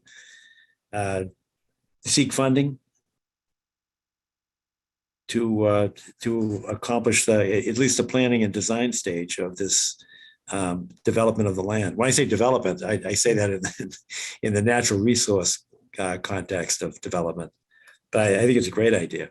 So I would propose a motion to pass a resolution to support this. Second. Thanks, Tom. Any discussion? All in favor? Aye. Aye. Perfect. All right, that's good. Now, what was not included, there are actually 3 other CPA proposals that I filed, and they're not in the packet, but they're pretty simple. The first one is something that when we, the Conservation Commission, proposed a pedestrian bridge at the south end of Pope's Pond. There was a discussion at the CPA, and I think one of the members said, listen, at the same time you're doing this, is a great idea, and we did get funded for it. But the suggestion was that make sure you close the path, because the whole idea of the bridge is to allow circumnavigation of the pond. But currently, the pathway actually doesn't go all the way around, even stopping at Pine Tree Brook. So we need to connect the pathway from where the bridge goes at the south end to the existing trail that starts about maybe halfway up the pond towards the north side. There is a pond that starts halfway, goes to the north side bridge, crosses over Pine Tree Brook, and then goes all the way down the Blue Hill Parkway side of the pond, and then it dead ends. So this proposal is to complete the path once the bridge goes in. And I called Chase Berkeley and said, listen, what's the cost of this? We've got to survey it. We've got to, do the design. It's a simple pathway, wood chips. We need to do some clearing. And he said, we can get that done. With John, isn't it interrupted by the ownership of the house right at that terminus? No. Oh, it's not. No, okay. It's not. Okay. I thought for some reason. It's all on the Summer Street side. The bridge is designed to avoid that block. The bridge is off of Canton Avenue far enough that it does not touch, it doesn't go near that homeowner. Okay, good. I thought that was a stumbling block in the past. Okay. It was in the past, but once we put the bridge in, then it's easy. So what we're trying to do is stay on the Summer Street side where the field is, and it's to connect from where the bridge goes all the way up to where the existing pathway is. Okay, I understand. So I asked for $40,000, and that amount came at the suggestion of Chase Berkeley. And he said, look, we're going to need some help for this, buying the wood chips. I've got to, pay for people, to go out and clear the, not trees, but just, basically even the grade out so it can be a walkable path. So the 40,000 came at his suggestion based upon his experience with other projects, including Turner's Pond. But Turner's Pond is very expensive because so that's the first one is just to close the loop. The second one is to do a study, not to actually do it, but to do the study of a full circumnavigation, handicapped accessible trail so that you could put a wheelchair on the hard packed pervious stone dust, just as Turner's Pond is. Now, I talked to Pete Jackson about it. I talked to Chase Berkeley about it.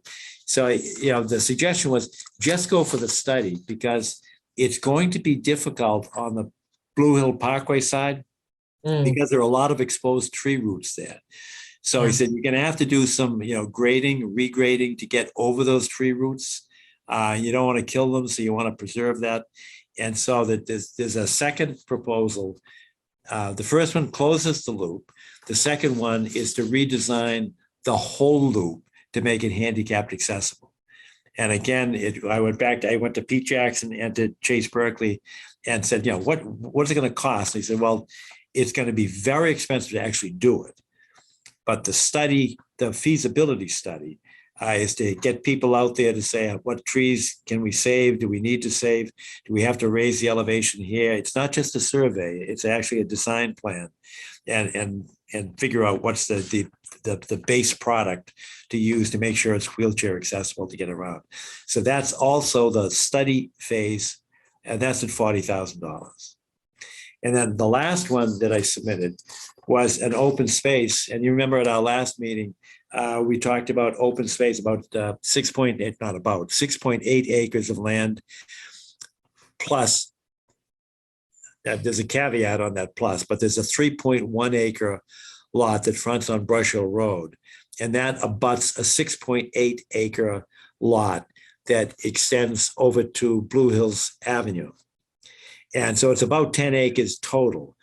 And Tom was kind enough to go up. We talked about this at our last meeting, and Tom went up and did the walk, and he submitted the report to us. It's a 4 or 5 page report with photographs and charts and graphs and stuff. So Tom, thank you very much for doing that. The idea was, is there any way that we could come up with money to make this open space with public access? Now, the key here is public access, because we don't want to just benefit the neighbors by having beautiful land adjacent to their homes. We want a pathway through. Ideally, it would go from Blue Hill Avenue all the way through to Brush Hill Road, but I'm not sure we can do that. Now, simultaneously, while going back a few months, I had talked to Tabor Keeley, who was interested in trying to put neighbors together to see if they could keep that as open space. Now, the VAT was the 6.8 section.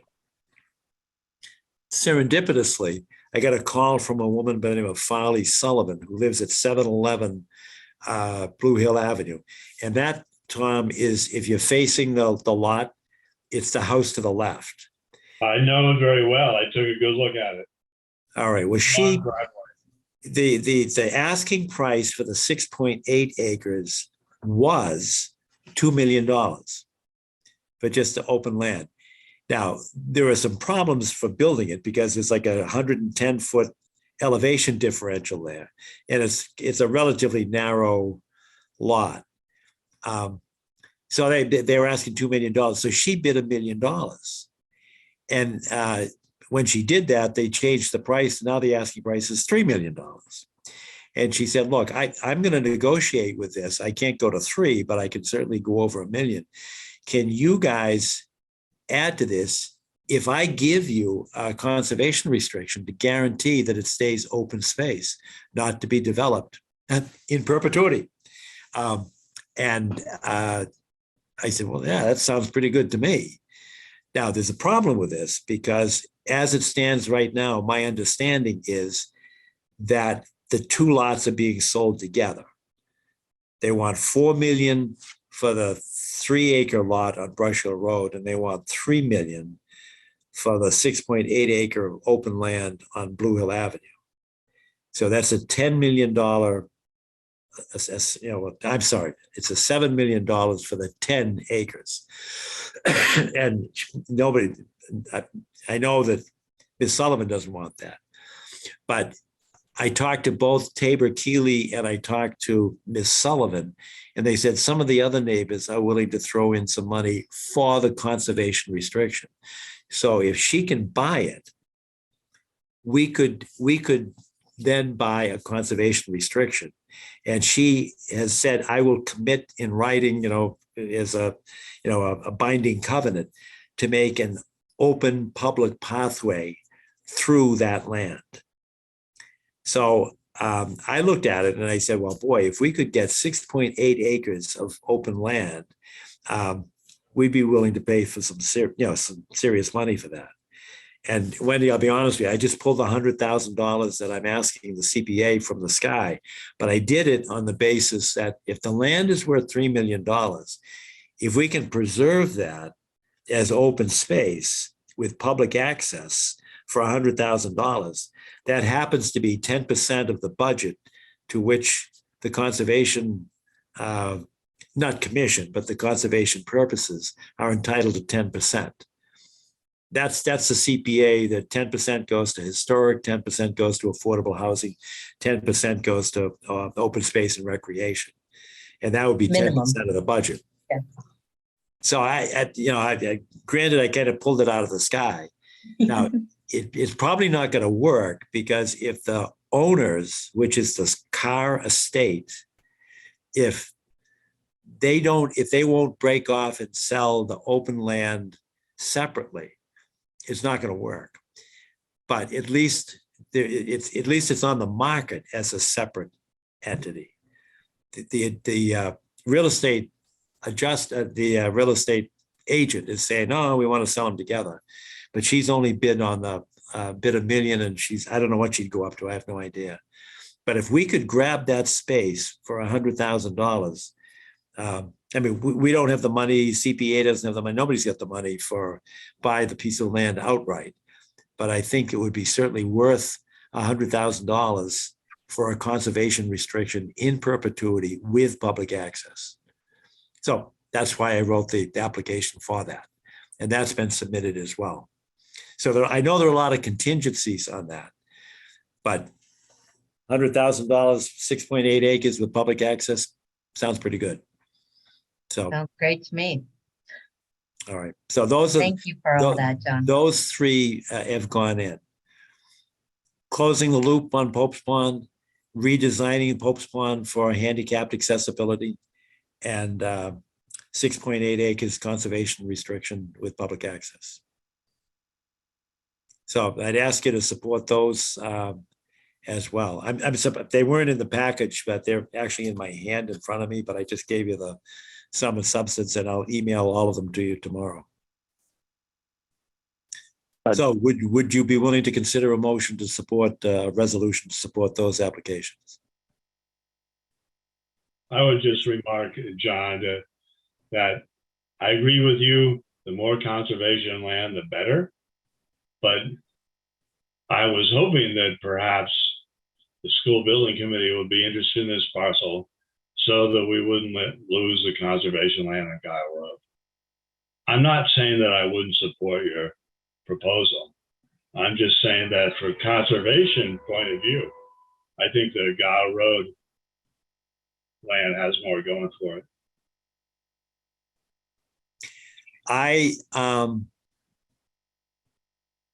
Well, a couple of things. A lot of this is timing. My response to you is timing. This is just a CPA application. And I think the reality of it is that the school building committee has looked at it, Tom. Well, there's a lot of people circling around it now, no doubt. There's a lot of interest, maybe even from 40B people. Who knows? You got it. You got it.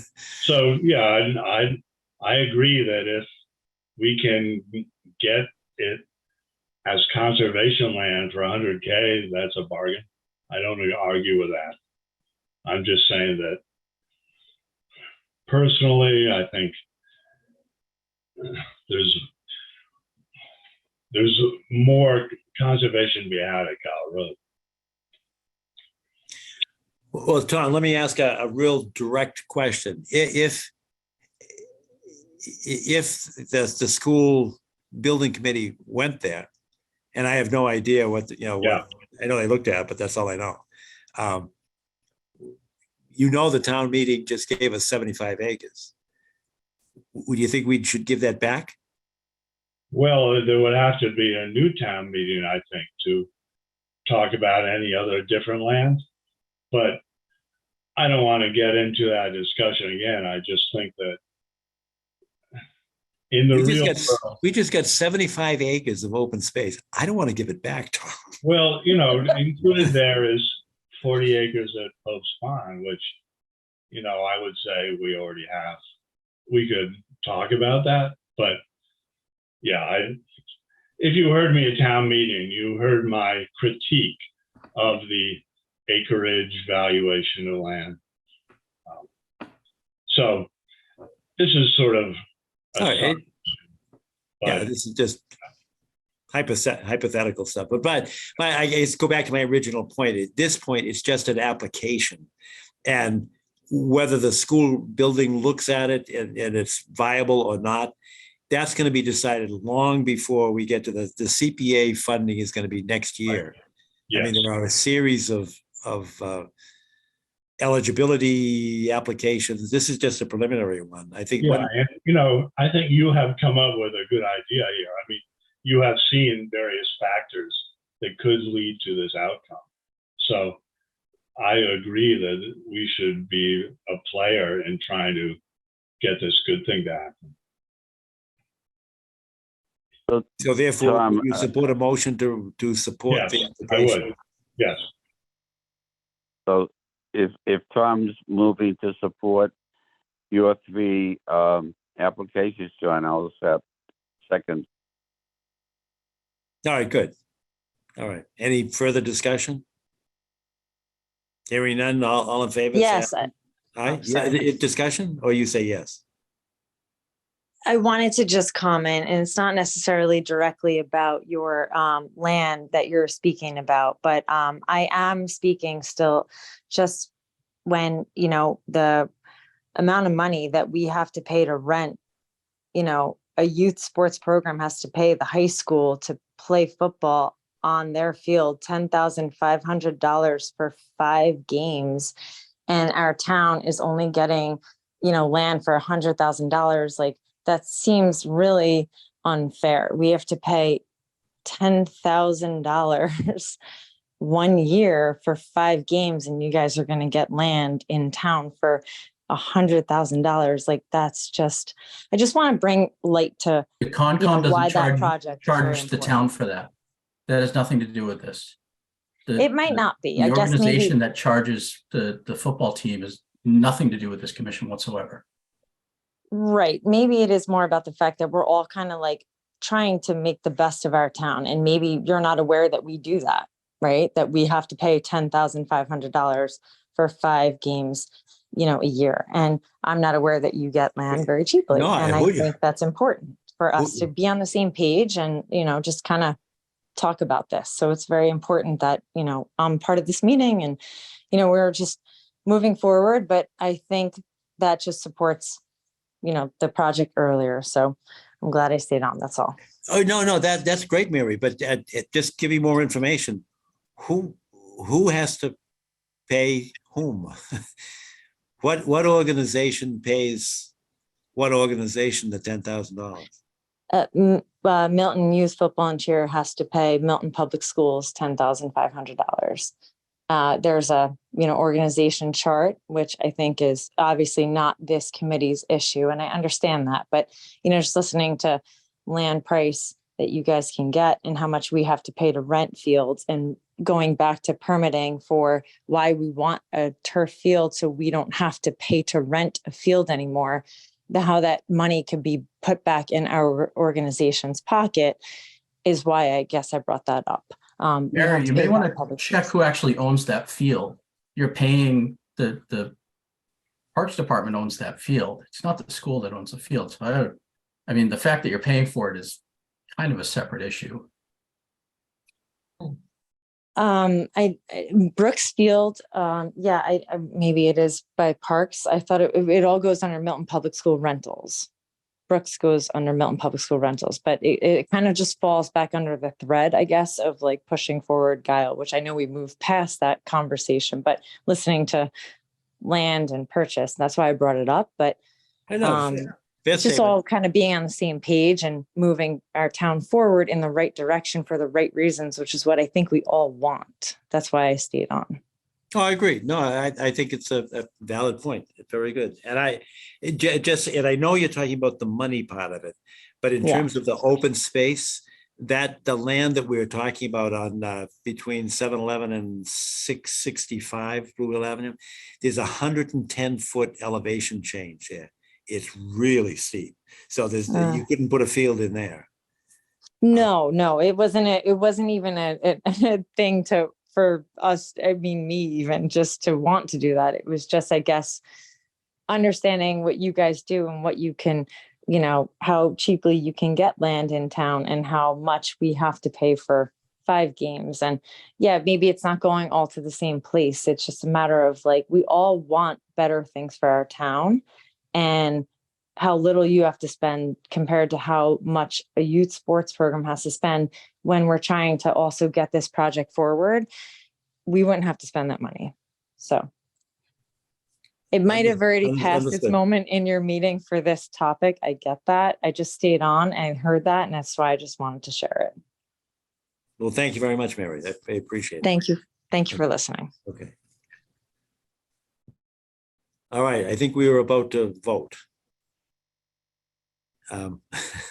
So all in favor of passing a resolution to support those 3 applications, the connecting the pathway at Pope's Pond, doing a design plan for a handicapped accessible pathway all the way around the pond, including both bridges. And then the conservation restriction with public access would be the 3rd one. Any discussion? All in favor? Are you voting yes, or do you want to talk? I so moved. No, good. All right. You're good. All right. Thank you. And seconded, I'll second it. Thanks. All in favor, say aye. Aye. Aye. Good, unanimous, thanks. And I think, the only thing, and I'm embarrassed at the last one because I started, but I did not complete all of those minutes that we're supposed to approve. I've got to fall on my sword. This is 100% my fault, but I didn't finish reading and editing all of them. So I'll ask you one more. I promise I'll get them completed for next time around. But my recommendation is that we kick this until the next meeting. That's the minutes for March 11, 14, and April 1. All right. Anybody, if you want to do it, if you know what you want to change or revisions you want to make, then so be it. I'd like to ask you, John, what you thought about the letter from DEP about. Oh, yeah, you're right. No, I called town council. I was pretty upset, Tom, because I've got it in my hand, and it does not make any sense to me, because she says that we asked for information, but we didn't say why we needed it. It's right there in the opinion. I read your opinion, John, and you spent a lot of time working on that, and it was very well done, I thought. And it says why we need it.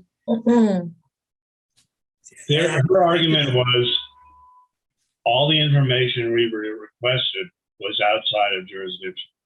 Wasn't that her argument? That's their argument, yes. Yeah. And they've made that argument repeatedly, and they made it at the when we did the site walk.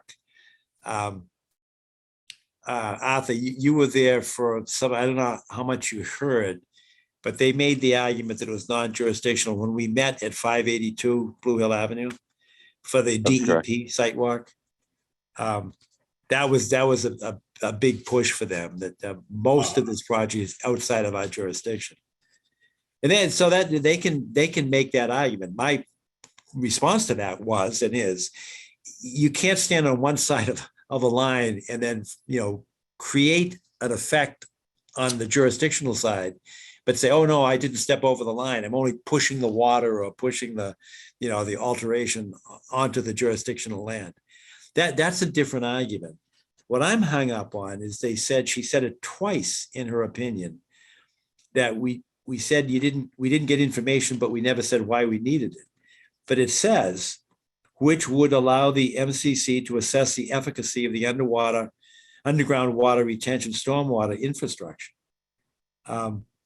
Further amounting analysis to assess the impact of the retaining wall design and determine the potential for water to travel beneath the retaining wall. It says it. That's why we need it. I'm And astounded. John, wasn't that also discussed on site? Oh, yeah, yes, it was. Yeah. But she's reacting to the written understand. opinion. And she Yep. quotes the But written she, opinion. And but it she was on says, site too, so she would have had to have heard it orally as well as in writing. yeah. I know, I called Kevin Freitag about this, and I said, I think we should appeal this, but we don't have an order yet.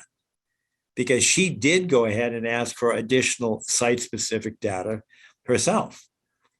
So I think we need to be ready to appeal it, but we don't have an order to appeal yet. Because the superseding order hasn't issued. Yeah, that was a surprise too. I expected a superseding order. Yeah, and then she did ask for additional data. So I don't know. So Kevin's looking at it, and I think the plan is to wait to see when the superseding order is issued, and then, I mean, that would be the trigger for an appeal anyway. But I'm just astounded, and we've got the same situation coming up at 648 Canton Avenue, because it's the same thing. We need the data for this reason. Big projects that don't really fit on the lots, that are like sort of not sized to the lots. They're denser than the lots can support in the history of our town. So I think it really is a strategic decision. How far we back up our opinions against the might of DEP, added to the developer's own pockets. Deep pockets. Yeah, that's true. It's a decision for another day, I guess. Mr. Chairman, Arthur, yeah. may I point out that if we don't adjourn within the next 6 or so minutes, we may very well be in violation of the open meeting law?